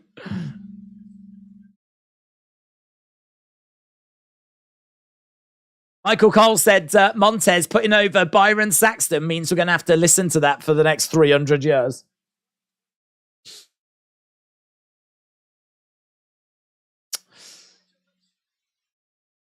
Oh, was that the kickoff show? I didn't even realise that was a kickoff show. That was the kickoff show? Oh. I didn't even know. I thought that was it. I thought we were just waiting for it to start. I didn't even know there was a kickoff show. Oh, well, there we go. Undercover Manager said, I could see Brock Amos match having the ring break spots, having the match go in before Hell in a Cell, which would allow them time to fix as they show packages and lower the cage. I don't know. I mean, you could do a ring break spot in Brock Amos. I mean, I think a lot of people are pretty down on that match, and it might need something like that to to get people excited. But to be honest, I mean, you're going to need time to fix the ring, aren't you? And the cage being lowered is not going to be time because it's got to be lowered onto something. I know it goes like around the ring, but are you going to be able to work on it whilst the cage is coming down and whilst it's in there? I don't know. I don't know if the cage being lowered is going to be time that you could use. I don't know how quickly it would take to fix, to be honest. So, don't know. There's a chance. I'd say there's a chance, yes, because I feel like that match could really do with something like that. But then equally, the flip side of the coin is, look at what we saw at SummerSlam. That was such an amazing moment that, like, I don't know that the ring breaking is going to measure up to what Brock did with the tractor and everything. I don't know. It's a tricky one. I don't know if there's going to be enough time to fix the ring. And even if you do it, I don't know if it's going to look that impressive compared to what we saw with Brock and the tractor and SummerSlam and everything. I think the ring breaking was so special the first time, and then they've done it a couple of times since. And I'm not going to say that it's not special anymore, because it is. It still looks cool. Is it? I don't know. Is it big enough for WrestleMania? Like, if you do it, is it going to get reactions of like, people freaking out because we've seen it? Or do you do something a bit different? Do you do something else, maybe away from the ring, that we haven't seen? Because you could still do something. You don't have to have the ring break. You can still do something OMG and away from the ring, which means you haven't got all that time to try and fix it, you know? I don't know. Could be something. I think that I agree that there could be something that happens in that match where something gets broken. I can't put my finger on what it is.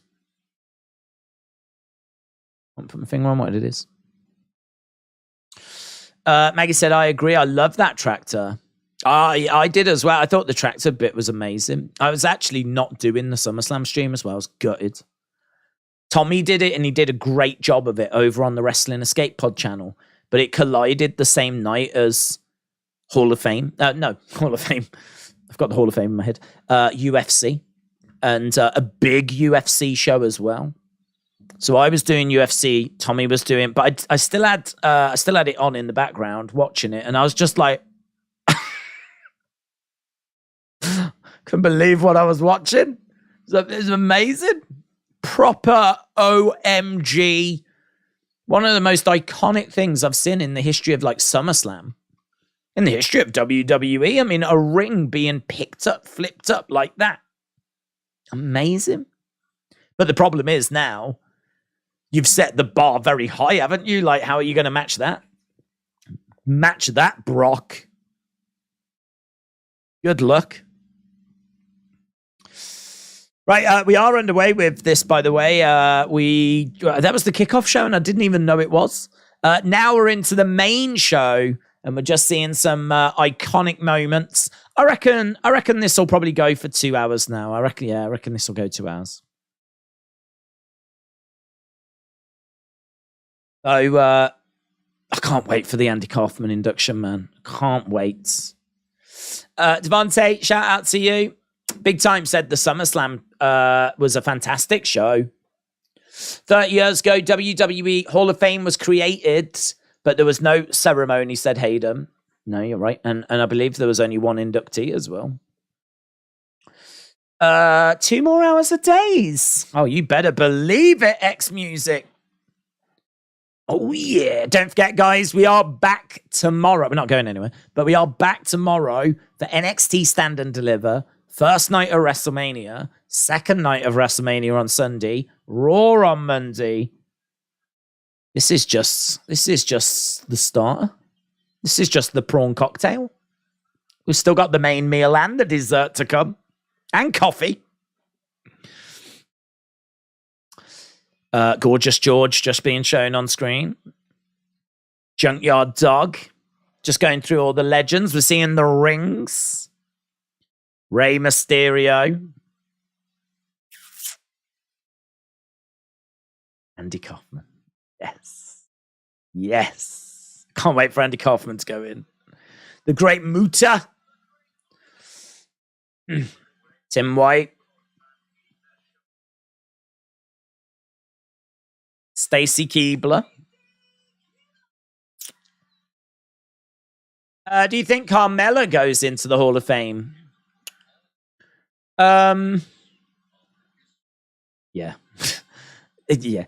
Again, she wouldn't go into mine, but I believe she was the first winner of the women's Money in the Bank. She's a former world champion as well. She's got a fair bit of longevity to her career as well, if you think about it. So, you know, again, as she had a Hall of Fame career, there's going to be a load of people saying no. There'll be some people that say yes. I think she does. I think she does. I mean, listen, if we're putting STACEY KEIBLER in, I think we put in Carmella. Right, in the ring, we've got Kayla Braxton. We've got Corey. Great. Kayla Braxton looks amazing as well. Kayla Braxton looks great. Ooh. There is not much being left to the imagination with that dress.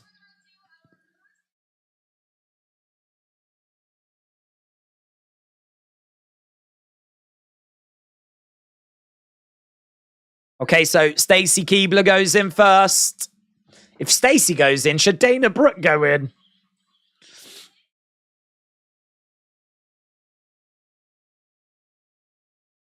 Got legs, question mark. She's got legs. She's got legs. She's definitely got legs.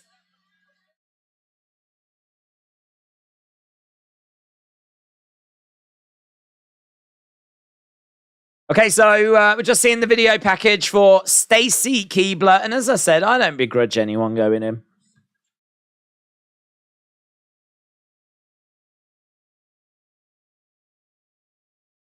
How do you spell it? I don't even know if I'm spelling it right.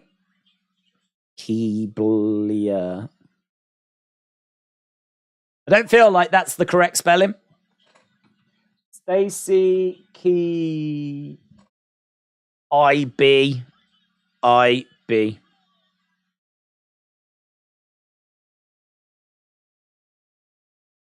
There we go.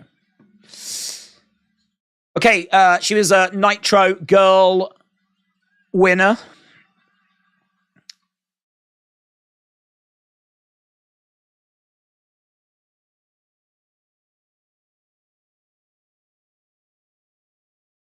I like these video packages. If I liked girls at the time, she probably would have been my leg man awakening, said Jadam. TJB said, I'm hot for teacher Mrs. Hancock. Lance said, Tony has got another major announcement coming for Dynamite. Listen, he knows those major announcements work, don't they, for ratings? Last time he did it, it boosted it. So, yeah. He's probably got several stacked up, ready for when the ratings dip.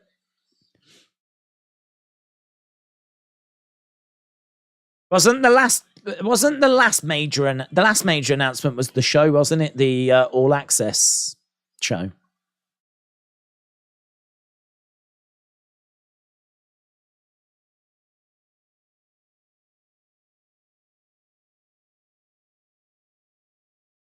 STACEY having a beer with Stone Colds.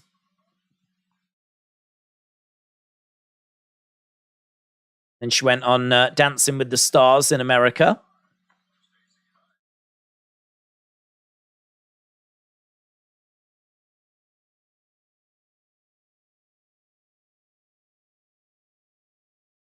Oh, she got some good scores. 3 10s.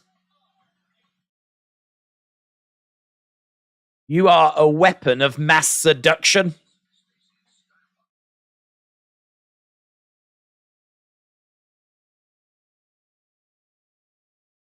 It was on How I Met Your Mother. Just seeing her on all the... I didn't know some of this stuff. She was on Larry King. She was on Howard Stern.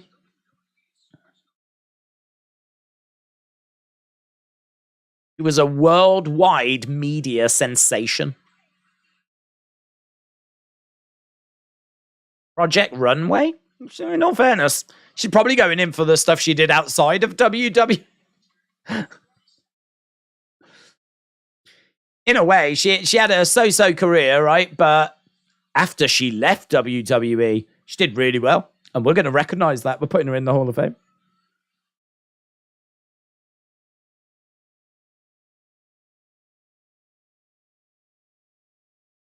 I got all of them magazines, said A.P. Jobson. Santino Marella should go into the Hall of Fame, said John Senator Gamer.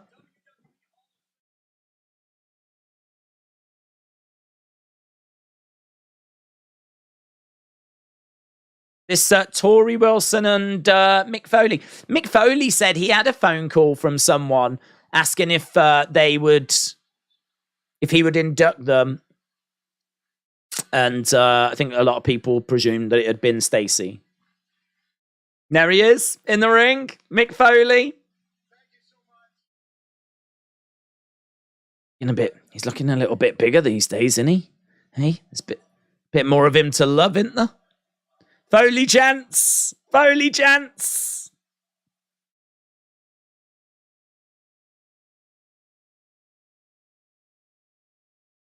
This evening is not about me. It's about STACEY KEIBLER.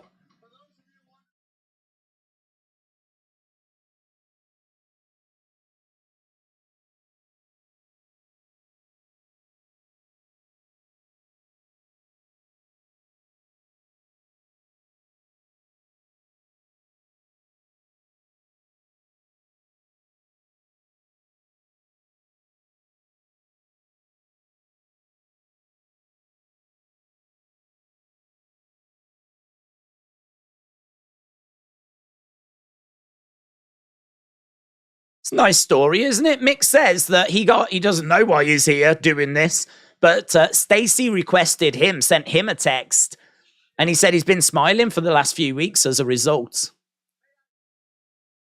And that's the effect STACEY has on people.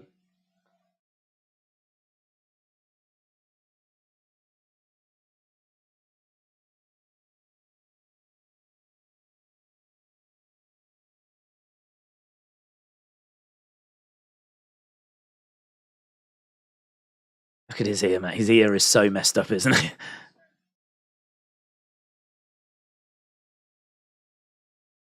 She's one of a kind. No one turned the channel when STACEY is... I mean, I can't believe that.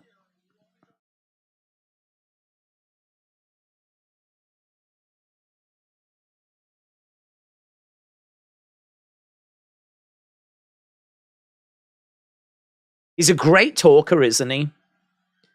He's a great talker. He just said, like, that a lot of people might not know about the women that came before the evolution, the revolution, but let me tell you, these women were a pillar of the company.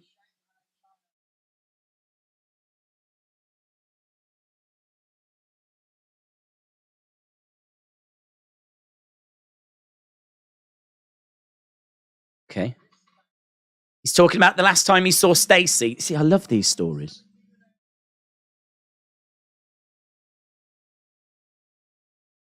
He said he heard about STACEY being on Dancing with the Stars.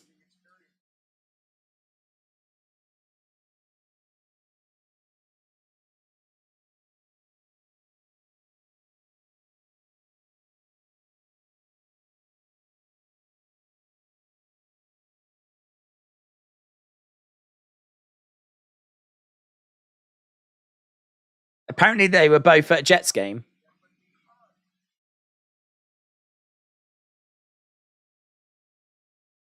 That's amazing.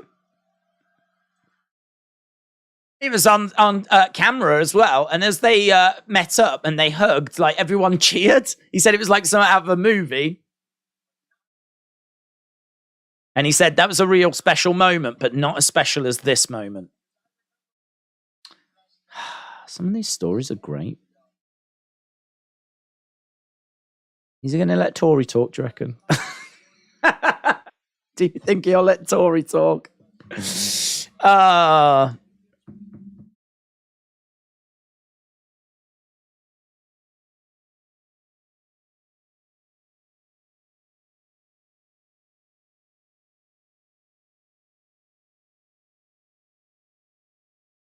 He's very grateful, isn't he, for being given this opportunity?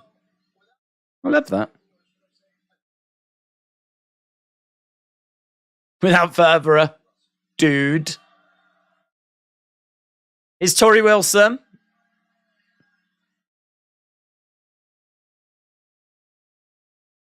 She says, I'm going to try my best not to cry. I love STACEY so much.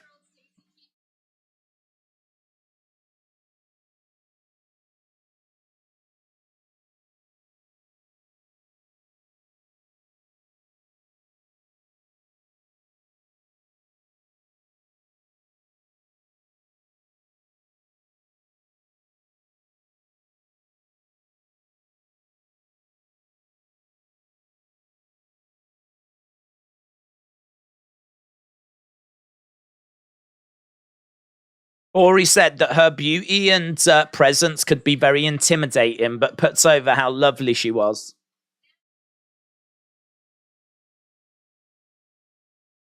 I feel like this is very similar to Queen Shamel. Last year we were like, why is Queen Shamel going in?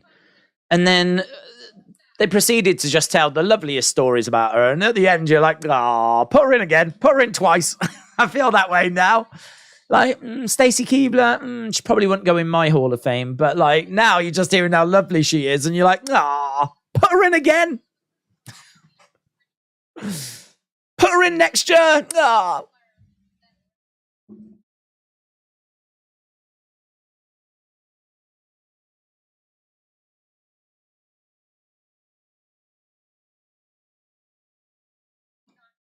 I'll never forget, we both bawled our eyes out the first day we learned how to take a bump, says Tori Wilson. And there's Mick Foley just like, no ear. I'm sorry, you cried when you took a bump. It was a bump. Did you see Hell in a Cell? I haven't got an ear. You're telling a story about taking a bump.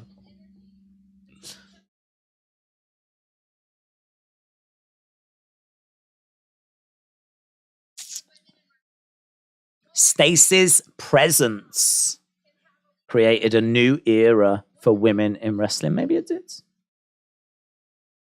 I do not begrudge this girl going in, let me tell you. It's a big intro, isn't it? Big intro. Like, they're really building it up.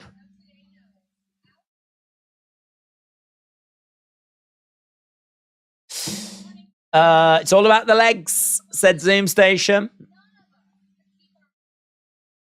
None of us could keep our eyes off STACEY, says Tori.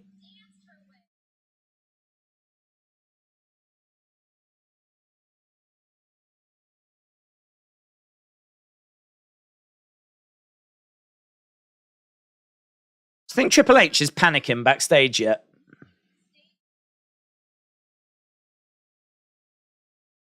This isn't even stage. She hasn't even come out yet. This is still intro. I think Triple H is like, did anyone sign this off? Did anyone know that they were going to be talking? Like, STACEY, sorry, love, you've got 2 minutes. You're just gonna have to go out there and say thank you. Right, we ain't got time.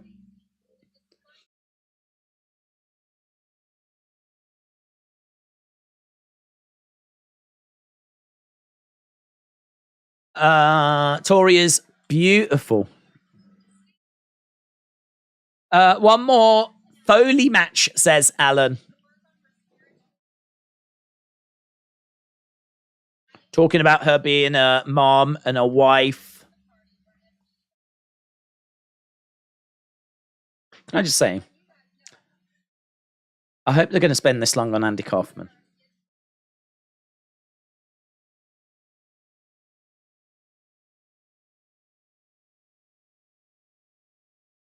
She paved the way for WWE stars to expand across Hollywood. I mean, Roddy Piper would like to have a word. Hulk Hogan would like to have a word.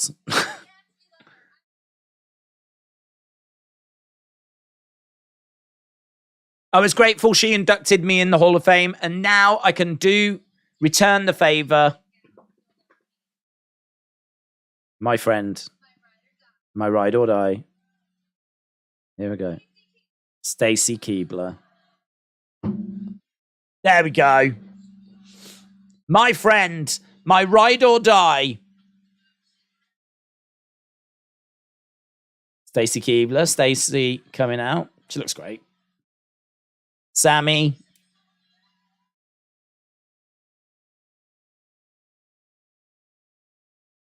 She looks lovely. Cody is I think Brandy's there. Is Brandy next to Cody? Looks like Brandy's there.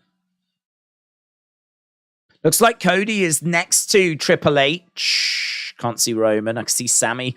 Cody and Sammy front and center, you know, at this Hall of Fame thing. Do you think Dominik interferes?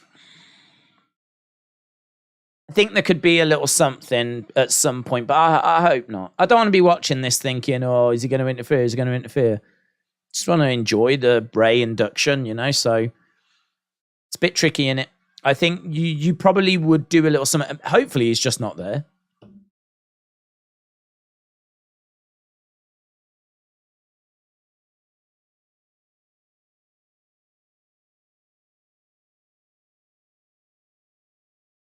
Stacey said she's grateful. The greatest fans in the world. Cheap pop. You are the real reason I'm standing here today.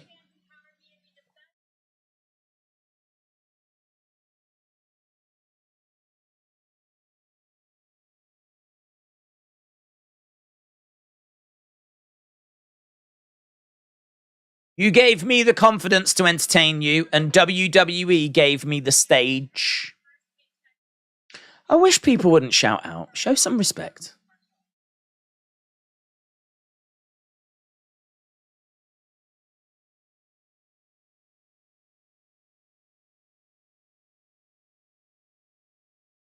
But Paul Heyman sitting behind Brandy, whispering, "This is extreme" in her ear. I'll see you soon. If Cody wins, I'll see you soon. Remember, didn't he threaten to like go round? I was like, because it wasn't he like Roman's happily married, but I'm not. Do you reckon Paul Heyman sat behind Brandy going, "Oh, Brandy, we're going to get to know each other very well."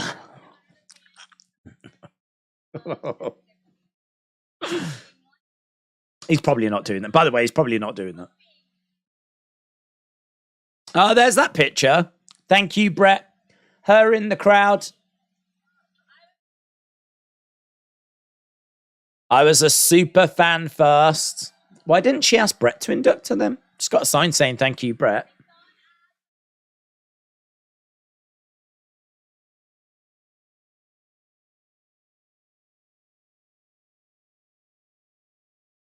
She wanted to meet Bret Hart.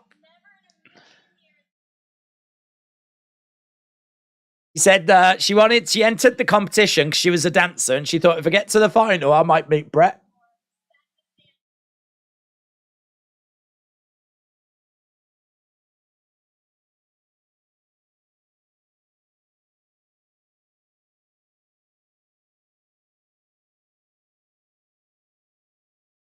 Reckon she asked Bret and he was like, nah. Nah.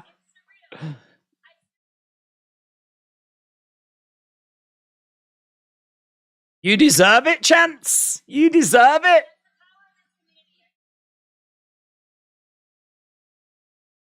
I feel like you're all entering into the Hall of Fame with me.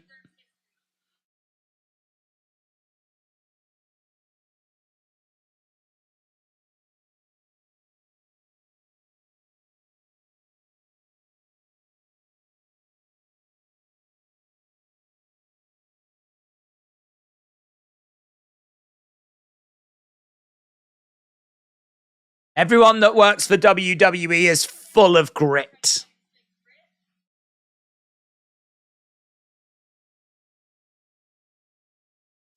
Cody and Andrade are a few rows apart. Oh my God, the forbidden door is opened.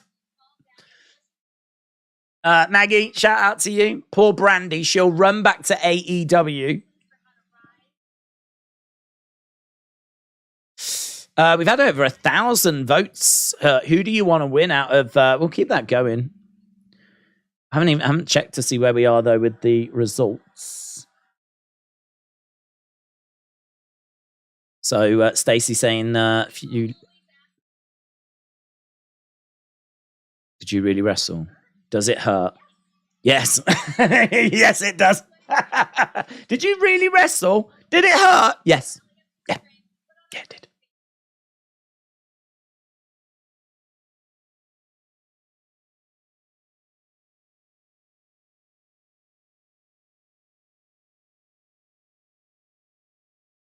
She said when she walked through that curtain, all of her pain would go away. That is the power of the WWE universe.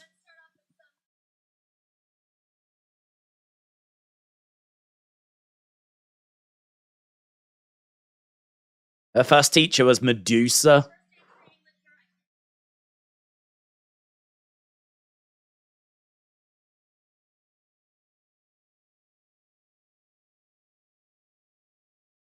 So she said that like she had to get ice sent up to the room to ice her whole body because she felt like she'd been hit by a train. Jacqueline, Jazz, Ivory, Victoria, Gail Kim, and Fit Finley.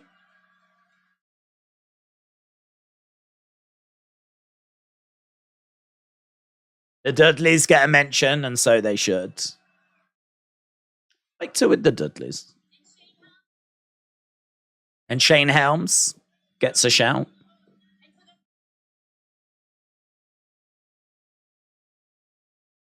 And Tori gets a shout.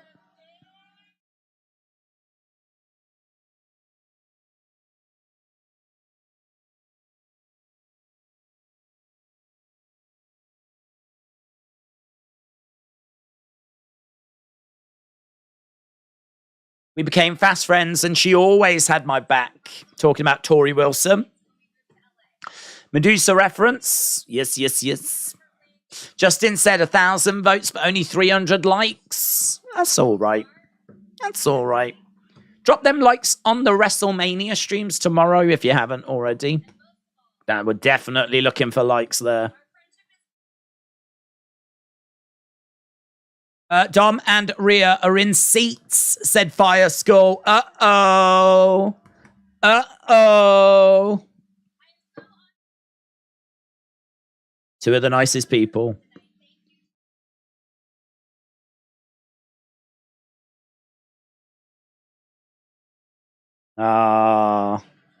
Stacey says, we hit it off on day one and you will always have a special place in my heart.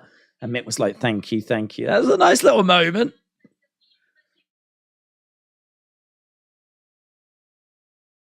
That her husband.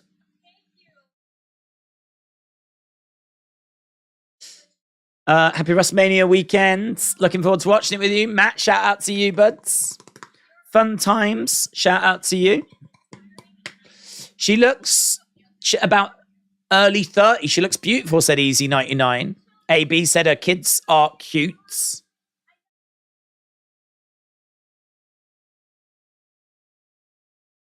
I know you don't fully understand what's happening tonight. One day you'll Google it.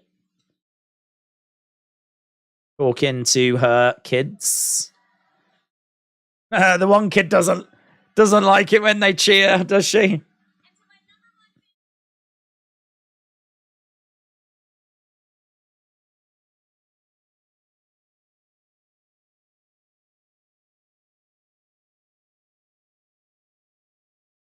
Yeah, I don't mind this. I know it's long.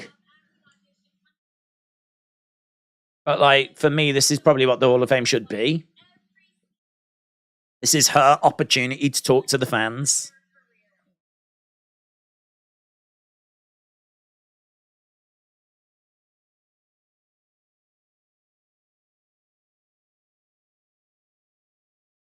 Stacey said she's felt an enormous amount of love this week. I love you all.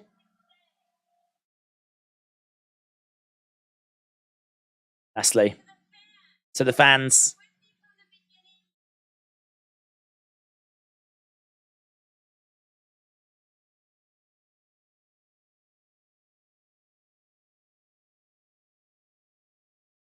You are the heartbeat of the WWE. She thanks the fans for helping her win the Diva Search, helping her on Dancing with the Stars.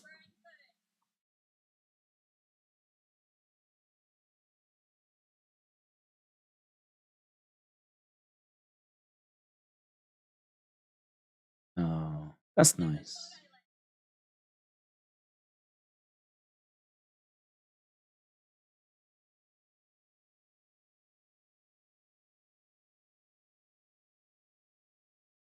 Thank you for making my dreams come true. Anything Bray tonight? No, there wasn't. No. El Leon, shout out to you. Watson said there should be 2 Hall of Fames, the main Hall of Fame and the not quite ready yet Hall of Fame. Right, there we go. Her speech comes to an end. People stand up and applauds. I can see Dakota Kai. She's next to Shayna Baszler. Should have got a screenshot. Just seeing where people are sitting is super interesting. That was always a big thing with the Hall of Fame. Like seeing where people were sat in the rows and who sat next to who's by who, and all this kind of stuff. I do remember, though, that it used to get so late. Sometimes the wrestlers had to go because the speeches would go on for so long. I think when Goldberg went in, wasn't there just loads of empty seats? I mean, in all fairness, there probably would have been anyway, but I think it was really late. El Leon said, hello from Texas. El Leon, shout out to you. Shout out to Texas. Hope Texas is doing well. Nothing but love for Texas. I saw Dakota, said Rory. Vince should have inducted her. Shayna and Dakota are best friends. Funtime said, you can't see me. Chris said, imagine one day a heel getting into the Hall of Fame and stays in kayfabe and just insults the fans. That would be classic. I'm trying to think if that's happened, to be honest. Some of them old timers, they wouldn't let that kayfabe go. Right, we got an advert for WrestleMania. What do we go to next? Is it Andy? So excited for the Andy Kaufman one. Come on.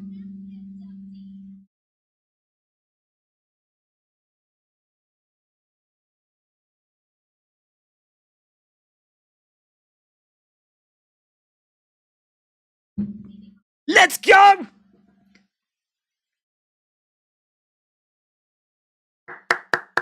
So deserved. So deserved.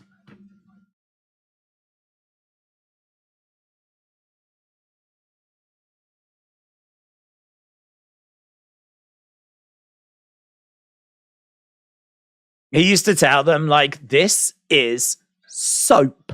Can you say it after me? Soap.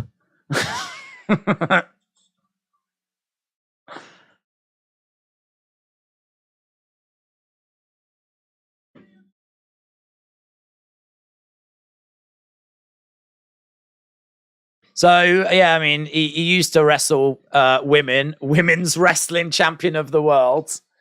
He would genuinely take on any women that were in the crowds. And what they used to do is, oh, there we go. Soap.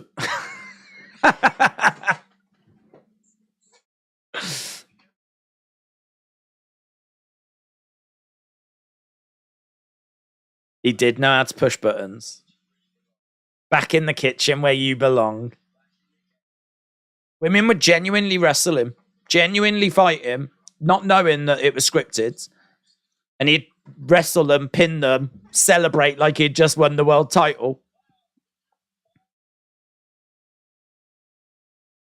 Are you from Memphis? Memphis, Tennessee?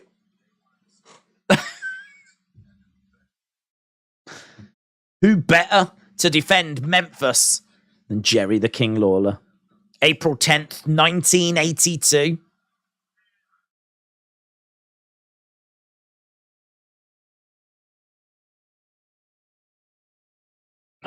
And there's the Letterman.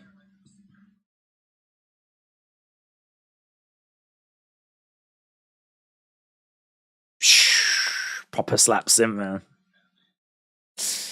Hoping to get my first amateur boxing match by the end of the summer. I'd say wish me luck, but it's all about skill, said X Music. Well, good luck anyway.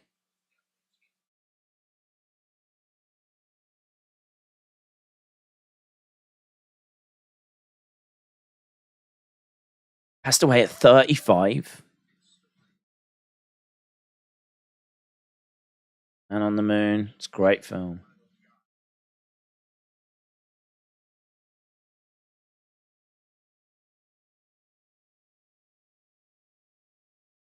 I hope his daughter is there. I don't think I've seen his daughter.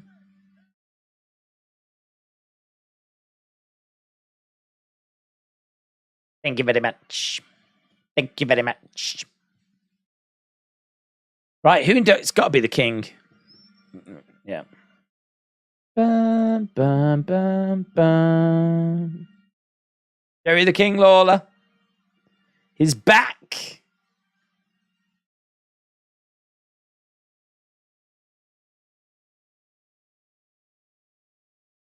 I wish I could be there.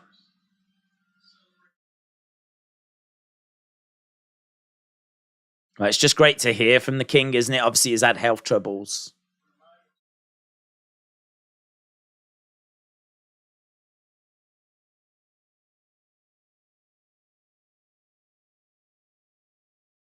Jimmy Hart makes a lot of sense. They used to team together, him and KAUFMAN.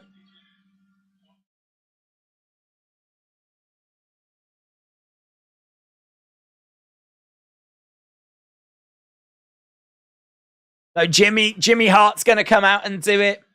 That's great. That's great. I mean, they've shown Jerry. You can see. I mean, he's not talking. I love this for Jimmy as well. It's great to see Jimmy getting an opportunity, bit of a spotlight.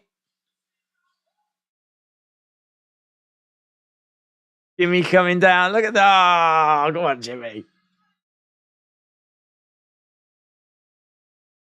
So Jimmy was like training up Andy, and they were working together to try and take down Jerry. And then like they end up getting in a bit of a feud and falling out, and then Andy gets into a feud with Jimmy. So this makes sense.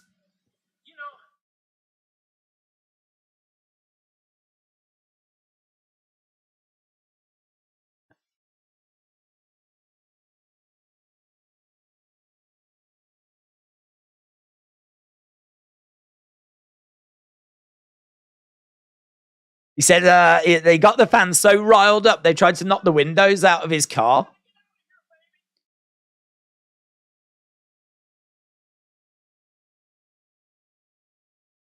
He never cashed the checks as well, did he? That was in one of the documentaries.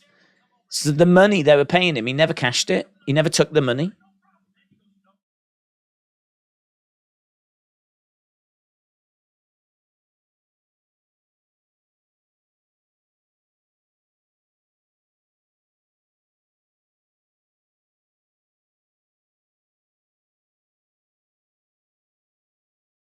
This is so good.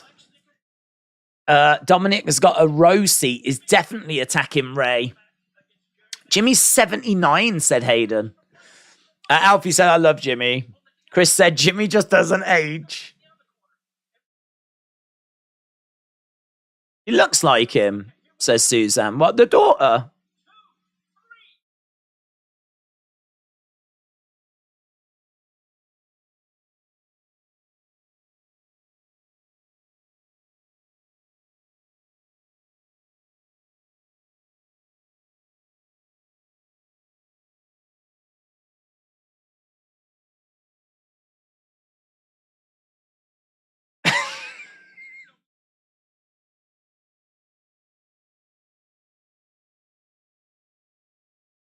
He's such a good storyteller.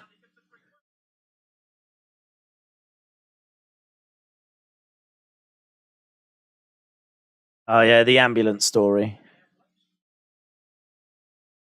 He wants an ambulance. He wants a doctor.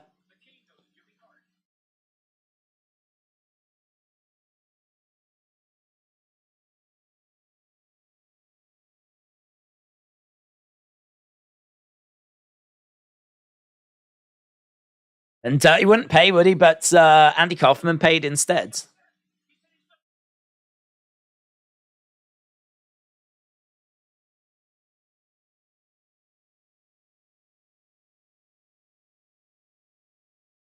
Congrats to Andy Kaufman. Absolutely. Where's his megaphone?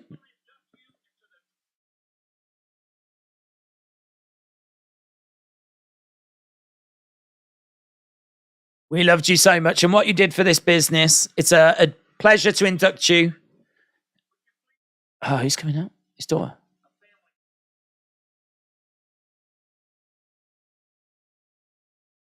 The Kaufman family. Oh, that's a great image. Oh, look at the graphic. That is great. Great picture of Andy, and I love the font. The Kaufman family making their way down.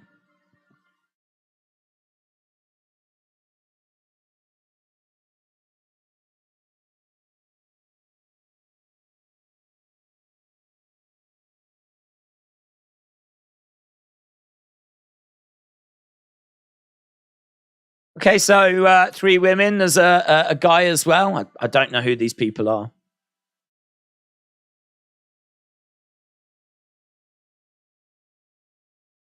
His granddaughter was in the movie Man on the Moon. She played Andy's younger sister. Oh, that's a great fact. Suzanne, shout out to you. I love that. I watched that film the other day. As soon as they announced it was going in, and I've seen that film a few times, but I wanted to rewatch it. But I really enjoyed it. I don't think it got the best response when it came out, but you've got to watch it, man. It's so good.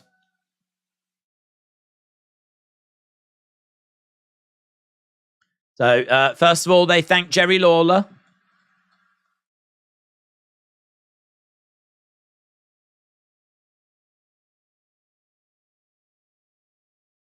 Without Jerry, none of this would have happened for Andy.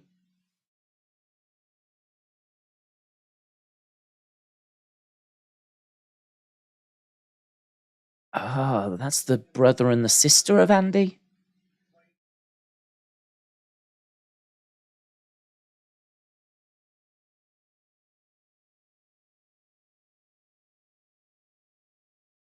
Some people might think he got into wrestling for the comedy of it. He was a lifelong fan of it. Yeah, I mean, they do show that.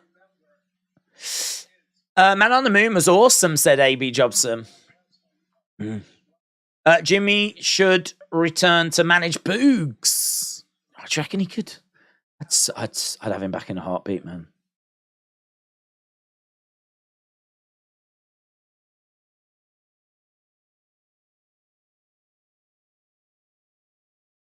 Said one of the earliest memories of his brother was putting him in a headlock.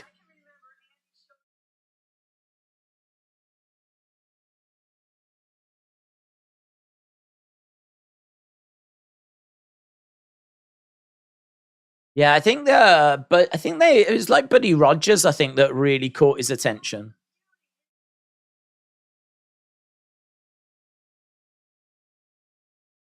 Andy saw the beauty in this world. That's why he ignored all the people that told him this would be bad for his career. He loved it just like all of you love it.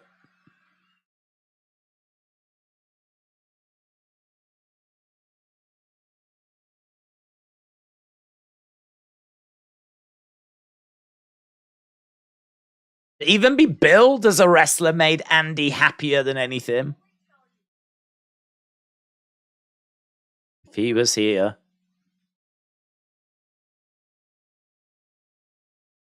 This would have meant the world to him. Oh, there's the daughter.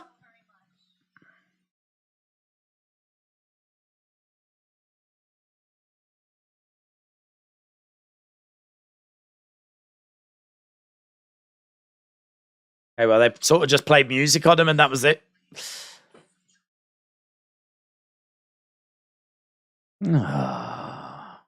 Got in.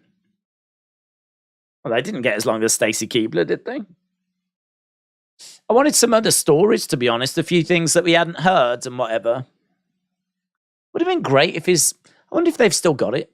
I wonder where his ring gear is. Well, that would have been nice on a mannequin. Just his... Like, you know, he's not with us, but if his ring gear had been in the background, they must know where that is, mustn't they? Surely. They cut him off bad. They did. They did. It was a bit savage, wasn't it? A bit macho, man. I don't know anything about Andy, but it sounds like he paved the way for celebrities. I honestly don't know, to be honest. I mean, like, he was involved in the early 80s, so, I mean, you definitely do go back before WrestleMania 1. I would think there probably had been celebrities in wrestling before that. I don't think that it was as successful as that, though. I mean, he was hot. That was hot. That was like nationwide hot. So yeah, I don't think that would be an unfair thing to say, but we talk a lot about celebrities in wrestling. I think that you can count on one hand the amount of celebrities that truly get it, that really get it, really understand. There's a lot that just don't get it at all, right? Just really like, they get, their agent says this will be good for them. They come in and they just, you know, just don't get it. Then you get some that, you know, they get it, but they try to make it work for them. And then like with Andy, he just wasn't trying to make it work for him at all. He was trying to give to wrestling. You know, he was a heel, for example, and he didn't care that people booed him and hated him. He didn't care if it ruined his career. As they just said, they were saying this will kill your career. This is not a good career move for you. He didn't care. This is what he wanted to do. And again, he wasn't trying to beat up the wrestlers. He wasn't trying to say, I'm from Hollywood, I'm just as good as you. He was wrestling women in the crowds and beating them and showing off about it. And then the other wrestlers were like, why don't you pick on someone your own size?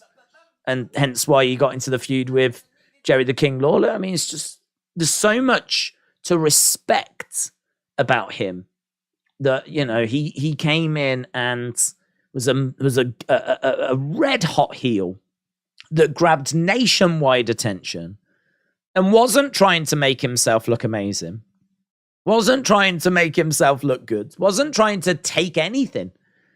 All he wanted to do was just contribute and be a part of it. And there is so much to admire about him. He so deserves to go in. I'm so pleased for him. It's just such a shame that he's not here himself, you know, such a shame. That's why, you know, there's a lot of talk where people say, oh, I can't believe such and such is going in before such and such and blah, blah, blah, blah, blah. I really don't think that matters as to what year you go in. The only thing I think that matters is you go in when you're still with us. You know, like really, we should prioritize people that, you know, are getting on a little bit in age and make sure we get them in so that they can be there to accept the honor, you know? People going in once they've passed away, I just think it's such a shame. Sometimes you can't help it, of course. I mean, Andy passed away years ago, but Andy passed away before the Hall of Fame, so there's not anything you could do about that. But I think, wasn't it Vader? Big Van Vader went in after he passed away, and there was no reason for that. There was no excuse for that.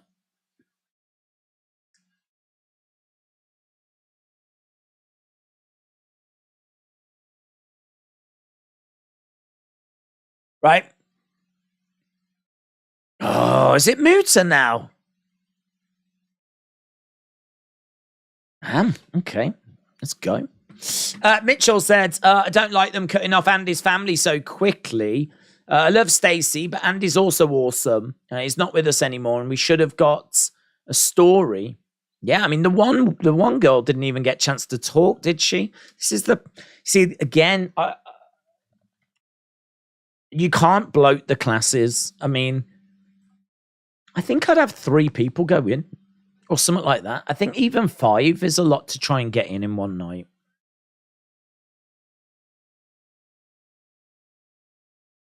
Right, here we go. Great MUTA, man.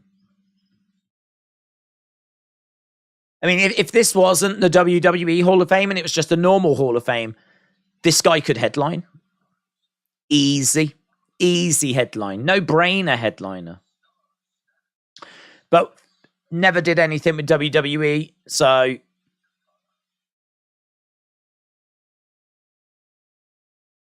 I love his early WCW stuff. I must admit, I haven't seen loads of him, like, with New Japan and, like, the Japanese stuff.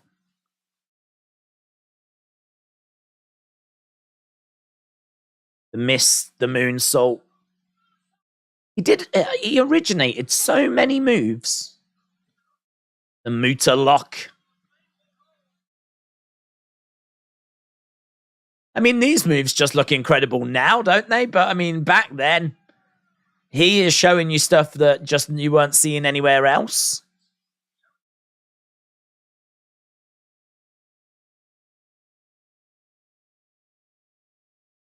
Shining Wizard. And the Mist. Which, of course, lives on with Asuka.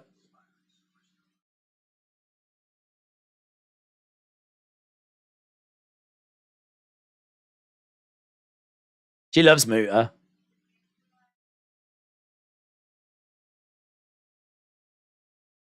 Great MUTA is a reason I became a wrestler, says Asuka.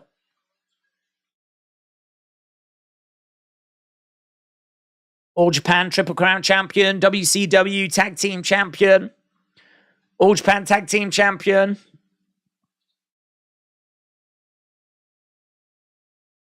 Edge says everything about MUTA, the movement, so intriguing.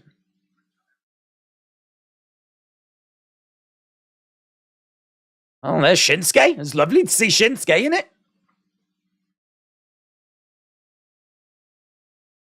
Bye-bye, my idol.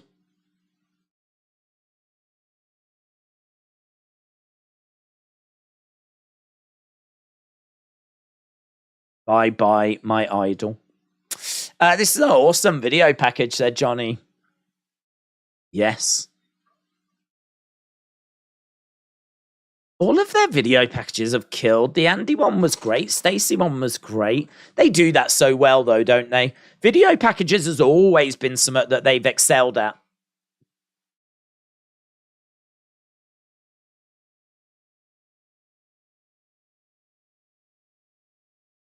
The Nature Boy. Makes sense, doesn't it?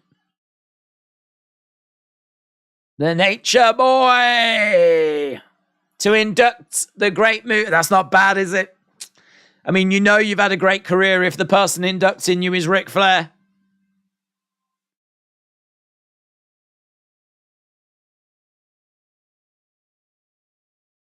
Alfie said, Bobby tweeted recently. Check it out when you can. Bobby's tweets. What's Bibbs say? What's going on in Bibbs land? Is the Nature Boy. The Nature Boy. I mean, listen, you want to talk about someone that can talk? Oh, get your sleeping bags. Showing off the threads. Showing off the threads. Triple H just said a few words there to Cody.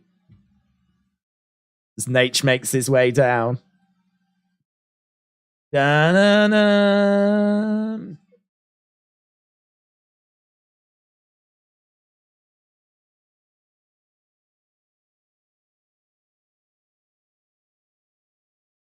Can't have WrestleMania without the Almighty.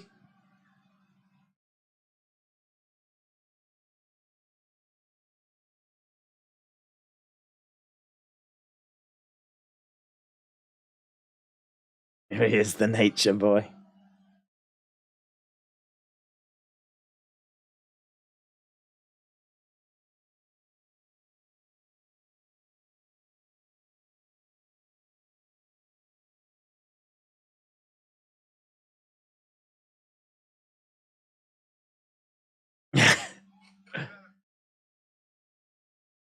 He said he had a call from Kevin Dunn and he wanted to know what he'd done wrong because he's had a few calls like that.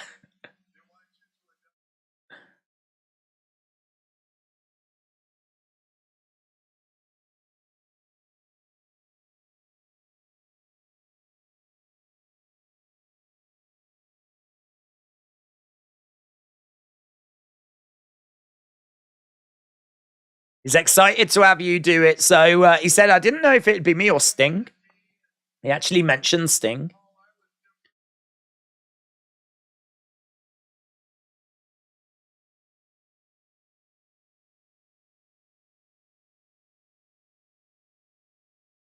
He's got his speech.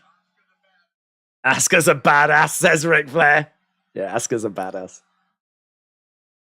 Where are you, Asuka? Where is she?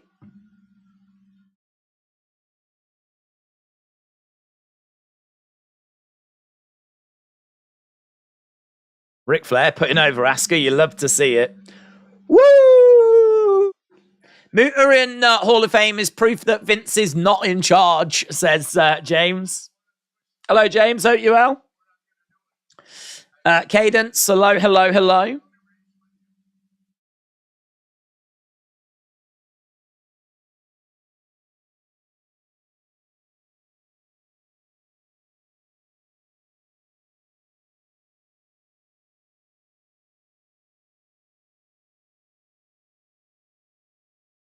Ric Flair talks about John Cena getting battered by Brock.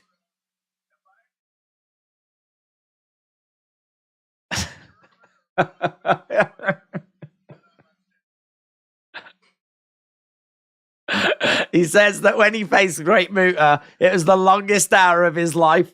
John Cena took 15, 16 suplexes from Brock. He said, I took 44 from the Great Muta.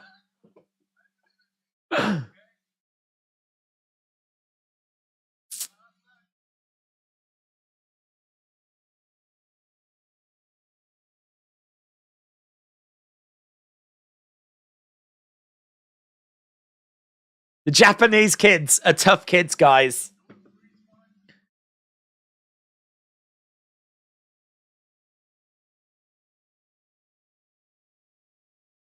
I'd say he's gone, man. He's gone. I tell you, they've got to be sweating it. What's he gonna say? So the Steiners then. Steiners popped up on screen.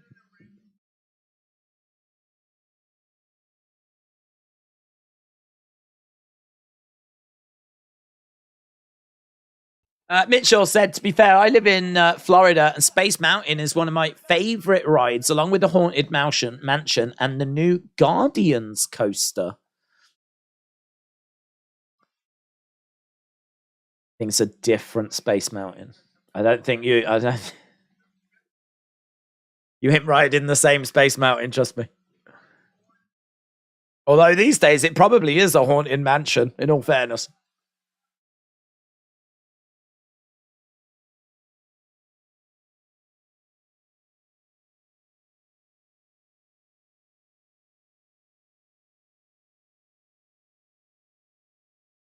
So he's just talking about like when he first met Muta.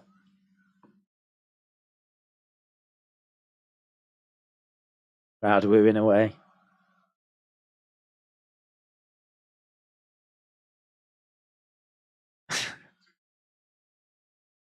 Why would you pick me to show him around Atlanta? So they asked Rick to show him around. Surprised that Muta's still with us.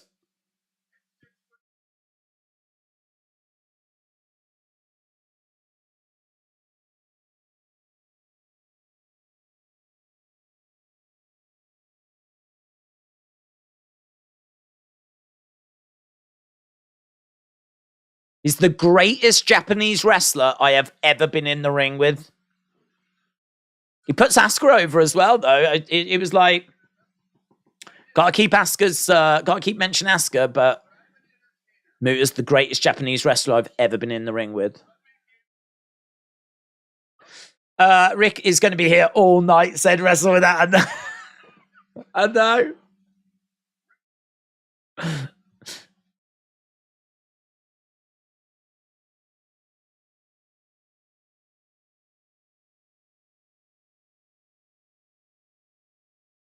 He's literally just going through a load of names, Japanese names now, and how he dealt with them.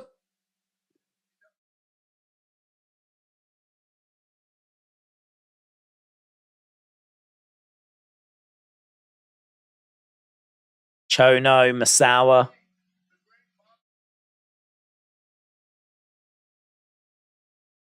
Antonio, Inoki, the Great Baba.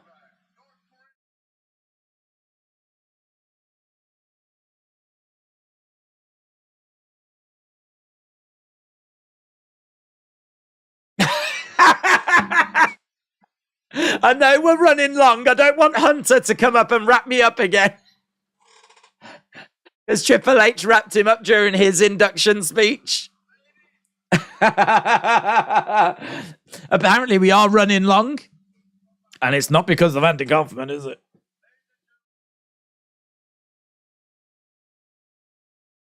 I'd like to introduce a man.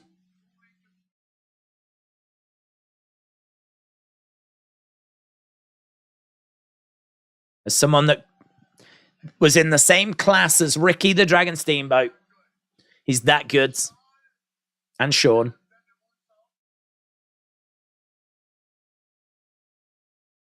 And Sean, you didn't invent the moonsault. The great Muta did.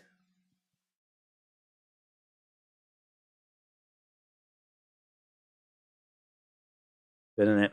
Mitch said, I hate to say it, but Ric Flair and Joe Biden deliver speeches the same way. I don't know. I haven't heard Biden speeches. Right, I'm looking here. What's Liv wearing? Is that Greg the Hammer?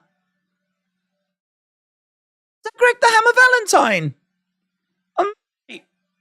Yeah.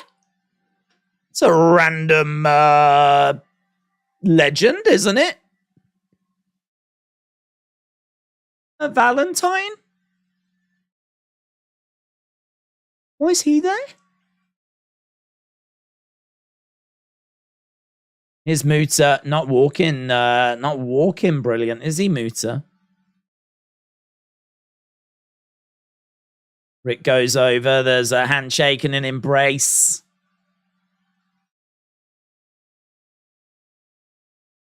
I mean, it is.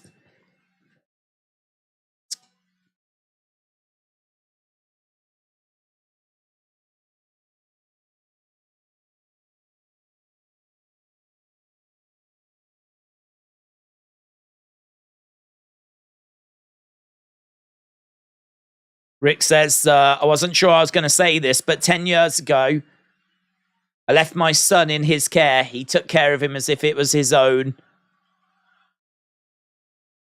Muta chance. Imagine if he'd have been in like WWE. I'm great Muta.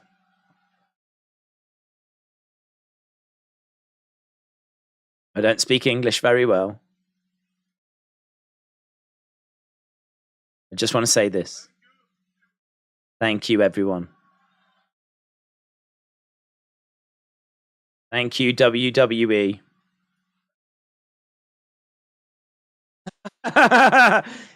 He goes to thank Ric Flair. Ric Flair's gone.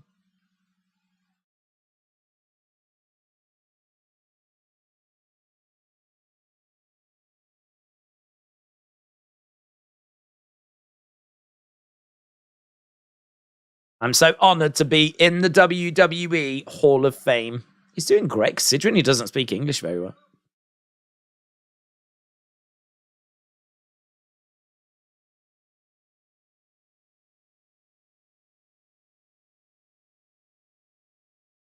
Right? Valentine has got a figure out, so he could be on that Legends deal. That's probably why he's there. That's awesome. I mean, why is he not on when we've just done Raw 30? I know he isn't like. I don't know if he's been like on Raw much. He's kind of oh, there's the green mist. He's kind of pre-Raw, isn't he? But it doesn't matter. Look at Asuka. She's like, ah! Asuka's like, ah! It's the motor. It's motor. She's so excited. Oh man, happy Asuka is the best Asuka. Like, it's always good to meet your heroes. MUTA lost to Nakamura on January 1st. MUTA speaks English better than a lot of English people. Is that Brandy next to Cody? Yeah. Yep. Jackie Gleason of Honeymooners fame has done an angle with Harley Race in Miami, Florida in 1975 if you want to look it up later. What's Honeymooners? Who's Jackie Gleason? I mean, I know Harley Race. He did the thing. You know the thing. He did it. And then asked. She was loving it. So hang on. Wow. So we got Ray to go in, and we still got Tim White, haven't we? Asuka's actually very cute, says Tamar. When is the whole match going to be over? What, this show? I don't know when. I don't know, actually. I don't know. It's already gone a bit longer than I was expecting, to be honest. The tweet, by the way, Bobby says, I'll say it once again. I'm free on Saturday and Sunday. You can't have WrestleMania without the Almighty. You just can't. Whoever wants to test me, step up. There's people. Some people are saying Bray. Some people are saying Switchblade. Some people are saying Chris Masters. Moxley Nightmare says send Hook. We've got a variety of answers here. Isn't it? It's so strange. WrestleMania tomorrow. So strange.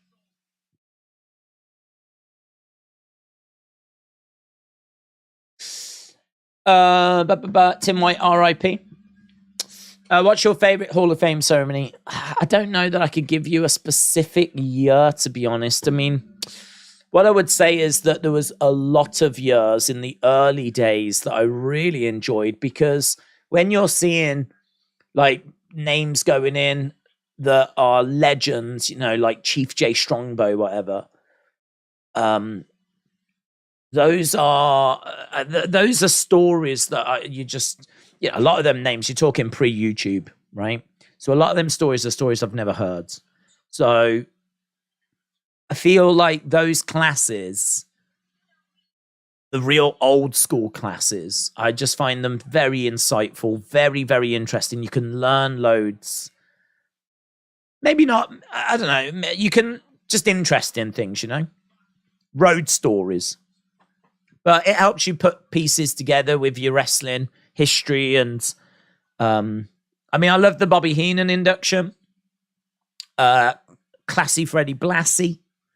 There's loads that have gone in the past that I easily prefer those to any of the modern classes.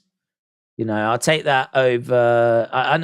Undertaker's Hall of Fame speech was great, but I don't know that I took loads from it. It was just nice.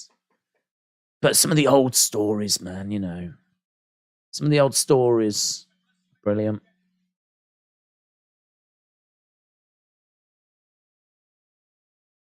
Right, we're back. Ric Flair, William Regal ever do a storyline?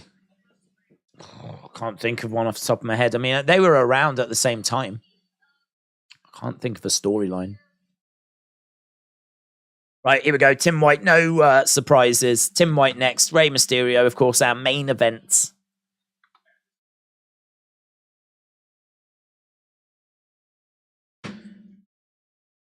He was a beacon of light, and he was universally loved. Don't they normally have Dana Warrior do this? Oh, they're probably...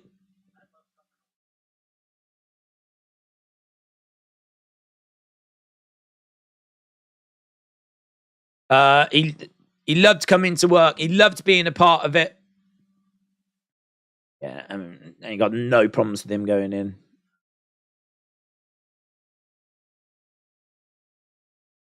He just spanned generations as well, didn't he? I mean, he was around right back in the day, going all the way through into like the Attitude Era and beyond. It's crazy.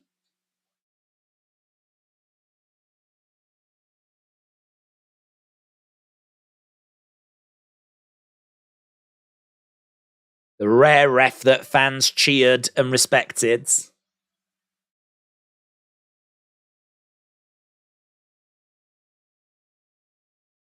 I don't know why he's not going in the Hall of Fame and why he's getting the Warrior Award. That's the only thing.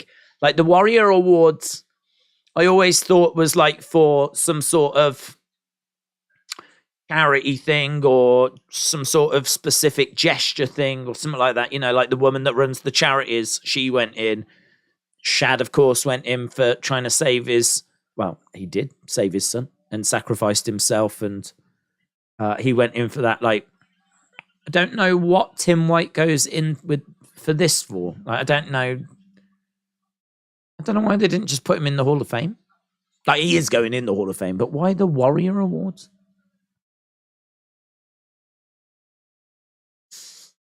Undertaker's Hall of Fame was like a seminar. 04, 08 were the greatest classes, and then they commercialized it, says David. Mitchell said Warrior Award is Hall of Fame. Yeah, it is, but there's a bit of a caveat to it in the sense of it's the Warrior Awards. It's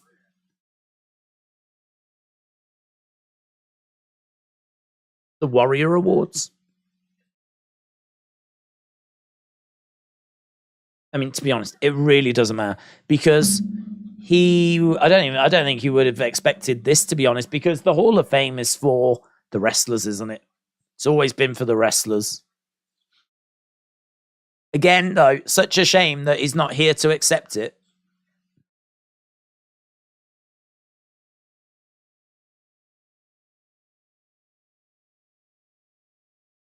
Andre the Giant's tag team travel partner.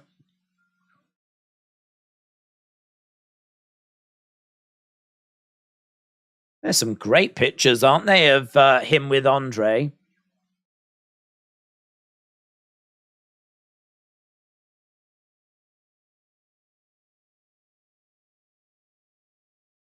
The friendly tap.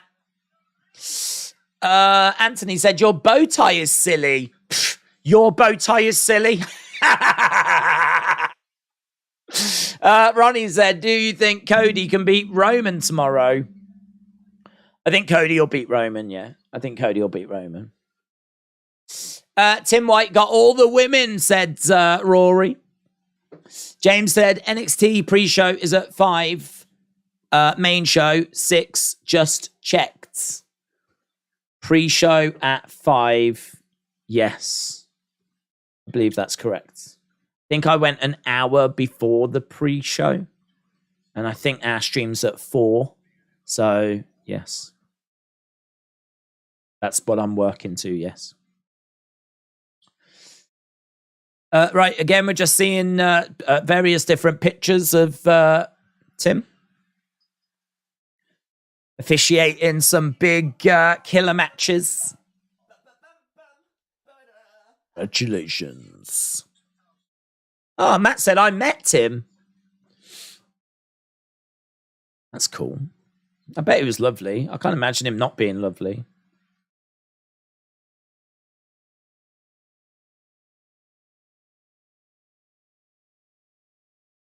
The APA are inducting him. So the APA are doing it. Okay, here is Ron Simmons and JBL.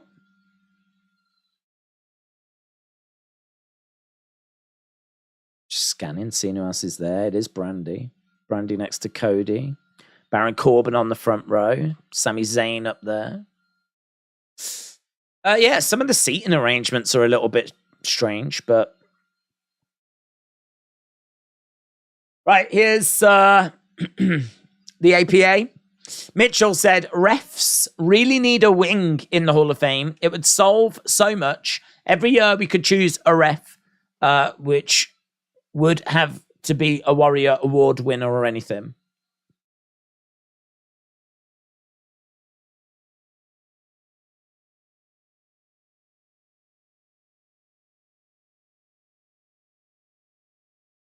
Dana Warrior is involved in this, isn't she?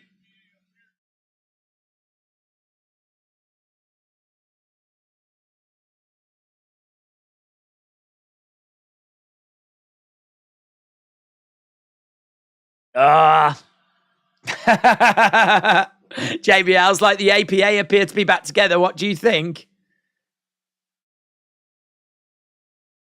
Oh, that was a satisfying one. Damn.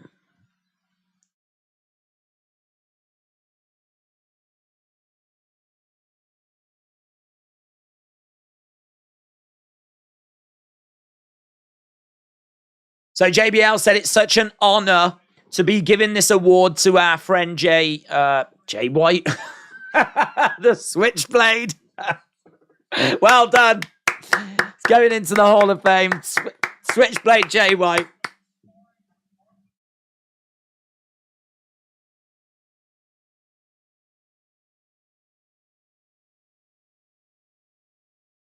So he talks about his friendship with Arnold Skolland, which I didn't know.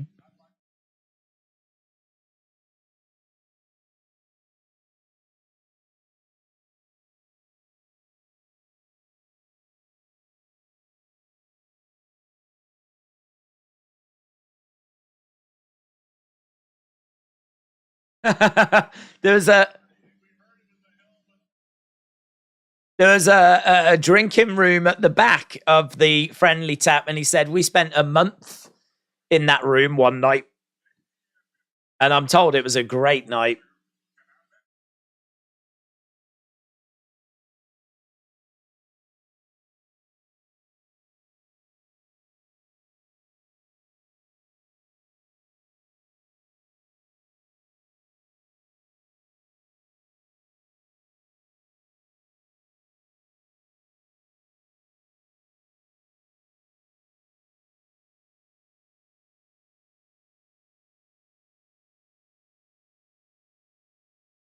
No, Tim was using them. If he needed new chairs or a new wall, he'd get the APA to come in, trash the place, and then, of course, they'd redo it. Because they did use his bar, didn't they? A lot. Trashed it several times. Thank you, Jay White. Yes. Thank you, Jay White. You deserve it. You deserve it.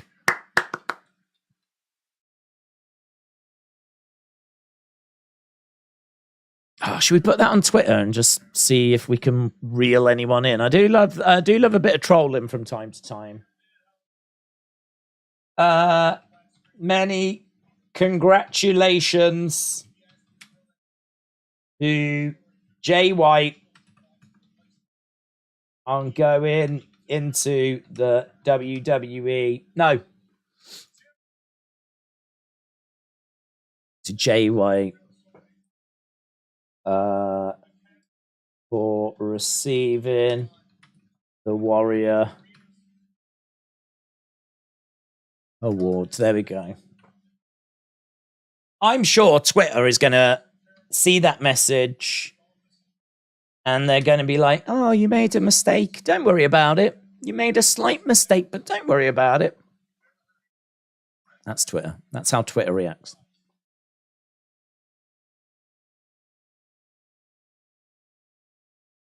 I'll put some clapping emojis as well. It tickles me. That's all. It just tickles me. Sometimes you have to entertain yourself.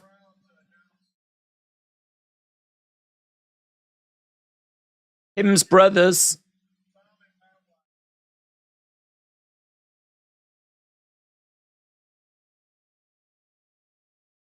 Tag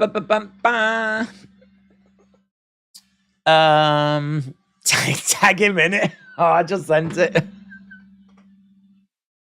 The only if I tagged him in it though, that would come across as a bit too. I think surely people would know then I was trolling.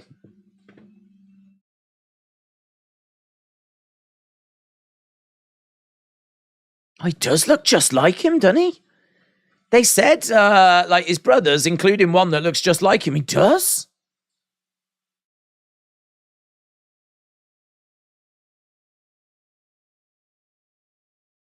God, that is amazing.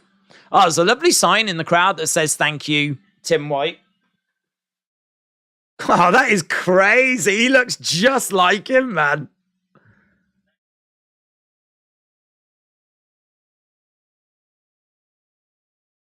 So this is Tim White's brothers.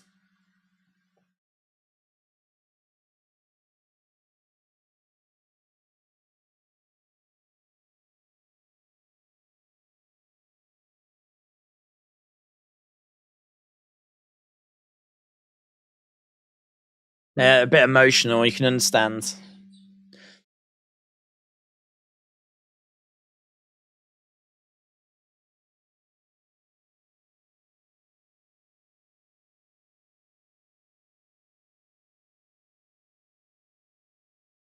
Oh. Warrior speech next night on Raw, passing away. Yeah, that was mental, wasn't it? That was mental. Mitchell said, don't worry, I tagged him in my comments.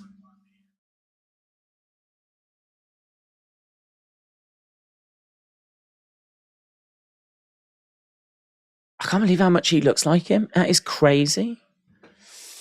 Adam said, we've got new Ring of Honor World Tag Team Champions, the Lucha Bros, Phoenix and Penta. They won the ladder match to crown new tag champs, and the championships are different. Yeah, they did change them, didn't they? Like, as a way to honor Briscoe, Jay Briscoe. That's nice.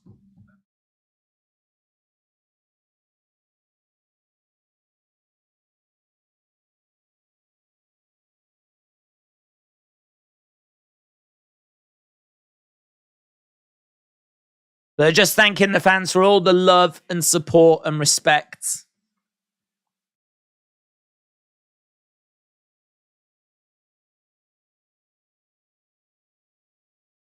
Nice. There's been a woman sleeping in the crowd for the last 2 hours. Has there? Has there? I haven't noticed. I haven't looked.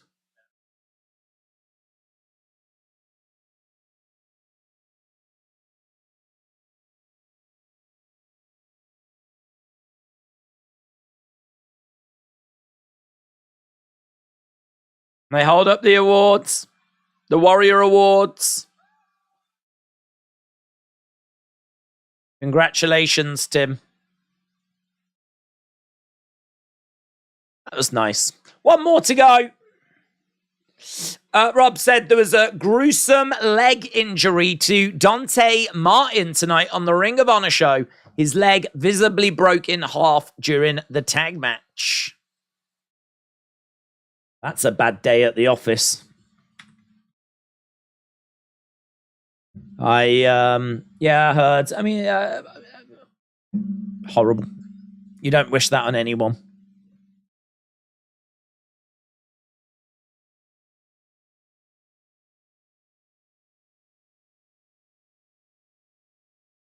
And now, a sneak peek at our feature presentation starring Bianca Belair as the EST and Asuka as the Empress of Tomorrow. The Raw Women's Championship. Oh, man, it's tomorrow. It's mental. There she is. There's Bianca. There's Asuka.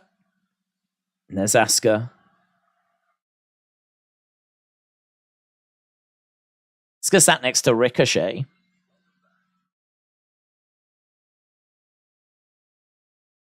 Rex said, Nation of Domination at end of Roman versus Cody.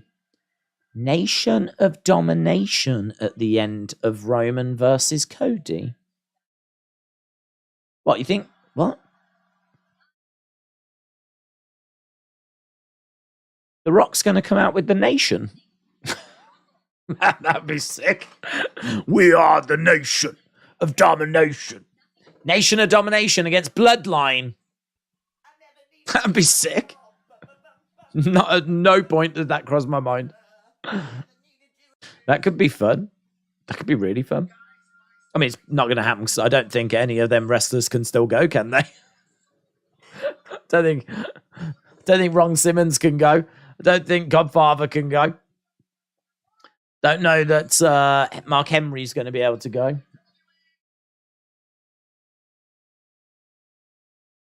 I love the idea, though. Rex, shout out to you. Asuka is Io Shirai and Kairi Sane's cousin, says Miguel. Roman is going to get to 1,000 days in history, plus Roman is still red hot, so Cody will win the title at SummerSlam. I hope Ray gets the oh, Ray will talk. Ray will definitely talk. This is our headliner. If anyone's going to be allowed to talk, it's going to be Ray.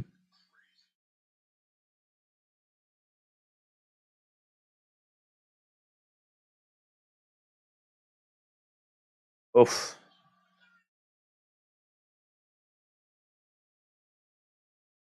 I just got pinned by a freaking 12-year-old. What a career, man.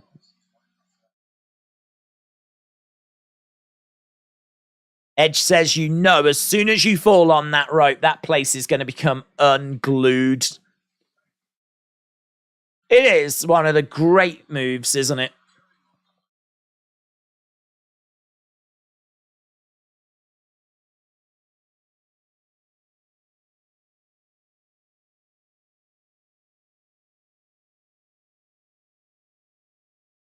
My mask represents my heritage. I've seen that footage, yeah, where he got made Rey Mysterio Jr. I can't remember the name. He did compete under a different name before Rey Mysterio Jr.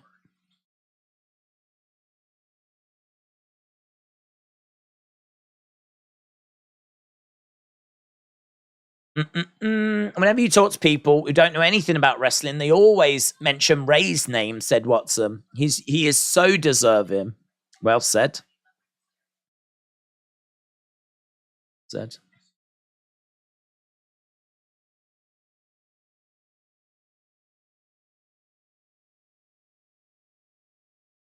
Yeah, we're just seeing all the things he's been a part of. I mean,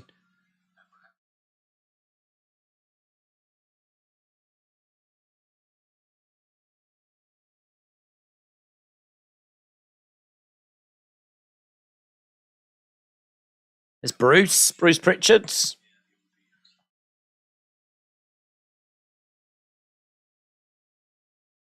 Another great video package, man.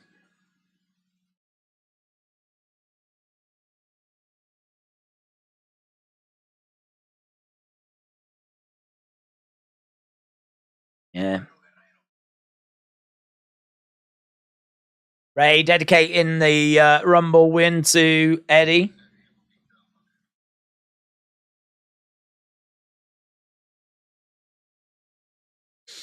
Surely Dom wouldn't say anything here. It would blow Twitter up, man. It would be a disgrace, said Alan.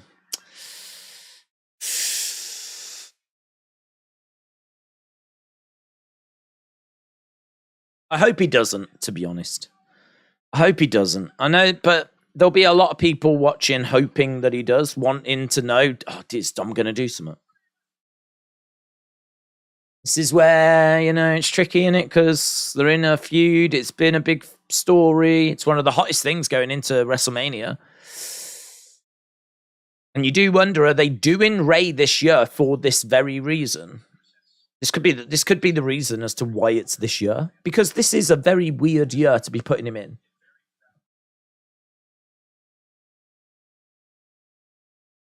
Because they could always put him in next year or the year after.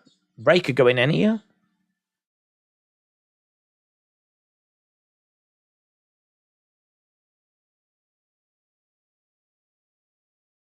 I reckon Dom will use Eddie's car in his Mania entrance, said Watson.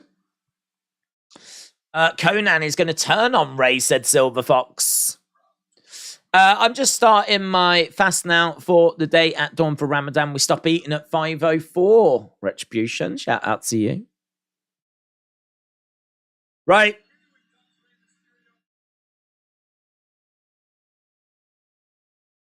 A legendary international icon. Conan. Is Conan? What an honor.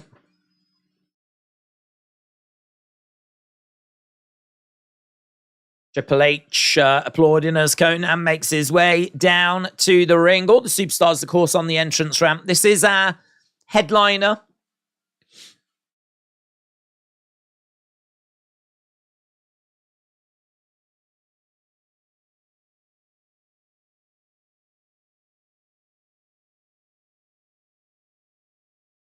Conan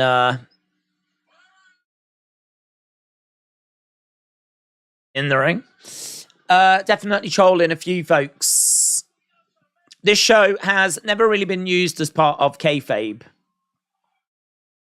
Conan is proof again. Vince just ain't in charge, said James. Everyone stood up apart from Big Dom.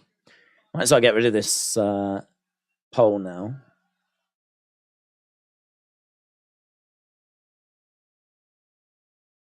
Mexico chants.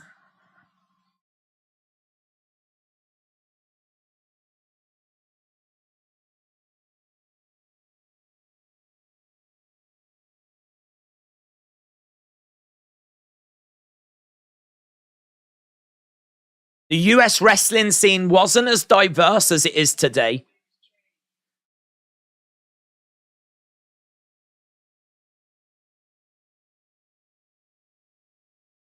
Oh, yeah, brilliant. Brilliant.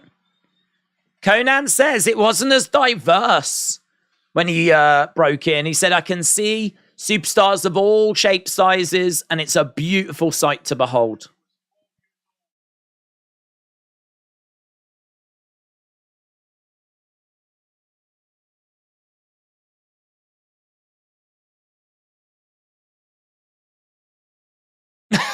That's what I had to work with. What a picture.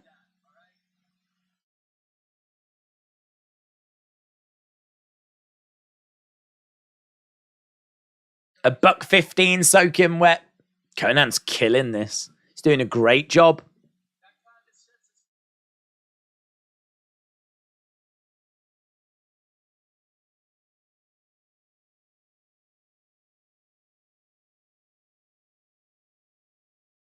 Conan said Rey was not an easy sell. Back in the late 80s, early 90s, when bodybuilding was all the rage.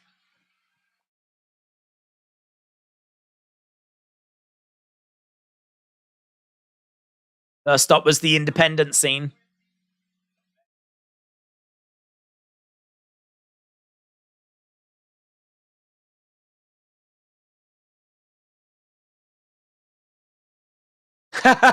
So it was like normally a bar where you had to be 18. Rey was 15. The guy in the door would ask and he was like, yeah, he's 19. They would lie to get Rey in. Brilliant.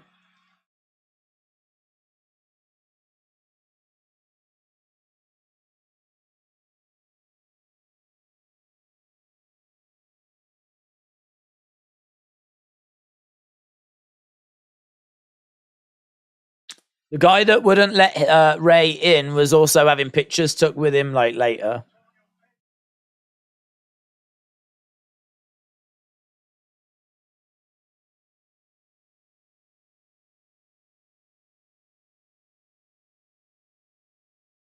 So he talks about bringing Rey into AAA.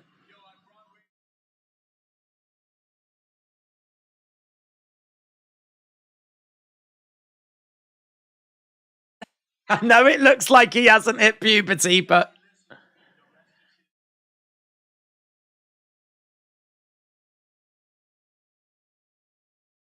Paul Heyman and EC Dub.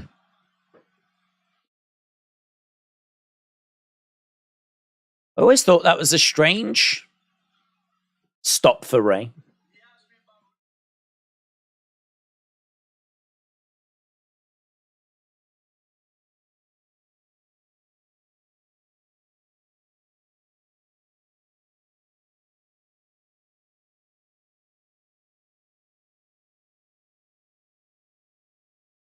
Talent has got no weight, height, or gender.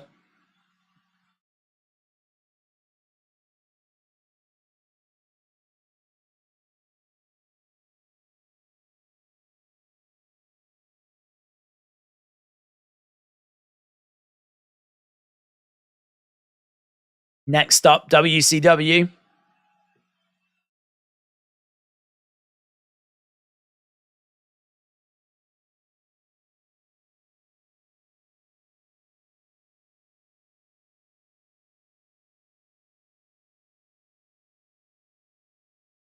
WCW, where the big boys play.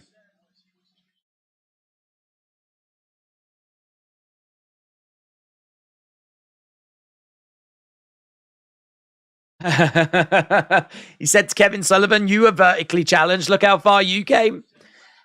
I know he's got a podcast.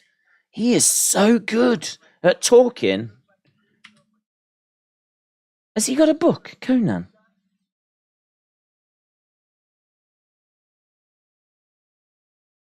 History of Professional Wrestling. Jim Crockett.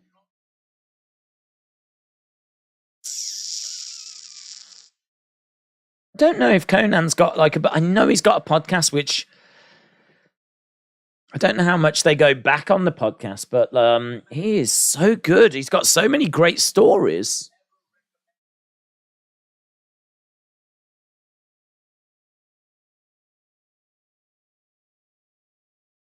I probably have to hit his podcast. He's got a podcast. There is a Conan podcast. I would urge that you check it out. Every time I hear clips, they're talking about things in modern wrestling, though. Like, oh, what did you think about this? What did you think about that? Which is good. I mean, fine, but God, this historical stuff is so interesting. Conan is selling all size talent. Basically, the whole crowd stayed, said Rory.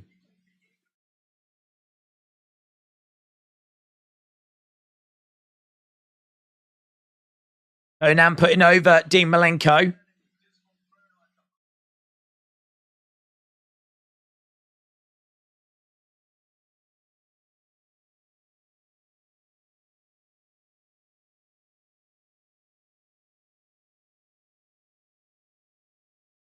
Conan said it was a monitor sellout. That's when all the guys in the back are around the monitors. They just want to see what's happening in the ring.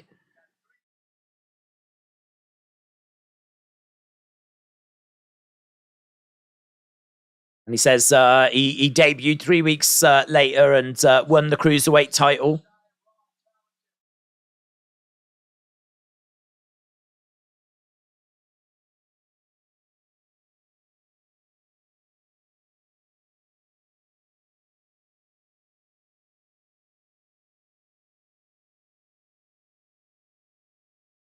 Conan says Rey kickstarted that movement.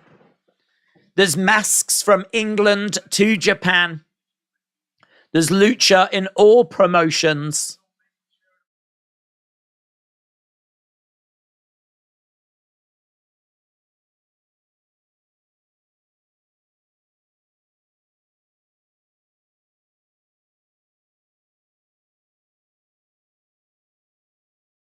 Thanks to him and his wife, I am alive today.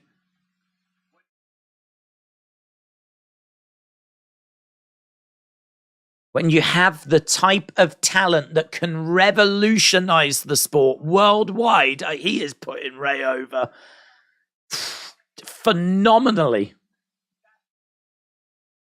This is one hell of a speech. This is one hell of a speech because what can you say about Rey Mysterio that you didn't know, or that can, like, you know, I feel like I know everything about Rey.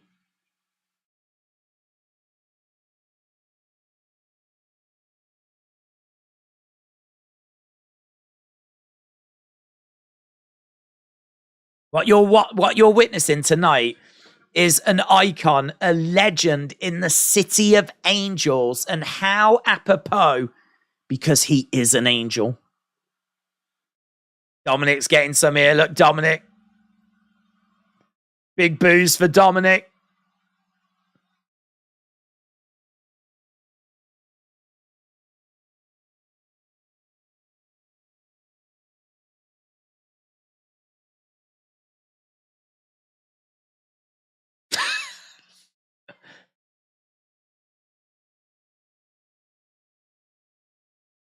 If I was to be reincarnated, I would want Rey to be my best friend again. For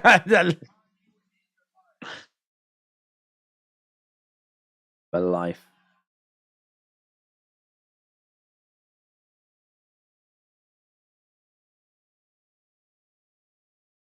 Rey, you are the pride of Mexicans.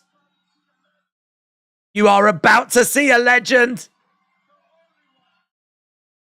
He's killed it. He's killed it.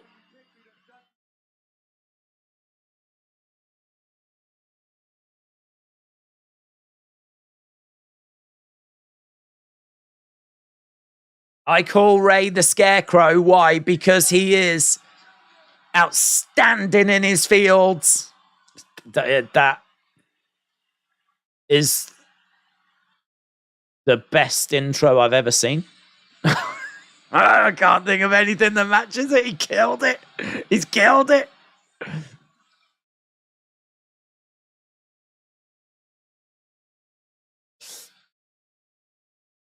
We need to put that Conan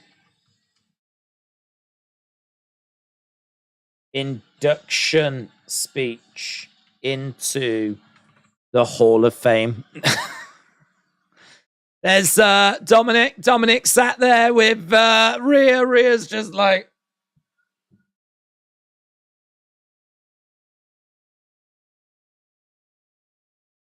Dominic, Rhea, Damien. Dominic's just sat there. He didn't attack him, so that's good news, isn't it?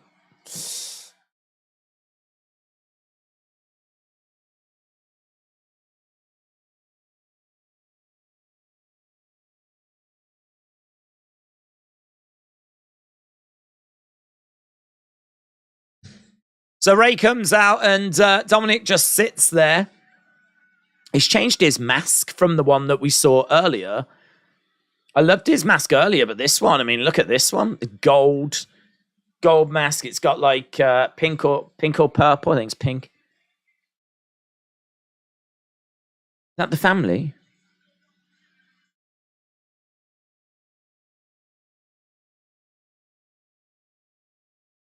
Wow. They don't have Dom trying to tap, but the Hall of Fame old guy just beat him.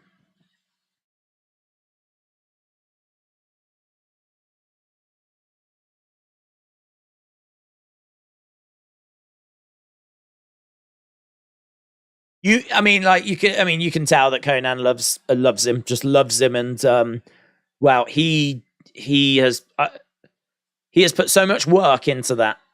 I'm sure a lot of it just came natural and whatever, and he is an incredible talker anyway. But I sense that just meant a lot to Conan. It's incredible. Wow.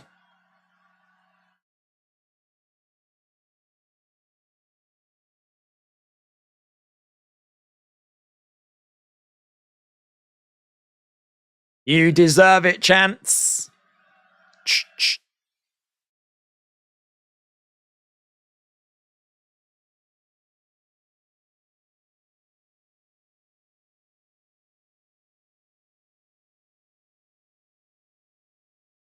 Okay, so Rey says, "Stop it! You're going to make me cry even more."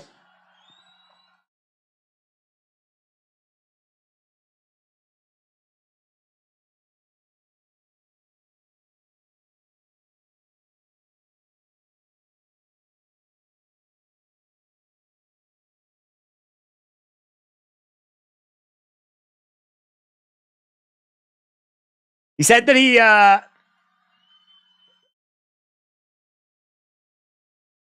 He didn't want us to see the sensitive side. Great human, Rey Mysterio said El Leon. Dom has walked out. Dom's got up. Yeah, that's what it should have been.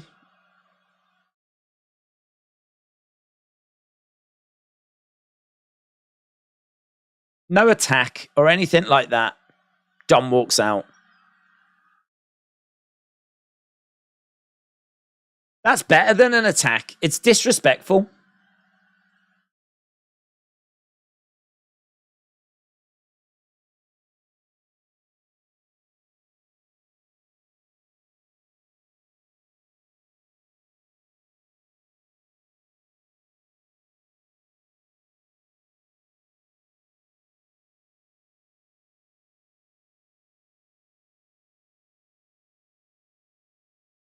Rey said, I'll take care of business tomorrow. People are so pumped for that match. People are so excited.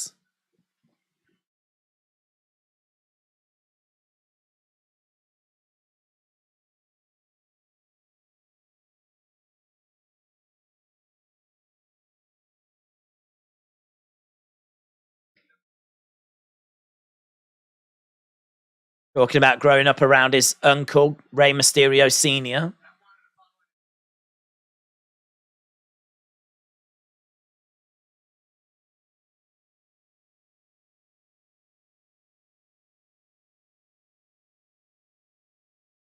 So he said he always got excited when he could go to Mexico and spend time with his uncle. That's where he fell in love with Lucha Libre.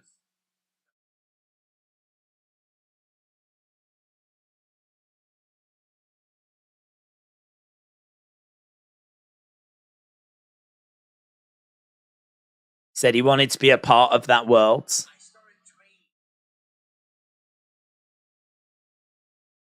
Eight years old when he started. I didn't know this.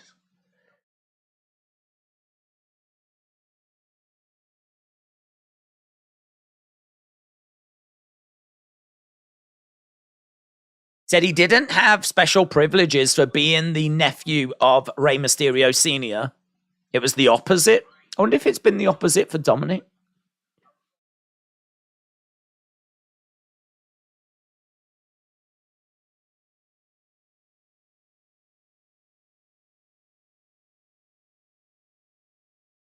Mask is incredible.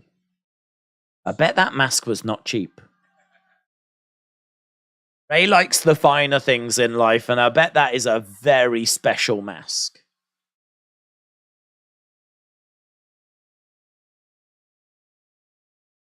Look at it shining away, and like, oh man, that mask is insane. I wonder if he'll remove the mask. We all Googled for years Rey Mysterio unmasked. The mask looks so cool. It really does. It really does, Mitchell. Yeah, it's brilliant. A1, shout out to you. That mask is like 100k or more, said Jono. They have the crown in the middle.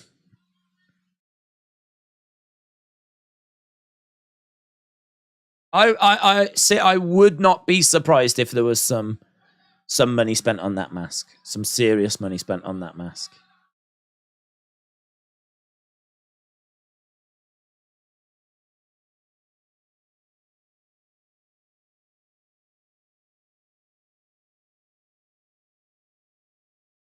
Ride home.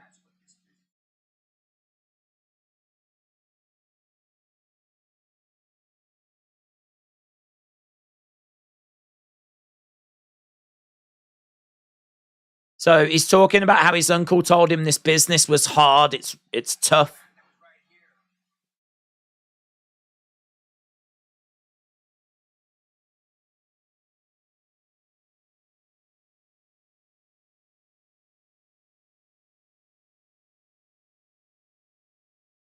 I did wonder how they met. And he says that Conan came down to get trained by Rey Mysterio Sr.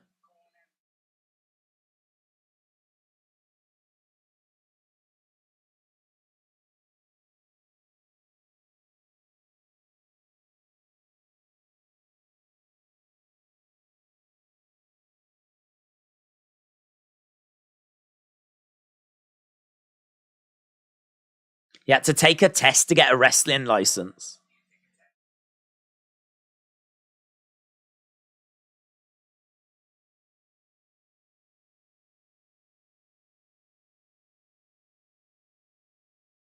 Three categories. Conditioning. Mat wrestling.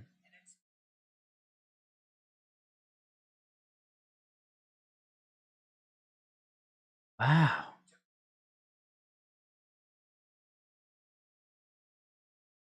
Took the test and passed it. All the judges were veterans. Imagine if we did that now.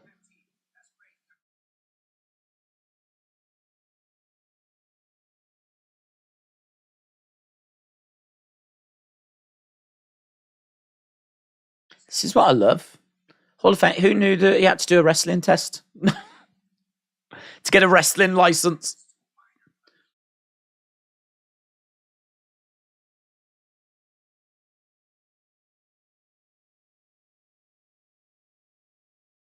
Talking about like being 15.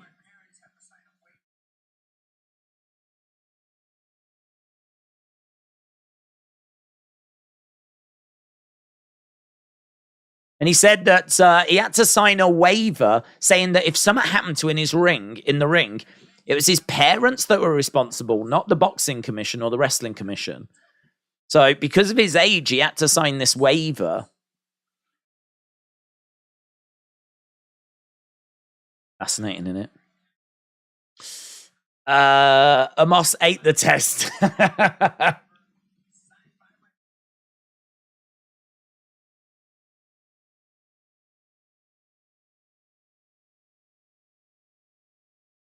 And he said the hardest part of the journey was now having to be booked by promoters.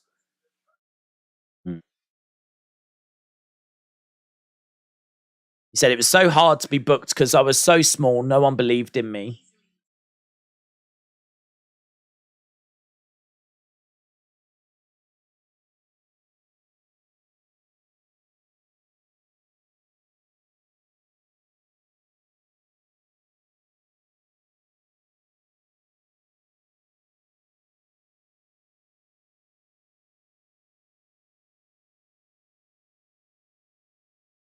The only difference between me and the kids in the crowd is that I had tights, boots, and a mask.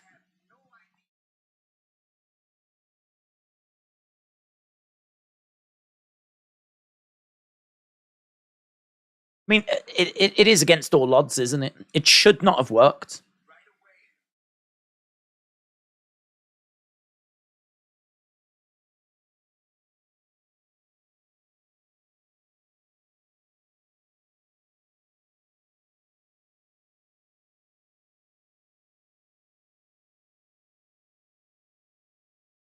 He said if he wanted to be a big star, he had to have a match in the auditorium in Tijuana.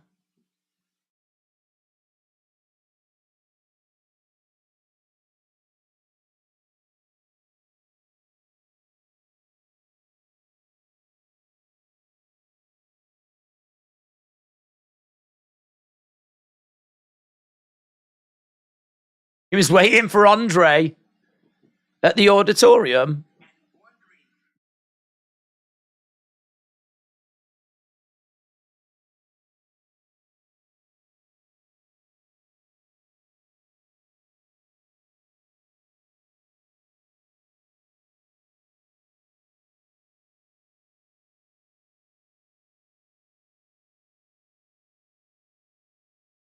Wow, Ray talking about being 9 and seeing Andre. Apparently the tunnel to come down to the ring was like really small and like Andre had to crouch down to come through.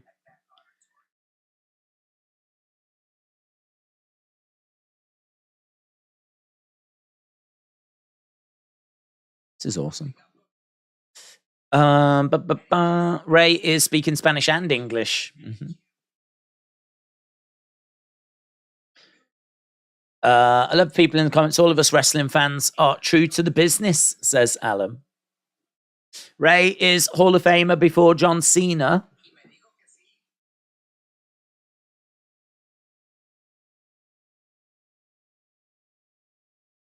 Okay, we're up to 17.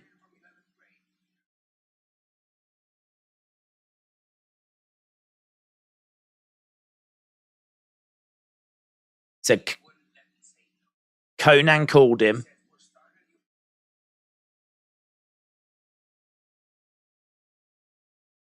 This is your big chance. We're going to start a new promotion.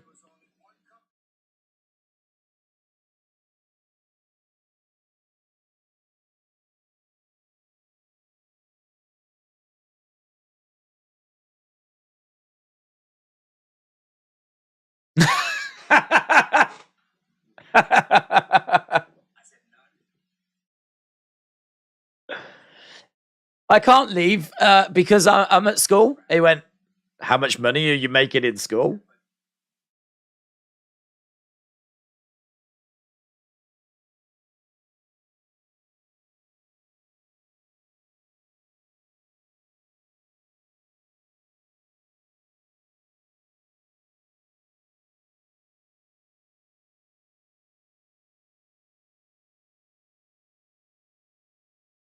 Oh, interesting.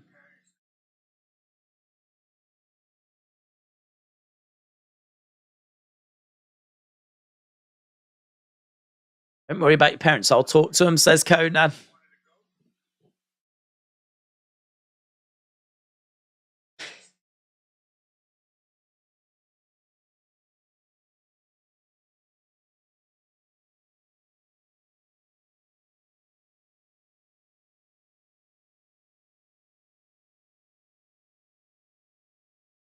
Wow.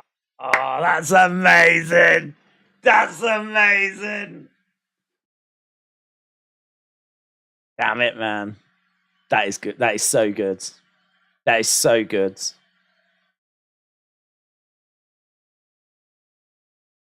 so good. You just don't know where the story's going, and then he goes.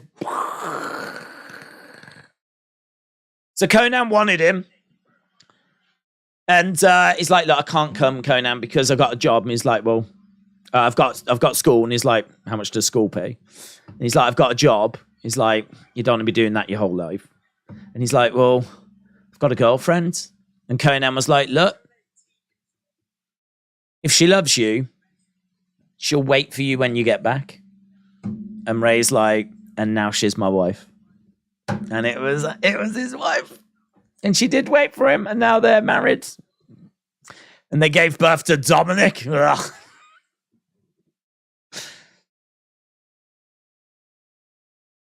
That was so good.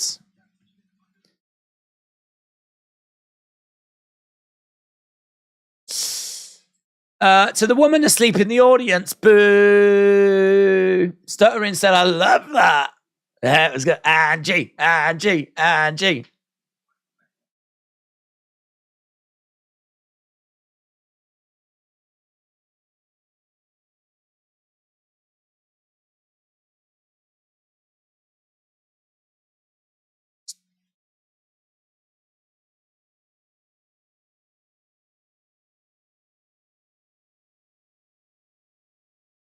Talking about how he ran out of money.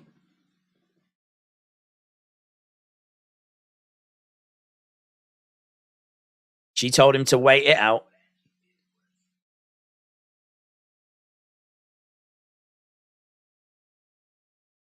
And she put her medical career aside. Ugh. She sent him money. Angie sent him money when he was struggling. Angie. Wow.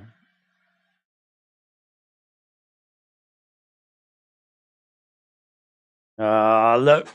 Tuck's crying as well. Tuck's got tears down her face. Everyone's crying. Ray's crying. He can't get through the story. She sent him money so that he could pursue his dream of being a wrestler.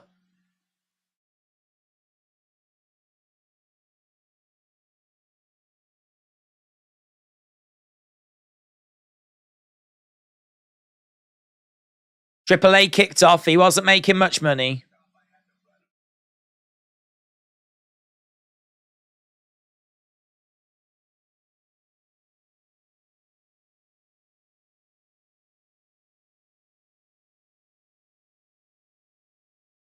But he said he was up and running.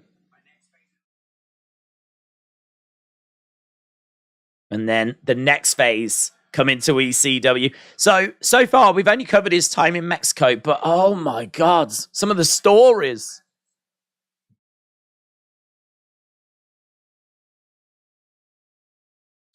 There would be no Rey without psychosis.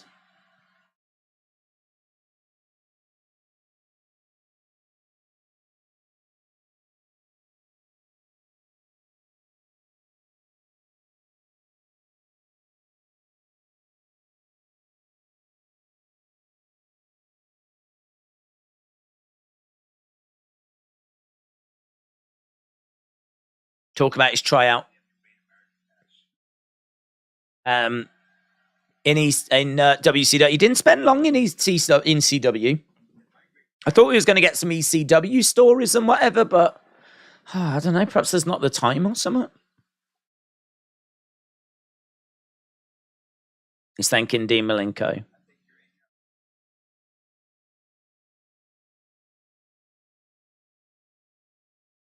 Thank you so much for your help and your knowledge. I appreciate it.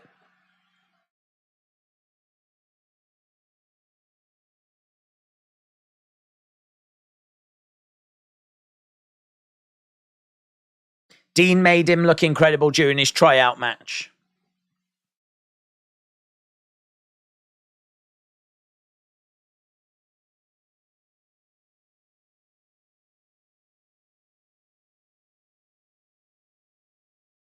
Oh, here we go. During that WCW time, I had a chance to reconnect with someone I met when I was 12 years old. That was Eddie Guerrero. Big Eddie chance. This is a great speech. This is great. You don't want it to end. I don't want it to end. Oh, a little shimmy.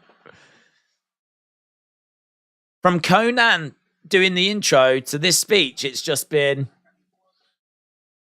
get the popcorn, get the beers, get the popcorn. Enjoy yourself. This is awesome.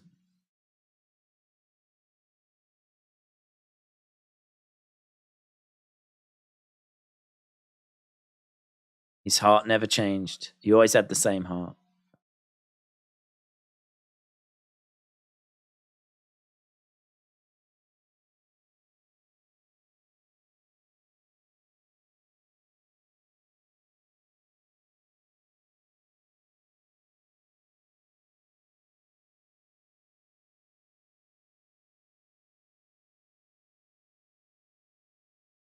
Said in WCW, my bond with Eddie became even tighter. And the match that put me on the map, Halloween Havoc. Oh, we're not staying in WCW long.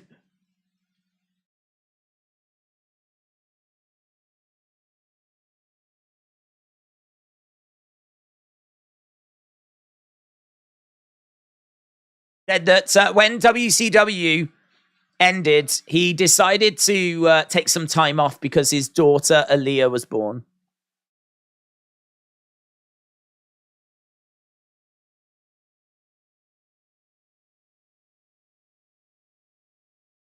Said I didn't know if WWE would want someone with my size.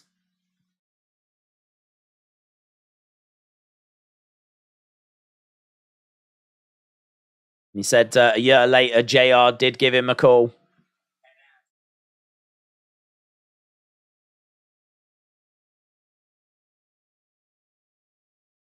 Ray, are you ready to sit down and do business? And he said, hell yeah.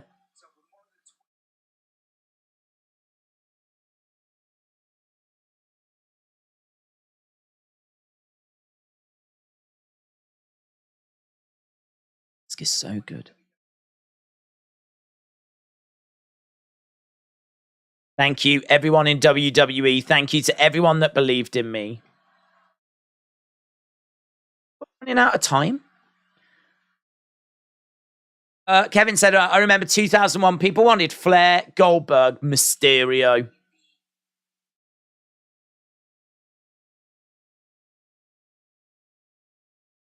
I know, man. You know that amount of time he spent talking about his time in Mexico? Like, I want that for ECW, for WCW, certainly for WWE. I want it just amazing. Thank you, Ray Chance.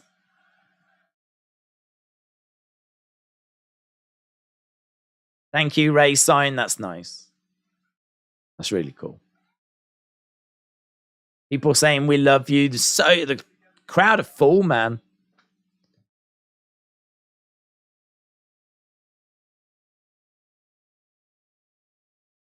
I really think we need less going in the Hall of Fame.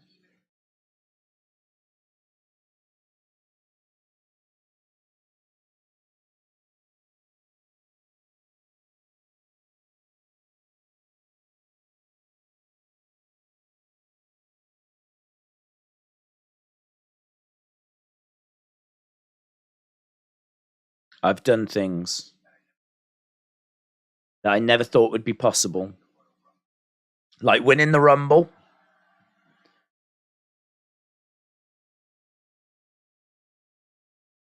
And becoming world champion.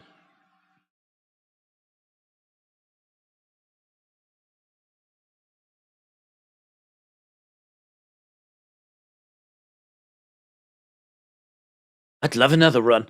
Watching this now, I'd love another Ray run. I'd love to see him with Legado or LWO or whatever they're going to do there.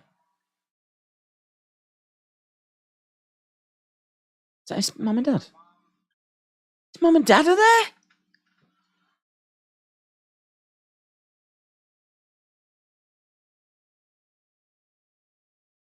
His mum and dad?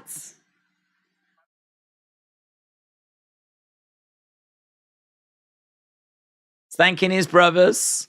Stuttering Steve said Ray is officially a glorified legend. Ray's parents? Yeah. My people are saying that Bray will be at WrestleMania. Gonna be tough to sleep after this, said Johnny.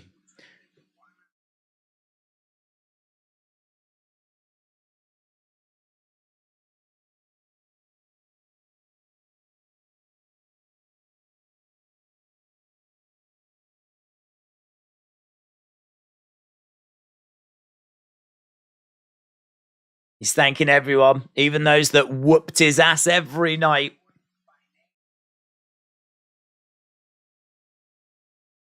Conan.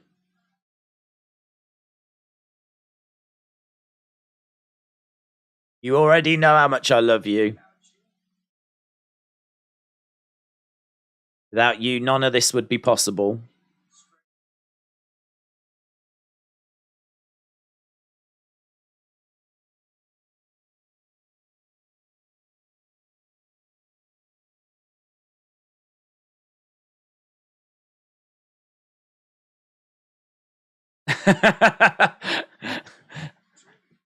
Me and my wife have got a saying, we always thank God first for everything we have, and then Conan second.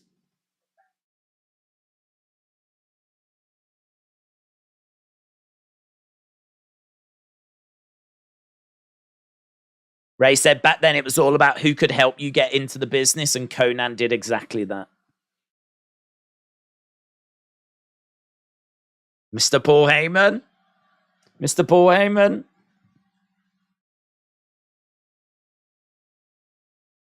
Thank you for giving me the opportunity to be part of ECW. Eric Bischoff and Kevin Sullivan.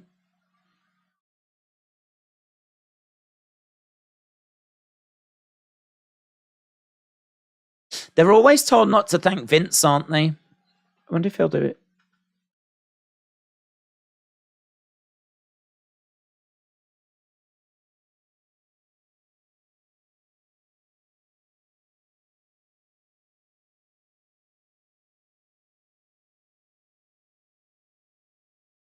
William Regal. Dean Malenko. Kevin Nash.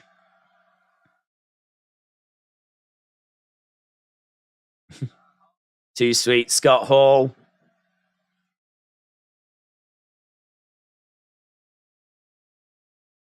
Yeah, he hasn't thanked Vince, but then they are told not to.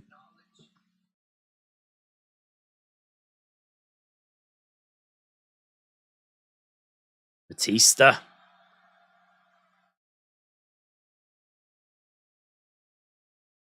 Undertaker. Edge.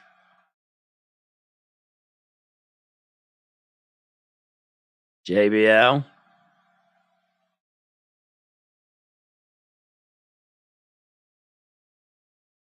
He claims I retired him twice. Kurt Angle. That's we got there. Look, there's Dexter Lumis. Randy Orton.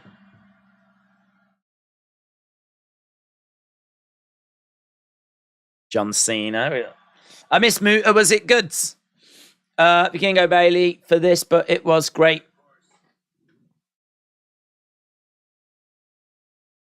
And Eddie Guerrero.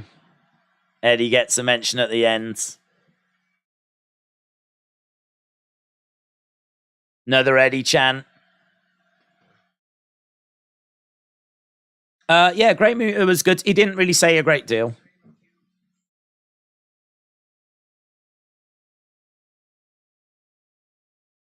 He says, I want to thank the WWE Universe.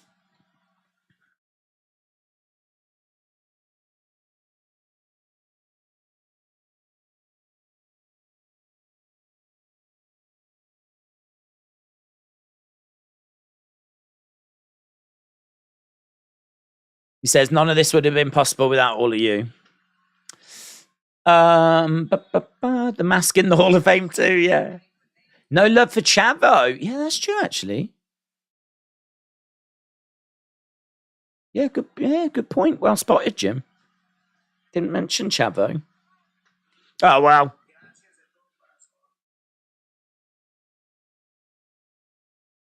Beach is trash.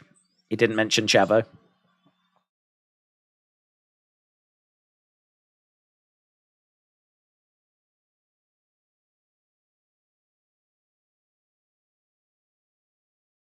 How's your night?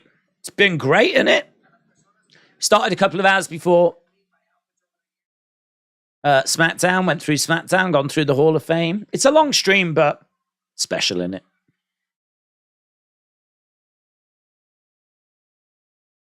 Thank you.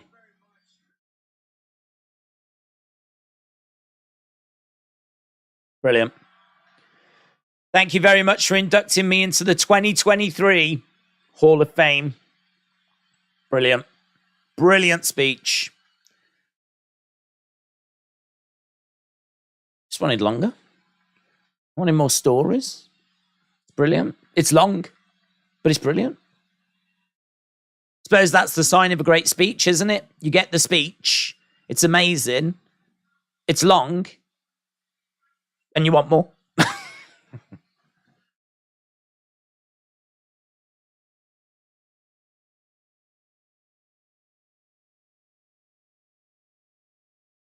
Has he got, I don't know if he's got the ring, has he? I sort of feel like the moment needs a cheer for the fans, you know? When he says thank you for inducting me into the Hall of Fame, it'd be great if at that point he gets the ring and puts it on. Or, do you know what I mean? Like something happens. He just has to go thank you and that's sort of it. But I sort of feel like there needs to be the moment of thank you for putting me into the Hall of, and like then you put it on or something. That would be kind of nice. I mean, again, not that it matters.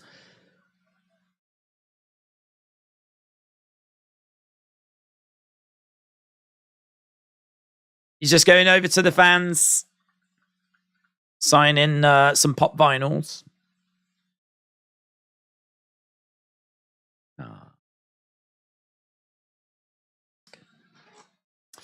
And that is it. That is it. The show has come to an end. So I think that's ended up going like 2.5 hours, you know. Whew. I think last year was 2 hours 9 or something. Yeah, it's long, isn't it? It's long. But what's amazing about the Hall of Fame is it just doesn't feel like it. It's mental, isn't it? I mean, if anything, the complaints that I've got is that Andy Kaufman didn't get enough time, and I wanted more from Rey Mysterio. It's mental, and yet that's gone like a couple of hours plus. I must admit, I mean, we spent a long time not doing Hall of Fames because they're difficult things to stream because it's a lot of sitting and listening and conveying and whatever. And then, like, I don't know, what can you stream with the Hall of Fame? But actually, I think it's really interesting. There's still plenty to talk about. I mean, obviously, we've just had Dominik walk out. There's a lot of speculation as to what Dominik would do. That amazing, the reaction, the amazing, like, Conan speech, the Rey Mysterio stories as well, just kind of enjoying those. And I mean, the Hall of Fame I've always enjoyed, but I've always struggled knowing, like, is it worth streaming them? But I don't know, it's just brilliant to watch, and it's great getting like people's live thoughts and reactions as well. So loved it. I always knew I would anyway, though. Love the Hall of Fame. And that's it, innit? Next stop is WrestleMania. Well, it's not. Next stop is NXT Stand and Deliver. Then it is WrestleMania 39. Will you get some sleep? Yeah, I'm going to go off and do exactly that, my friend. I'm going to go off, I'm going to have something to eat. I'm going to have something to eat. I'm going to have an early night, and then we'll be up and we will be getting ready for NXT tomorrow. So, and then of course WrestleMania. So, boom, right, done. Thank you so much for joining us. I hope you got something from that. I hope you enjoyed that. I hope you enjoyed this stream. As we said, we're clocking in nearly 7 hours, 6 hours 40 something. That ain't unusual for us. Not if you join us normally on a Saturday. So, yeah, that's no problems at all. But, yeah, thank you so much for joining us. I know this was a bit of a strange stream. Just sitting and watching as we're just listening to people talk. I do always find this one a bit awkward compared to normal streams, but I really enjoyed that, and as I said, I hope you did as well. If you are around this weekend, join us for NXT Stand and Deliver. Join us for WrestleMania. We're here for both nights, and of course we're here for Raw as well. We'll be live well before those shows, so you can jump in, share your thoughts, and then maybe disappear to enjoy the shows however you want to enjoy them. But yeah, I hope you enjoyed it, and look forward to spending some of, if not most of, this weekend with you. So awesome, guys. Have a great evening. Bye for now.